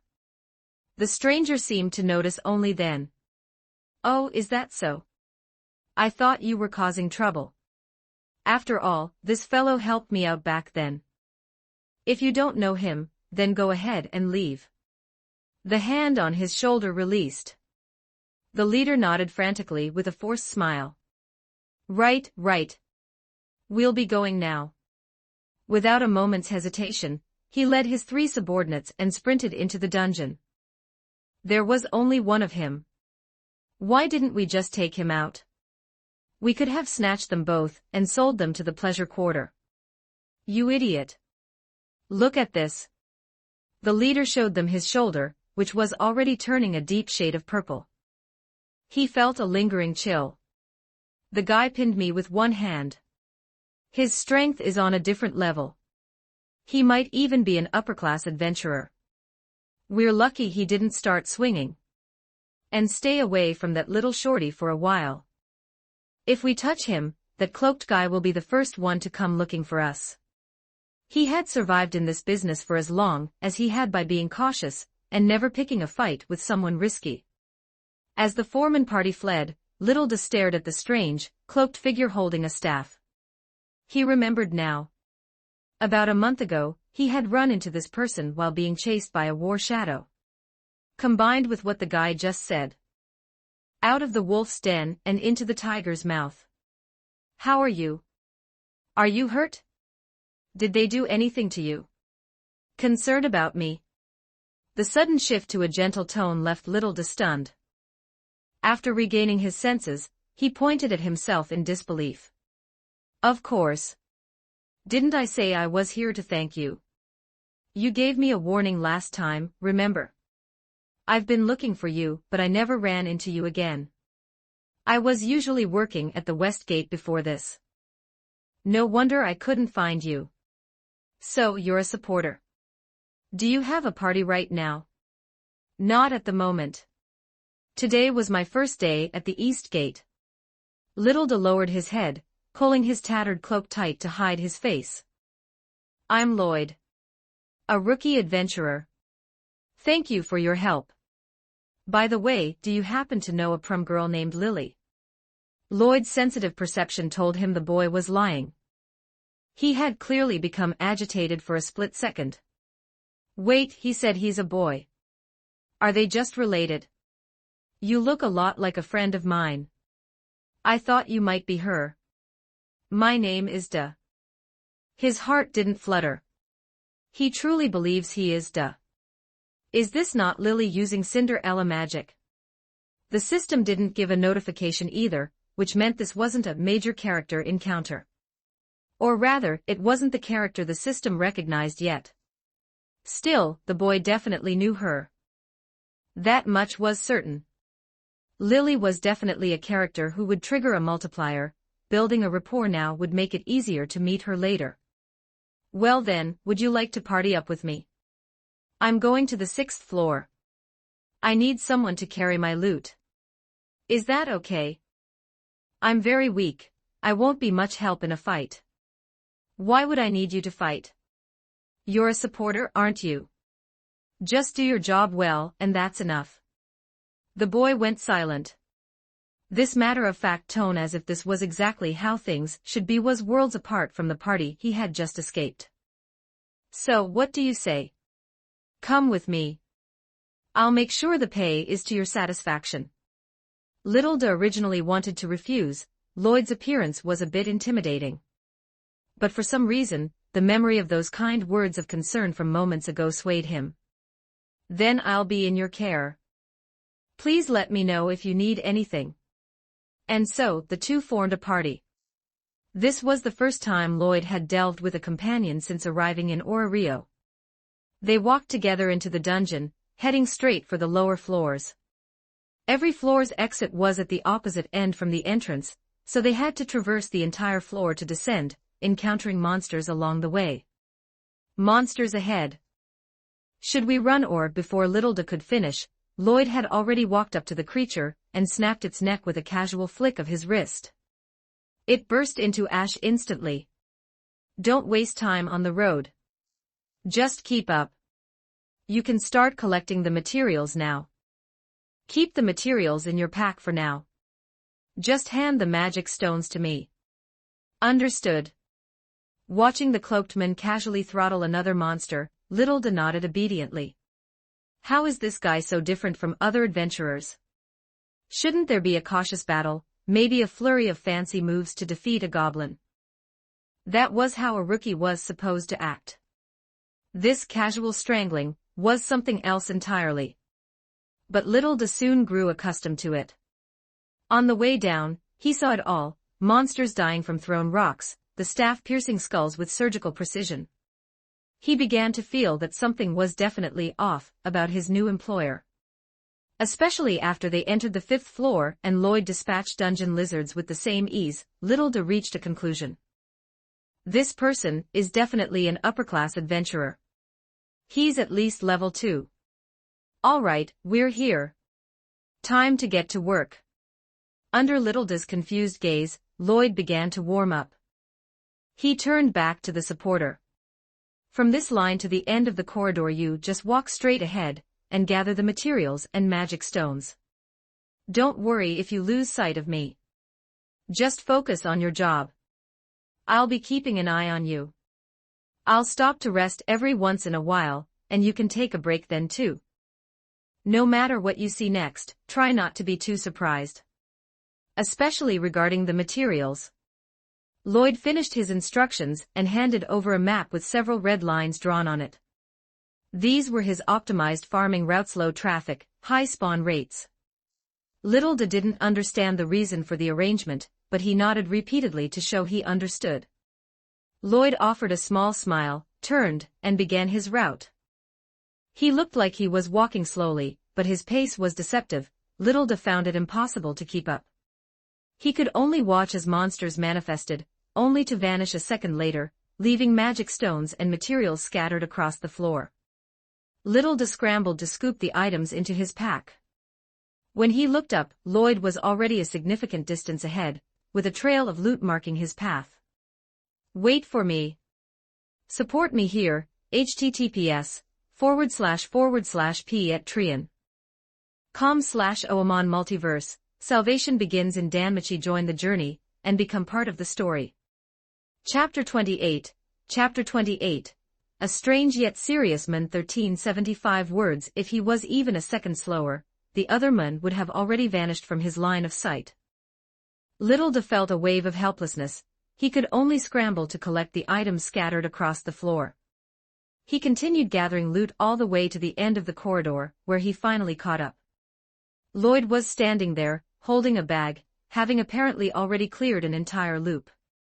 A bit slow. You'll need to pick up the pace later. Don't, please don't. It's just that you're too fast. Little handed over the collected magic stones. Lloyd tilted his head. Even though he had cleared a path and circled back, having someone else handle the cleanup made things significantly faster. His current speed for a full loop might look slow to an observer, but it was far more efficient than working alone. Lloyd emptied a few stones onto the ground and gripped them in his palm. Under Little's stunned gaze, the magic stones crumbled into ash and drifted away. Little looked up blankly at Lloyd, seeing only the darkness within the hood, and immediately lowered his head. It was over. What he had just seen was likely the man's exclusive skill. Gods, is this something I'm even allowed to see? Why did he reveal it right in front of me? Little this is my magic. As a mage, I can absorb magic stones to briefly restore my mana. Now, little a thing like this shouldn't be exposed casually. It's not something others should know. And you've noticed, haven't you? My drop rate for materials is unusually high. That too is a secret that shouldn't be leaked. Little said nothing. He kept his head down, his body trembling. He was terrified and filled with regret. Why is this happening again? Didn't you expose this on purpose? You were the one who invited me. It had nothing to do with him, yet here he was, caught in a mess. Is this how it always goes? Once we get to the surface, is he going to stiff me on the pay? We never even talked about money. Never mind that, I just need to figure out how to escape and get back to the surface alive. Little will you tell anyone about this? The voice came from right above him. He could hear the man's steady breathing clearly. Little's hand tightened around the dagger at his waist. Should I strike? His strength is too great. The chance of winning is 0. I won't say a word. I promise. Then it's a deal. No talking. If you keep your word, you can stay in my party for a while. We'll be teammates. By the way, do you still have strength left? How about we clear 2 more paths? Little nodded as a sign of consent. Lloyd didn't say anything more, he simply pointed out the locations on the map and set off. He isn't going to say anything else. He didn't even take the materials. Looking at the retreating figure, it seemed like a perfect opportunity to run. Hurry up and follow me, or you'll fall behind again. He's watching me. The chance of a successful escape is too low. I'll just wait and see. And so, as they continued the cycle of gathering materials and magic stones, Little tried to devise a counter-strategy. You're much faster this time. It's only natural for the first run to be a bit rocky, you'll get the hang of it. Keep it up. Today's goal is 20 loops. Once we hit that, we're heading back, regardless of the time. Lloyd smiled as he took the magic stones, acting as if he hadn't just threatened the boy. But this situation was being viewed from two very different perspectives. From Littleda's perspective, the man's words were an unmistakable threat. The display of rapid monster slaying was a show of force, a warning not to run. From Lloyd's perspective, he had to absorb the stones during a normal adventure, and since Littleda was the one collecting them, and knew the count, the disappearance of the stones couldn't be hidden. Since he suspected this was Lily and planned to build a long-term relationship, he figured he might as well be honest. He shared his secrets and didn't even bother checking the material count, thinking this transparency would build trust. What he hadn't considered was that the person before him had suffered through the malice of countless adventurers, and was hypersensitive to danger. To Littleda, Lloyd's behavior wasn't trusting, it was a trap. He was certain Lloyd was plotting something, maybe planning to dispose of him on the way back to the surface. Nothing good ever comes from people like this. Littleda watched Lloyd walk away again. The man's personality shifting between kind and cold only reinforced his fears. How could a normal person act like this? No, I have to find a way out. A sound from behind made him spin around instantly. A pitch-black, slender body with long, hooked finger blades emerged. A war shadow. Littleda fell into despair. What is wrong with today? Why is everything going so badly? First one villain, then another, and now a newbie killer. At this distance, there was no way to escape. Perhaps the gods really wanted him dead. Fine then. I'll just go see my parents early. And when I see them, I'm going to punch them both.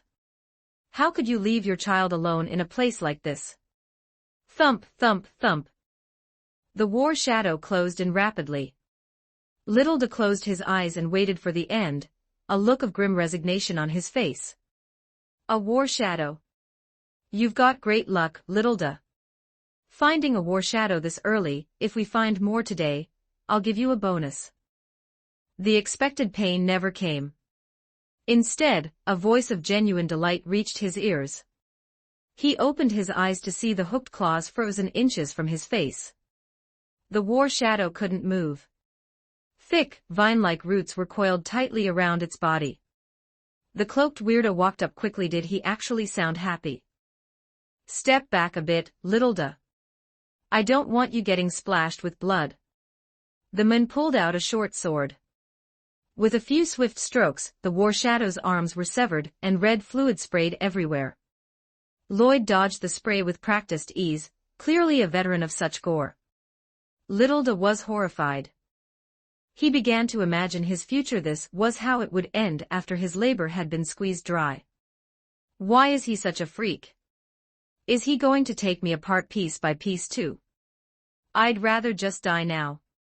After quickly finishing off the monster, Lloyd turned back and reached out a hand. Is it starting? Is he going to do it now? Please, just make it quick. Looks like you aren't a fan of head pats. Well, I'm doing it anyway. Littleda felt a warmth on the top of his head. The man's voice, now a mix of confusion and deliberate playfulness, left him unable to react for a moment. You did well. But next time, don't just close your eyes and wait. Run toward me and yell as loud as you can. I won't be far. If I hear you, I'll come running. Do you understand? Looking at the retreating back, Littleda found himself at a loss for words. What a strange guy. He's supposed to be a villain, so why does he feel so gentle? He shook his head violently to dispel the thought. Don't let one act fool you. I have to stay alert and look for a chance to escape. With that resolve, the petite figure resumed his busy work until... Want some lunch? My goddess said she wanted to see what it felt like to be in charge of bento duty, so she made a ton. If you didn't bring anything, let's eat together. Support me here, https // at Trian. com/Oamon. Multiverse, salvation begins in Danmachi. Join the journey, and become part of the story. Chapter 29, Splitting the Loot. 1340 words. I brought my own. As Little spoke, he pulled a piece of hard bread from his large backpack. Hestia's cooking wasn't exactly top tier, but compared to dry, hard bread, it was a complete victory. Bread is fine, but let's eat together anyway. I'll share some with you. Lloyd divided the bento into 2 portions and handed one over without waiting for an answer. Do you have chopsticks? Should I find something to use as a substitute? The man's face was hidden, but he seemed gentle. He was a bit blunt, yet his concern felt genuine. The massive contrast to his earlier behavior left Little speechless. Finally, he reached out and took the food. It's fine. I have utensils. After De took the food, Lloyd suddenly spoke up. Did my words earlier scare you? Thinking back, that kind of talk about secrets probably sounded like a threat. He had noticed something was off earlier. Little had been constantly scanning the surroundings, and his primary emotions were tension and fear, emotions that spiked whenever he looked at Lloyd. At first, Lloyd thought there were monsters nearby, and had even scouted the area. When he found nothing and left, the boy's anxiety had dipped slightly. After testing this a few times, he was certain Little was afraid of him. Then he remembered the moment the mood soured right, when he'd displayed his skill, and asked the boy if he'd tell anyone. Then he looked at his own dark, mysterious cloak. That speech, given during a first-time collaboration while dressed like a shady character, it was definitely a bit terrifying. If I scared you, I'm sorry. It's just an old habit of mine. As my teammate, you were bound to find out eventually, so I figured it was better to be direct and clear things up. I know I look strange, but I'm not like the thugs on the upper levels. I'm actually a good guy. Little froze. Looking at the cloaked man scratching his head in awkward haste, a sense of clumsy sincerity washed over him. What a strange guy. Little wasn't an idiot. No one who lived as he did survived by being a fool. He could tell a lie from the truth in an instant. So all that time, I was just overthinking it. I was the one being paranoid. I'm such a moron. I'm such a moron. Little muttered to himself. Watching the boy remove his hood and begin stuffing his face with food, Lloyd smiled. It seemed the misunderstanding was resolved. We'll clear 10 more paths this afternoon, and then head back. The sooner we finish, the sooner we go home. Given our speed, we should finish pretty quickly. Are we really going back that early? Once we hit the quota, that's it. I do it every time. With his mindset adjusted, Little became much more focused. He quickly adapted to the plan Lloyd had set, and became even more efficient. After encountering a second war shadow and confirming Lloyd's strength, the boy no longer panicked when monsters appeared. He knew that as long as he called out, Lloyd would appear instantly. Whether it was other adventurers or monsters, his employer would always step in to handle it. This sense of security allowed Little to truly relax. The 10 loops passed quickly. As promised, Lloyd gathered the materials and they headed back to the surface. At the entrance of the guild. I'm going inside to exchange the money. Wait for me here for a second. Have this drink while you wait. Staring at the uniquely flavored drink in his hand, Little nodded with a complex expression. Does this guy have a weird sense of humor, or does he genuinely like this stuff? Inside the guild, Lloyd spotted Ina immediately. He walked up with a smile and set a drink down on her desk. Miss Ina, it's been a while. How have you been? Seeing the drink, Ina knew exactly who it was. Is that you, Lloyd? It looks like today was another dungeon day. How was the harvest? I'm on a once every 3 days schedule. I brought a supporter with me today, so everything was much faster and easier. The hall is quite impressive. He hefted the bag, his voice carrying a hint of pride. I'm glad it went well. You aren't hurt, are you? Don't worry, I'm perfectly safe as always. I'm a mage, how could I get hurt? Through his habit of chatting and bringing her drinks whenever he was free, Ina's favorability had successfully reached level 3. In the system's terms, she liked him quite a bit, but in Lloyd's terms, they were at least good friends. Ina's concern during their chats often felt like that of an older sister. By the way, Lloyd, I have something to ask you. Can I become your dedicated advisor? Ina scratched her slightly flushed cheek with a slender finger. She had originally planned to offer this as a reward later, since dedicated advisors weren't common for rookie adventurers. Having one early on was a massive help. However, Lloyd was different. He had everything planned out, and was incredibly disciplined. He never encountered danger, he made plenty of money but managed it well, and he had clearly memorized the handbook from cover to cover. He visited the guild once every 4 days like clockwork, always in the afternoon. He was more punctual than her own mealtimes. Of course. I'll be in your care then, Miss Ina. No, the pleasure is mine. If anything, I feel like I'm getting the better end of the deal. Ina had been keeping a close eye on him. After exchanging his money, he didn't go anywhere, he bought groceries and went straight home. He never even looked at the pubs. Over the following 3 days, he would rise early to train. Although she couldn't see him inside his room, the faint sounds of exercise drifting out were unmistakable. A few hours later, he'd head to the Hephaestus Familia, then wander the streets taking notes in a book. It seemed to have something to do with the shops currently under renovation, all of which had been purchased by the Hephaestus Familia. They were likely collaborating. Lloyd's 3-day cycle was so routine it didn't even feel like an adventurer's life. It was almost boring. Yet, he had lived like this for over half a month, leaving the observing Ina completely flabbergasted. What is up with this sensible, obedient child? How can he be this perfect? Ina wanted to scream. That was why she had been hesitant to ask to be his advisor. She felt she hadn't actually helped him with anything yet, which made her a bit shy. But she wasn't worried. An advisor's role wasn't just about adventuring, she could share her life experience too. Anyway, he was exchanging money now. She'd catch him at the door in a bit. Hey, friend. I'm here to exchange. Have a drink on me. Good haul today. But your rank is still low, and the market is currently saturated for these items. The price is down to 120 per unit. If you aren't desperate for cash, you might want to hold on to them for a while. Thanks for the heads up, but I have a teammate this time, so I'd rather just sell them now. Your call. Let me count them. Wow, 622 items. Did you pull these out one by one?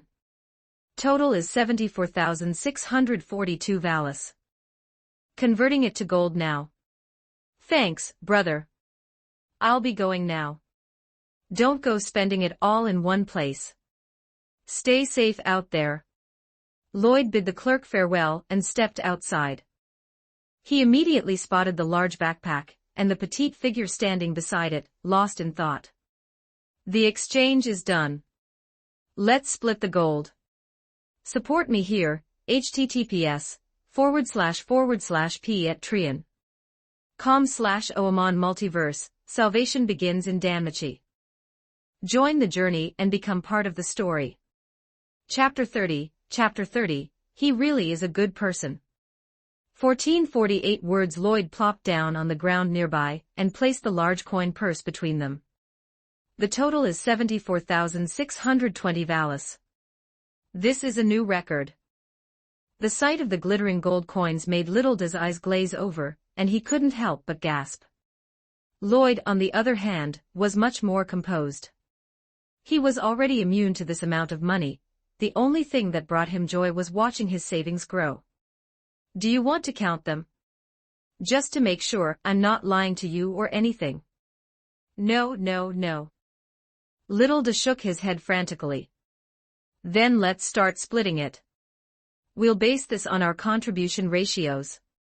First, in terms of combat, I handled basically everything. I didn't have to buy potions or tools from you either. Essentially, your job was just putting the materials and magic stones into the bags. Regarding the collection, you cleared 8 paths in total, while I handled the rest. Littleda remained silent. He had already guessed the outcome. He was only responsible for picking things up, and he hadn't even picked up as much as his employer. This wasn't even standard supporter work, anyone could have done it. However, I have to admit that having you in the party made things significantly faster. Plus, your route planning at the end was a huge help. So, based on the percentages, I'll give you 20%. That's 14,928 Valis. Any objections? Littleda let out a confused sound, his brain failing to process the numbers for a moment. Looks like no objections. Having finished his explanation, Lloyd began pulling the money out. Soon, a small pouch filled with gold coins was pushed forward. Littleda stared blankly at the money, an amount he wouldn't have been able to earn in an eternity, and fell into a stunned silence. Littleda. Hearing his name, he looked up. The cloaked man stood up, bathed in the sunlight, and extended a hand toward him. I am Lloyd, the captain of the Hestia Familia. I'd like to invite you to join my party long-term. The schedule is 3 days of rest, and then a delve on the 4th day. Can you accept that? Bathed in the sun, the strange man in the cloak suddenly looked different. The generous split of Valis, the day spent together, it seemed he really was a good person. If you don't mind, I'll be in your care. Littleda finally reached out and took his hand. Ha ha ha, glad to hear it. Though I suggest you don't bring so much junk next time. You can just bring an empty bag down. But then I wouldn't be a supporter. That won't do. But isn't a supporter's job to provide support based on the situation? You saw how we delve. If we move fast, we get more materials, which means more Valis. Looking at the gold coins before him, Littleda went silent. After a moment, he whispered, "Are you trying to make me your exclusive supporter?" Lloyd's eyes lit up. That's a great idea. His earning speed depended on kills, material drops, and the dungeon's respawn rate. He didn't have to worry about kills or respawns. The dungeon was massive enough for that, but gathering materials was the bottleneck. Normally, he averaged around 50,000 Valis alone. With Littleda, it was over 70,000. Once they got used to each other, they could go even faster. An exclusive supporter. Definitely doable. Then it's a deal. You're my exclusive supporter, no backing out. Worried that the delve rhythm might be too slow for the boy to earn enough, Lloyd added, "If you agree, I'll add a flat 10% bonus to every split. Rare drops like war shadow blades won't count toward the split since I need them for my weapons, but I can compensate you with extra Valis for them." No, that's too much. I don't want money from the rare materials. Just the split from the normal ones is enough. And you don't need to increase the profit, today's rate is more than fair. Littleda hurried to stop him. If he kept going, he'd be offering over 100,000, he didn't feel he deserved anywhere near that much. The two communicated a bit more, eventually reaching a compromise. Rare materials wouldn't be part of the split, but the supporter's profit would be fixed at 30% of the normal drops. Even though Lloyd technically came out ahead in this deal, Littleda felt like he was the one making a killing. All right then. Stow your money and head home. We'll meet here on the morning of the 4th day. Littleda waved as he watched the men leave, then turned away, feeling the heavy weight of the gold in his arms. He had to hide this money quickly, or something bad might happen. Are you ready to head back? Looking at Ina, who had suddenly appeared at his side, Lloyd nodded. Can you spare a moment? Have you ever been to Babel?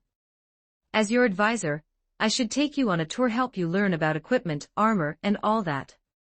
I'm sorry, Miss Ina. My goddess is waiting for me back at the residence. Maybe next time. Well, let me know when you have time or if you have any questions.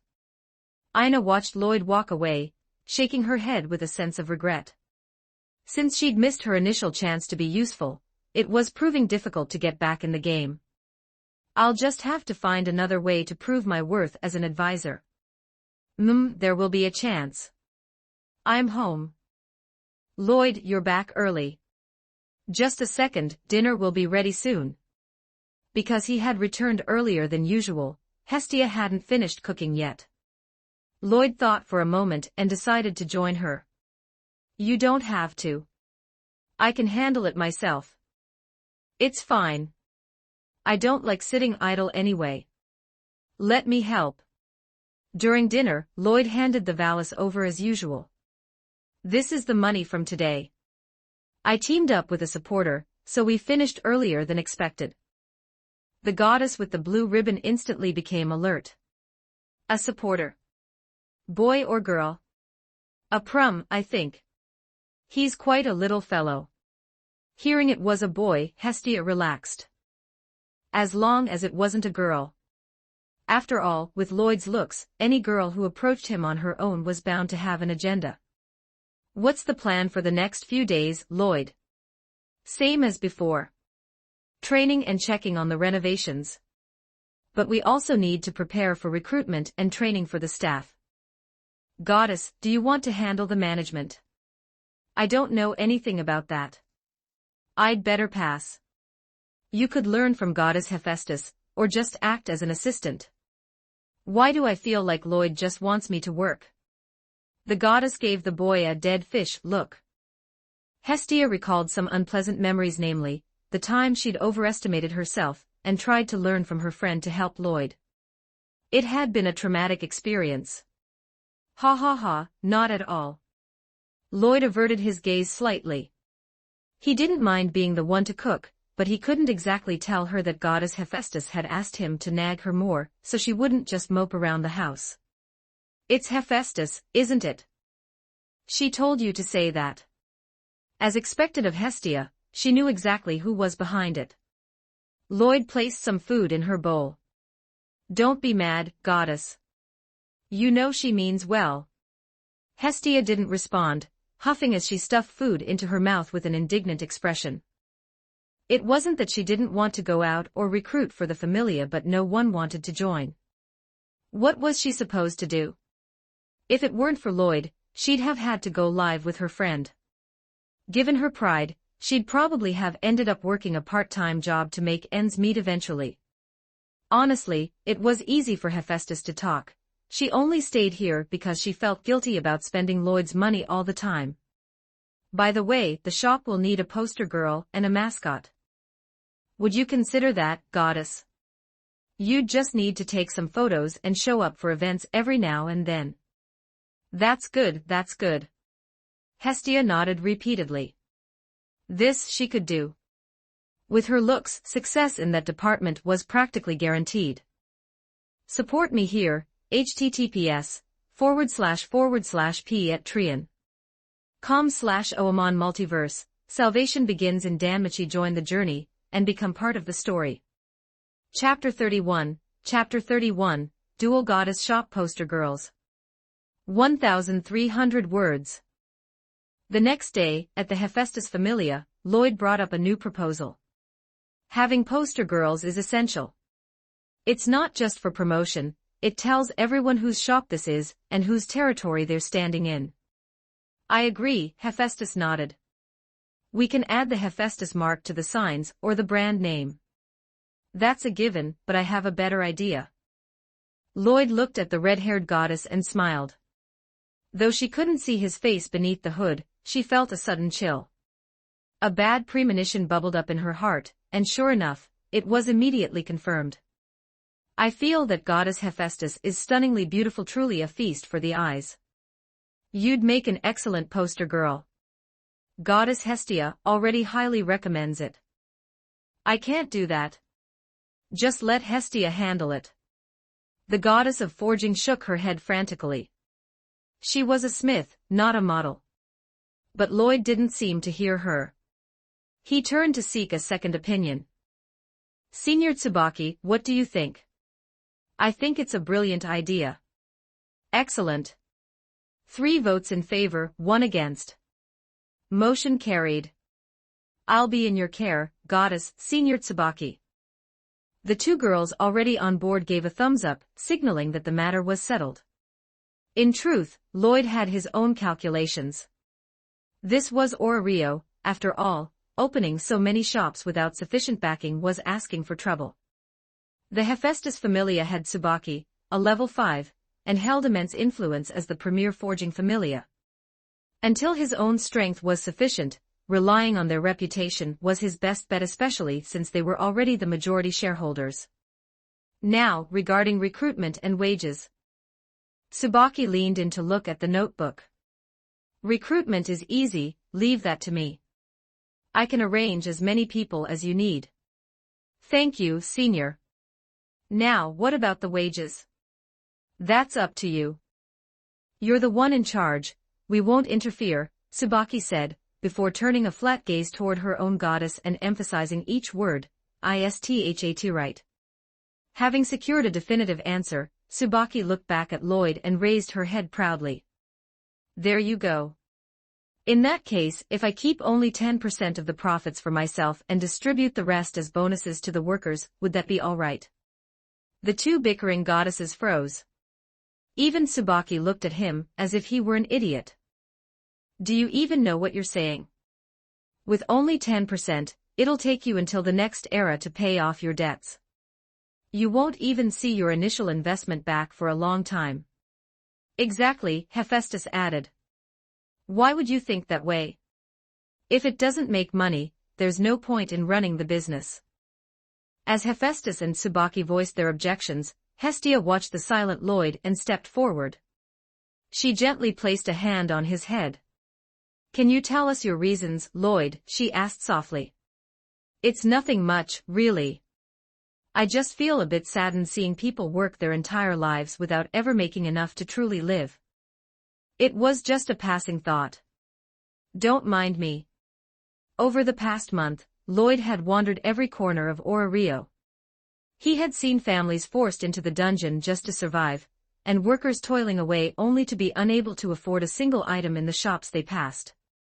Even though this was another world and these people had nothing to do with him, looking at those tired backs made him feel as if he were looking at his past self. He had a cheat. He had reached a level in 1 month that took others years to achieve. Even though he could feel his growth slowing down lately, it was still beyond anyone's wildest imagination. His drop rate in the dungeon meant he would never truly be short of cash. His debts were large, but they weren't urgent. Compared to that, a factory making products worth tens of millions could perhaps satisfy a dream he'd held in his previous life. It's fine. I was just joking. Let's get back to discussing the standard wage. Lloyd laughed it off, trying to change the subject, but Hestia felt an uncomfortable tug at her heart. He looks like he's in pain. If you want to do it, then do it. Just don't mess with the other stakeholders' shares.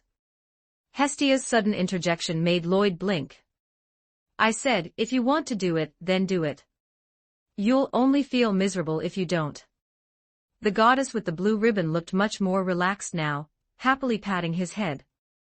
An adventurer's adventure is to fulfill their own wishes, that's what I've always heard. As long as you aren't hurting anyone else, don't let yourself be unhappy. Go ahead and be bold. I'll be right behind you. But we have a deal, you have to make a solid plan, even if I can't understand the numbers. The petite girl spoke her heart with such gentleness that Lloyd found himself unable to find words for a long time. Hephaestus felt something was slightly off, but Tsubaki's internal alarm was screaming. She recalled their recent chats.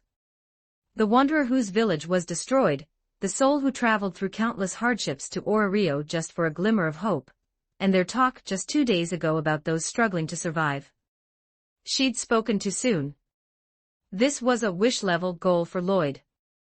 She'd slipped up and let this short, well-endowed goddess take the lead in emotional support. If she didn't act now, Hestia would pull ahead in favorability by a mile. Damn it, a tactical error. There was still a chance to save this. In such matters, failure only happens if you don't offer a comparison.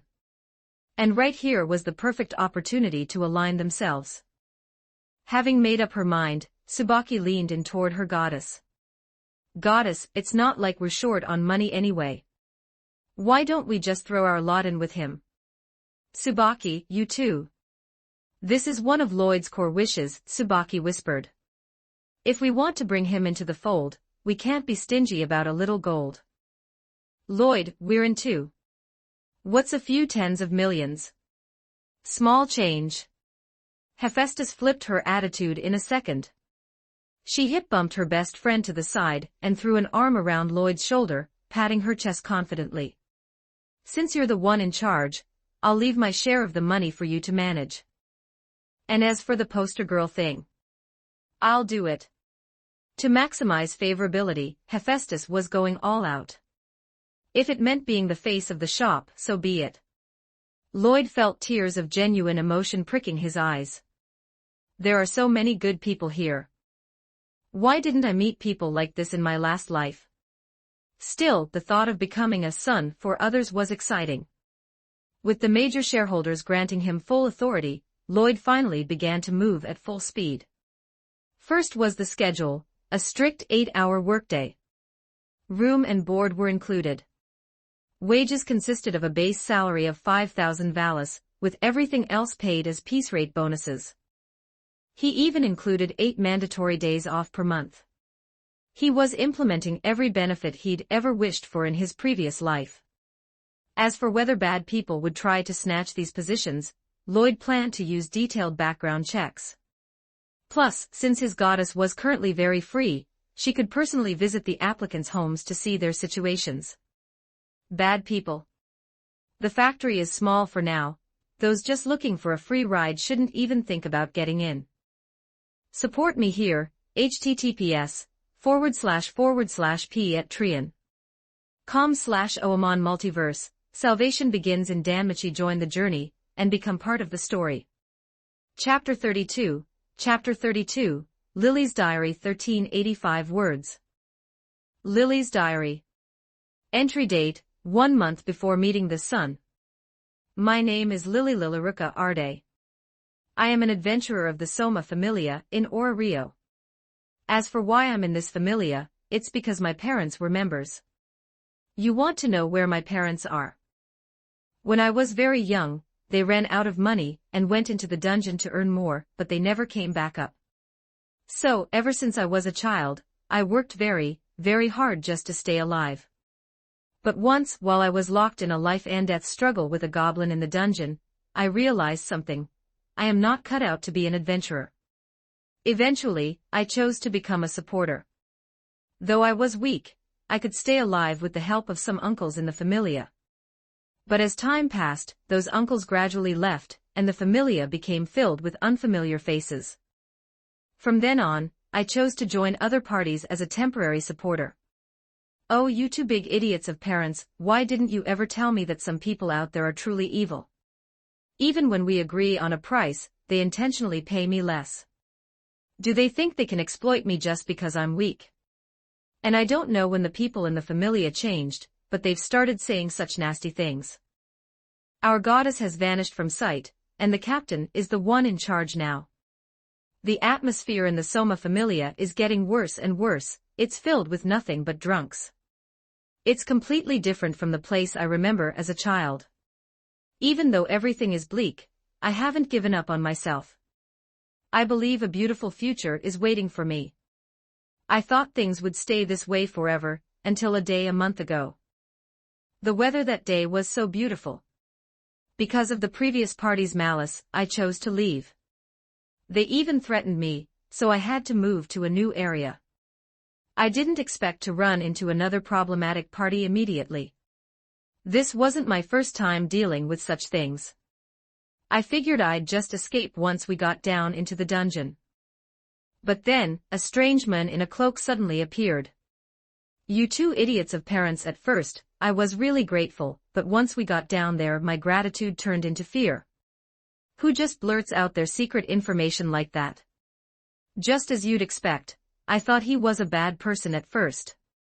Truly, I was seriously considering how to run away. But isn't it miraculous?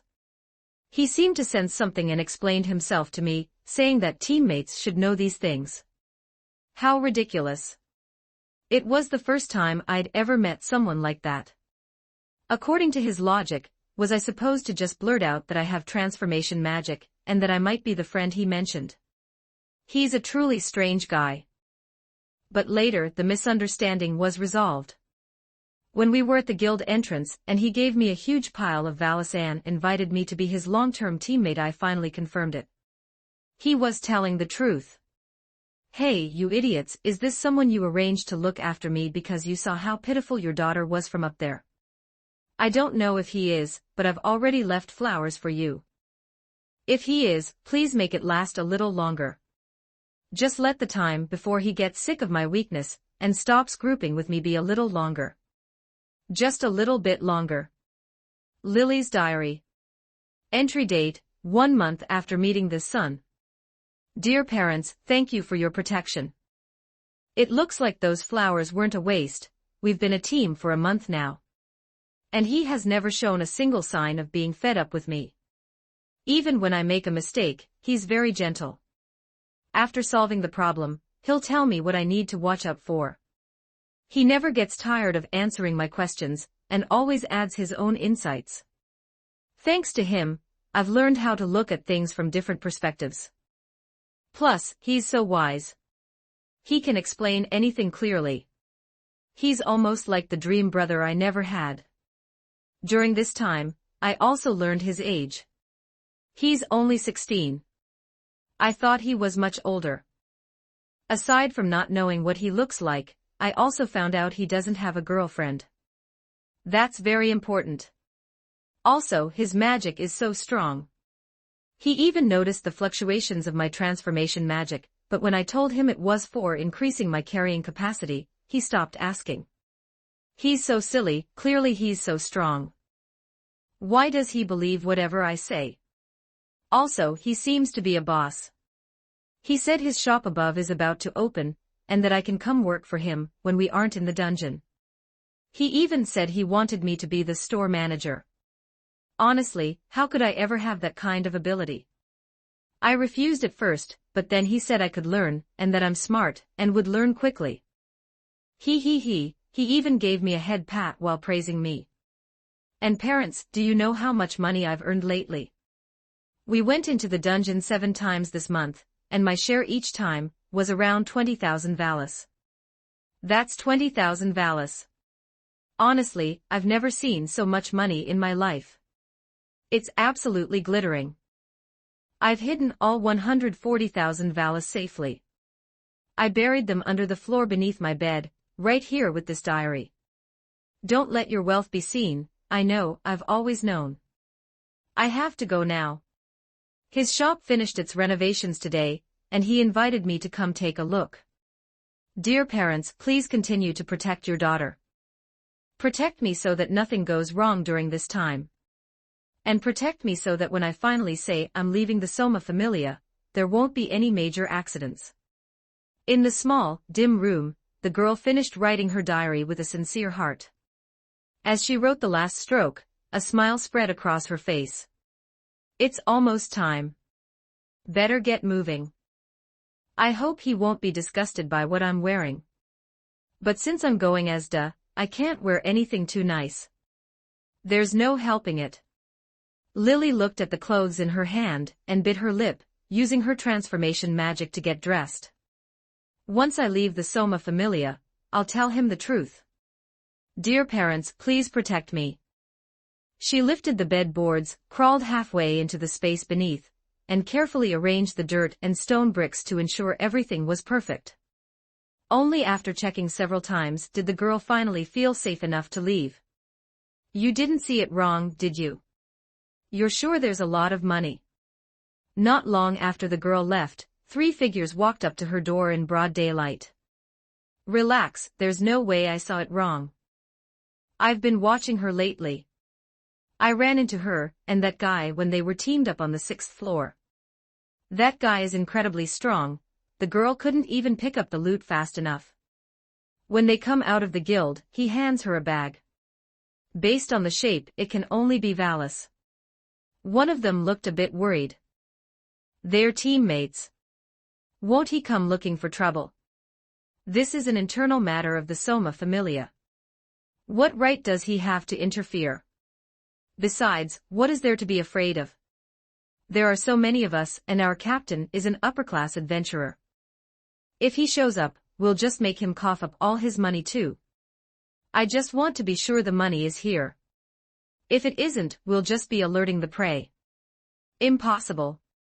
I've been watching her constantly, she hasn't taken a single bag out of here. Now that they were certain there was money, they had no more reservations. The strongest of the bunch kicked the door open. Support me here, https://p@trian.com/oamon Multiverse. Salvation begins in Danmachi. Join the journey, and become part of the story. Chapter 33, Men Can't Like Men. 1383 words. The men burst inside and began a frantic search, ransacking the room. They tore through the wardrobe, the shoe rack, and every corner they could find.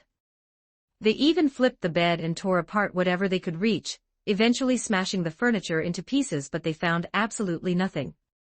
Finally, one of them spotted the backpack Lily had been using recently. It had many new pockets added, but was almost entirely empty of tools. You idiots! The gold has already been moved out. Impossible. She hasn't left since she got back, and she didn't take any gold with her when she did. Look at this bag. A supporter with 0 tools, and she suddenly added all these pockets. The burly man sneered. What did this represent? It meant that what was usually bulging inside were gold coins and things used to mask them. He glanced at the ruined room, swallowed back a curse, and realized that since it had already happened, arguing was pointless. Let's go back to the Familia and spread the word. We might not have found it now, but that money will be ours sooner or later. Since they had already started, they might as well go all the way and drag everyone else into it. Meanwhile, at the guild entrance, the two met at the agreed-upon spot. Good morning, Brother Lloyd, Lily greeted him with practiced ease. Good morning, duh. How have you been the last 2 days? By the way, do you always keep your magic active? Is it one of those supporter types that you can't turn off? Yeah, that's it. You know, as a supporter, I have to keep my strength up at all times to keep up with my teammates' pace. You're quite diligent. That's good, very good. You can keep training when you come to work for me later. Ahem, let's talk about that later. By the way, when is the opening? The plan is to head into the dungeon tomorrow, and the day after that is the grand opening. Get ready, I'm planning to go a bit deeper this time. You're finally heading further down. But my strength isn't enough for the lower floors. That's a minor detail. I'll protect you. Besides, haven't you been doing a great job against monsters lately? Just keep at it and you'll be invincible. During this time, Lloyd had been taking great care of his little brother teammate, and their relationship had grown quite close, reaching a level similar to his bond with the guild clerk. He even felt that if the system recognized it, this kid would have contributed 3 levels of favorability by now. The system didn't recognize it, but Lloyd wasn't in a rush to force a major character encounter just for the multipliers. He believed that as long as he was strong enough, he'd eventually meet them properly. All right, here we are. This is my specialty shop. Looking at the massive glass walls that stood in stark contrast to the surrounding buildings and the modern interior layout, Lily's eyes lit up. Come on, I'll take you inside and show you around. Lloyd introduced the various training tools and equipment while explaining his theories. Lily nodded along, looking at him with admiration. As expected of the cloaked brother, his ambitions are truly grand. By the way, will you come help me out here when the time comes? Wouldn't that be inappropriate? Lily waved her hands frantically. Is something wrong?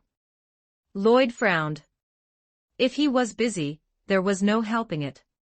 Though she couldn't see his face, the attentive girl had learned to sense his meaning over the past month. Afraid he was overthinking things, she hurried to explain. It's not that I'm busy. It's just, I don't know how to do anything. And since you're the boss and I'm just coming to help. That's fine. I'll handle everything. It's a deal, then. Come here, let me show you this machine for training endurance and physical strength right at home. With the agreement settled, Lloyd continued the tour, even suggesting that should buy one to try out, training at home could only be a good thing. Lily was tempted, but thinking of where she lived, she ultimately refused. She was certain that if she bought one now, someone in her familia would borrow it immediately. Brother Lloyd, is this how you train at home during your 3 days on the surface? My skills are a bit special, so I plan things with that in mind. Lloyd turned to look seriously at the slender Based on my situation, the longer I spend in the dungeon, the more time I need on the surface.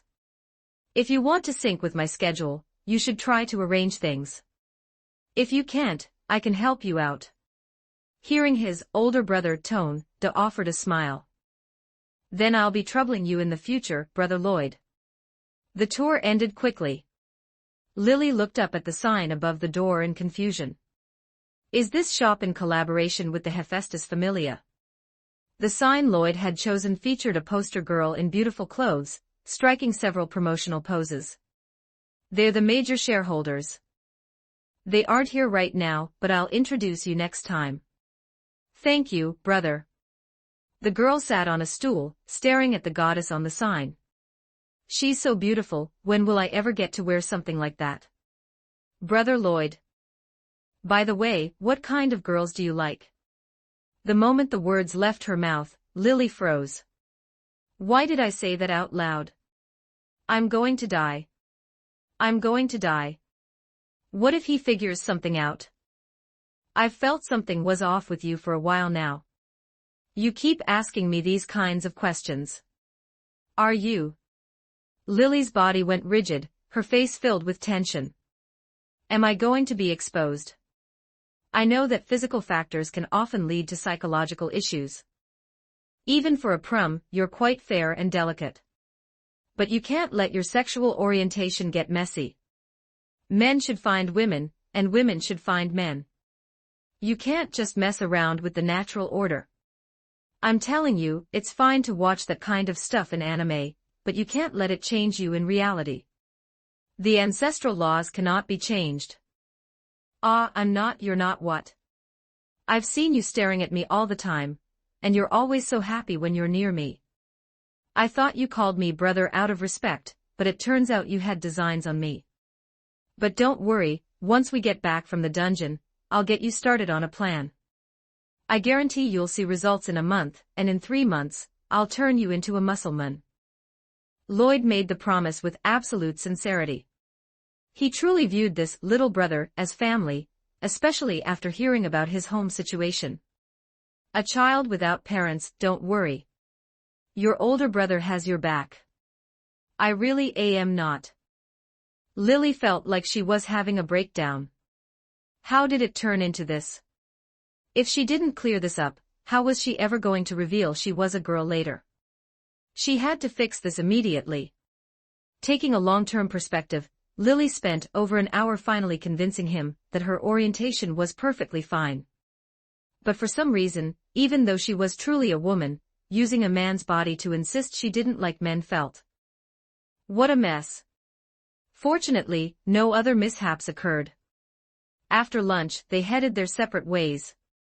After confirming the time and gear for the next day, Lily walked home. Hum hum hum, Lily hummed a tune, as she reached the usual spot outside her familia's territory to transform back. There was no need to let the people inside know about her magic.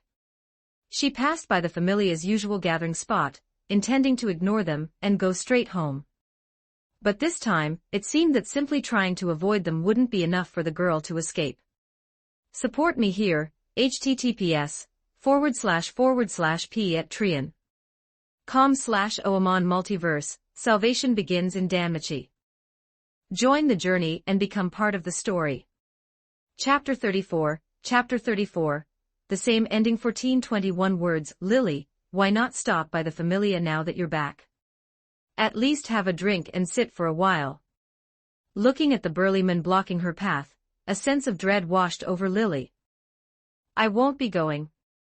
I'm tired today and don't really feel like it, the girl said, attempting to sidestep him. Another person blocked her way. Why are you tired? Is it because the valise is too much and too heavy for you? I don't know what you're talking about. I'm just a supporter. Where would I get that much valise? If there's nothing else, I'm leaving. You guys go on and drink. Yet another person stepped in. Don't be in such a hurry to leave. Actually, we know. You've been teamed up with a strange cloaked guy and making a fortune. We're not going to take it. We just want to see how much it is. Just a look.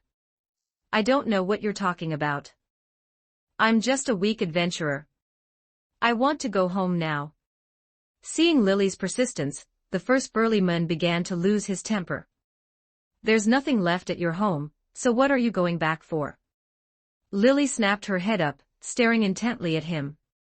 Her pupils trembled as she calculated the worst-case scenario. I wasn't paying attention and walked into the wrong place, ended up making a bit of a mess in your room, the man said leisurely, spreading his hands with an air of indifference. A surge of fury instantly rushed to her heart. She knew exactly what had happened. Somehow, they had discovered she was making money. They had already been to her room to search, but fortunately, judging by the man's tone, they hadn't found it. That allowed her to relax slightly. Hey, I'm talking to you. A large hand suddenly grabbed the girl's face, hoisting her up. 1 second you're furious, the next you're relaxed. We really just want to see your money. We won't take it. Why won't you trust us? Lily, we're partners in the same familia. What's the harm in just letting us see the money? Is no money. The girl tried her best to pull away the hand gripping her face, but the strength gap was too vast. It's normal for you to be bullied. After all, your strength is right here. So, train. Train until you can beat anyone you want. Train until no one can bully you. When your strength is sufficient, fight back. Pick your target, strike directly. Once they are afraid, no one will dare bully you again. Lloyd's words from earlier that day echoed in her mind. Lily knew that if she didn't resist now, there was no hope. The money is mine, and you are the villains. Traumatic memories of the past flooded her heart. Her hand stopped trying to pry his fingers away, and slowly dropped down. Ha ha ha, Lily, don't be so tense. We really, a cold glint flashed. A spray of blood erupted. The burly man, his arm sliced open by a dagger, instinctively flung Lily away.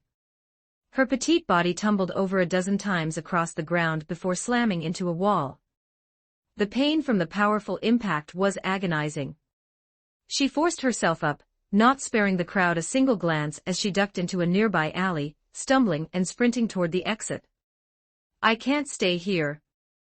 It will only get worse. I have to leave. Sigh, how could you be so cruel? Lily is a member of our familia, after all. A man with silver-gray hair and a face full of hypocrisy stepped forward, speaking with mock pity. Xanis Lustra. The captain of the Soma familia, and the actual controller of its affairs now that the god Soma had secluded himself. He watched Lily leave. No one pursued her, even though they could have easily caught her. Captain Xanis, I did as you ordered, but look, she actually drew blood. Xanis raised a hand. Go inside and help yourself to a drink. The rest of you, follow her, but don't let her spot you. He had only heard today that Lily possessed a large amount of money, but he wasn't interested in the gold. As the practical ruler of the Soma familia, the man who could sell the divine wine crafted by Soma himself, he truly didn't care about valise. The reason he was involving himself was because he was interested in Lily's magic. Cinderella, transformation magic. The appearance of the transformation changes based on the user's imagination during the incantation. What a perfect spell! With it, he could move about freely and make contact with even more people. He originally thought it would take a long time to make a move, as attacking a fellow Familia member was a major taboo, but he hadn't expected such a sudden surprise. Someone had come to him today saying Lily had a lot of money, so he decided to push things along. When the time came, the others could have the money, and he would take the magic. Later, she would use whatever money she had left to buy divine wine. It was a perfect arrangement. On the other side of town, Lily fled aimlessly, her movements erratic. Although she had hit her head in the collision, it didn't hinder her thoughts. The Familia members wanted money, but she absolutely could not give it to them. If she gave in once, their greed would be insatiable. Furthermore, this was money her brother had given her. She could never give it up. She certainly couldn't return to her room. Since they hadn't found the money there and had come to intercept her, they likely guessed she was keeping it on her person. Where can I go now? The image of a figure in a black cloak appeared in her mind, but she discarded it immediately. That bastard captain was definitely involved in this. This was a matter of the Soma Familia. She couldn't drag Lloyd into her mess. I can't go home, and I have nowhere to go. Where am I supposed to go? A sudden wave of sorrow and the crushing weight of loneliness washed over her, nearly shattering her mental defenses. Her unhealed body felt as if it could barely move another inch. The girl slumped against a wall, looking up at the starry sky. I can't run. I definitely can't escape. They were definitely following her. This time, she might. But at least the money wouldn't fall into their hands. She just felt sorry for Brother Lloyd. She would have to break her promise for tomorrow's dungeon adventure. Filled with deep apology, the girl's body reached its limit, and her vision faded into total darkness. I thought I heard something just now. Oh my, old man, there's someone collapsed here. A middle-aged man rushed out from inside, seeing someone indeed slumped there. Let's bring her inside first. I'll go find a doctor. Together they carried Lily inside. As they passed through the entrance, the sign of the flower shop glittered under the street lights. The same event and ending, but a different beginning and process. The girl had finally encountered the event that would fundamentally change her life's outlook, but this time, the ultimate outcome remained unknown. At the Hestia Familia, Lloyd was also preparing for tomorrow. He updated his status and reviewed his progress over the past month. First was the crucial favorability aspect. Only Tsubaki had improved by 1 level, successfully reaching level 5. As for the others, they remained the same. Even Hestia's hadn't increased, which felt a bit odd to him. Well, I'm probably just overthinking it. Name, Lloyd. Job, Mage Detailed Panel Race, Incubus Power, Tier 0 Heavenly Rewards Level 1, Training Effects are doubled. Natural Beauty Level 1, Inherently High Charisma/Attractiveness. Training Multiplier, 3. Worlds Visited, Is it wrong to try to pick up girls in a dungeon? In progress on the system panel, his power level was still Tier 0, a rather pitiful sight. In terms of his job, he had gained 1 active skill, Plant Manipulation. He had spent 2 months learning it natively as an incubus, meaning he could cast it instantly without the need for a magic circle. As for the status on his back, it had reached a new height. Support me here, https://p@trian.com/oamon Multiverse, Salvation begins in Danmachi. Join the journey, and become part of the story. Chapter 35, Bad News 1257 words.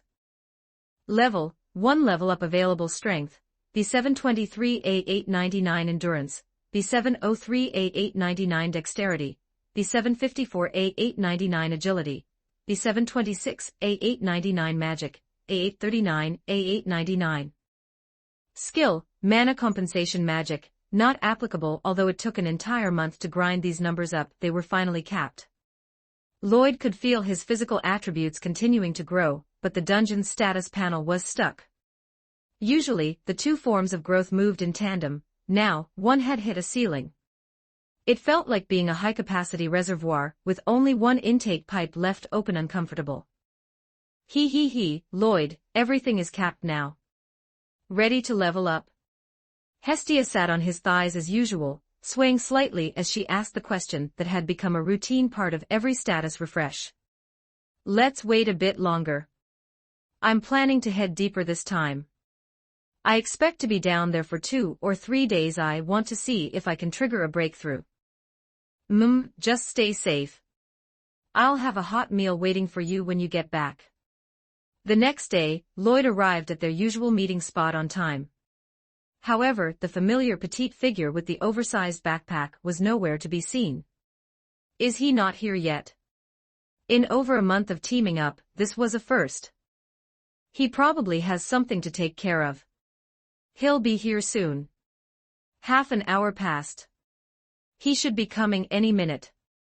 An hour passed. Something's wrong. Very wrong. By the time 4 hours had passed, and it was nearing noon, Lloyd's brow was furrowed tight. Something happened. There was no way Littleда would just vanish without a word. Lloyd's first instinct was to go find him, but as he moved, he realized he didn't even know which familia the boy belonged to. Note to self, always ask for the address next time I team up with someone. Then, a thought struck him. Littleda knew Lily, and Lily was in the Soma familia. Maybe he could find a lead there. But then he realized another problem. He had no idea where the Soma familia's headquarters was. Asking around randomly would take until nightfall. Where can I get information quickly? The image of a smiling, dependable receptionist flashed into his mind. Of course. Miss Ina, do you know where the Soma familia is? The exact location. Lloyd sprinted into the guild and rushed up to the counter, his voice thick with urgency. Slow down. All familias are registered with the guild. We keep the locations on file for newcomers. Ina pulled out a thick ledger and began flipping through it. She quickly found the entry and handed the address to him. You look like you're in a hurry, so just take the paper. Don't lose it and bring it back tonight. You're a lifesaver, Ina. Thank you. And Lloyd. I don't know what's going on, but stay safe. Don't do anything reckless. The cloaked man offered a quick nod of assurance and bolted. Ina rested her cheek in her hand, her expression clouded with worry. Coming in that panicked, taking the address, and running off, who would believe nothing's wrong? Especially with the Soma familia's reputation. The headquarters was an ancient, run-down house. If it weren't for the familia emblem at the door, Lloyd wouldn't have believed this was the home of a major organization. Though compared to Hestia's current residence, this was practically a palace. Captain Xanis ordered us to add a little fuel to the fire. We need to make sure her reputation is completely ruined. The word is already out. We've got eyes on her location. Just need to go finish the job. Ha, easy work for a bottle of good wine. What a steal. Just as Lloyd reached the door, it swung open from the inside. 3 adventurers stepped out, clearly on a mission. Excuse me, I'd like to ask a question. The trio, who had been laughing a moment ago, immediately turned sour. Without even looking at him, one pointed inside. If you want wine, go find the captain. He's inside. Don't block the door, get moving. First timer. Don't you know this is the main entrance? Buyers go through the back. One of the men stole a glance at the stranger and froze. All black cloak, hood up, short, holding a staff. You're that guy, aren't you? The other 2 looked over. They realized this was Lily's regular teammate. You recognize me? That makes things easier, Lloyd said. I'm looking for Lily from the Soma familia. A prum girl. Could you tell me where she lives?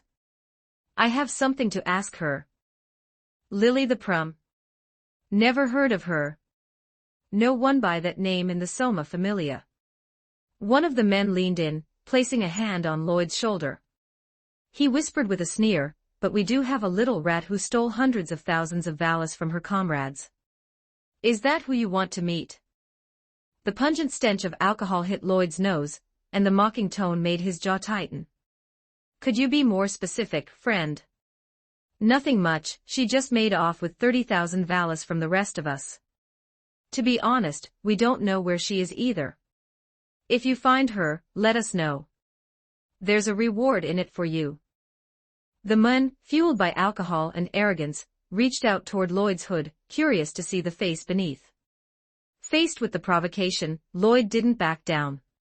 He leaned in. Though the distance was tiny, nothing could be seen, but two purple magic circles manifesting in the darkness of the hood. Lloyd used his illusion magic on a human for the first time.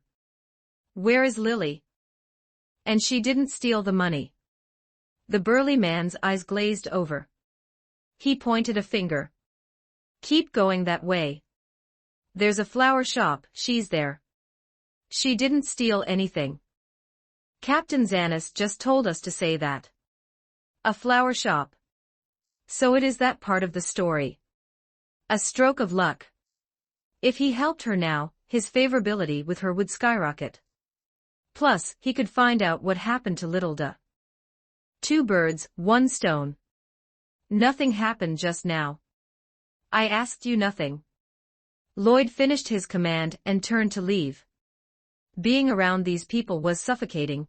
It was better to go to someone who actually knew something. Hey, what was that? What did you guys talk about? Did you see his face? The other two asked their dazed companion as Lloyd walked away. I don't know. Nothing happened. TCH, useless. You were right there. Xanis appeared from the shadows, his face an expressionless mask as he looked at the three. Why haven't you left yet? What are you doing? He had watched them from inside. They hadn't moved or closed the door. Are they ignoring orders now? Sensing the captain's gaze turning dangerous, they quickly explained what happened. When Xanis heard that the teammate had shown up, his brow furrowed. After learning the direction the stranger had taken, his expression darkened. The flower shop. Does he already know, or is it a coincidence? No, I can't leave anything to chance. Don't go on your own. Call everyone. I'm coming with you.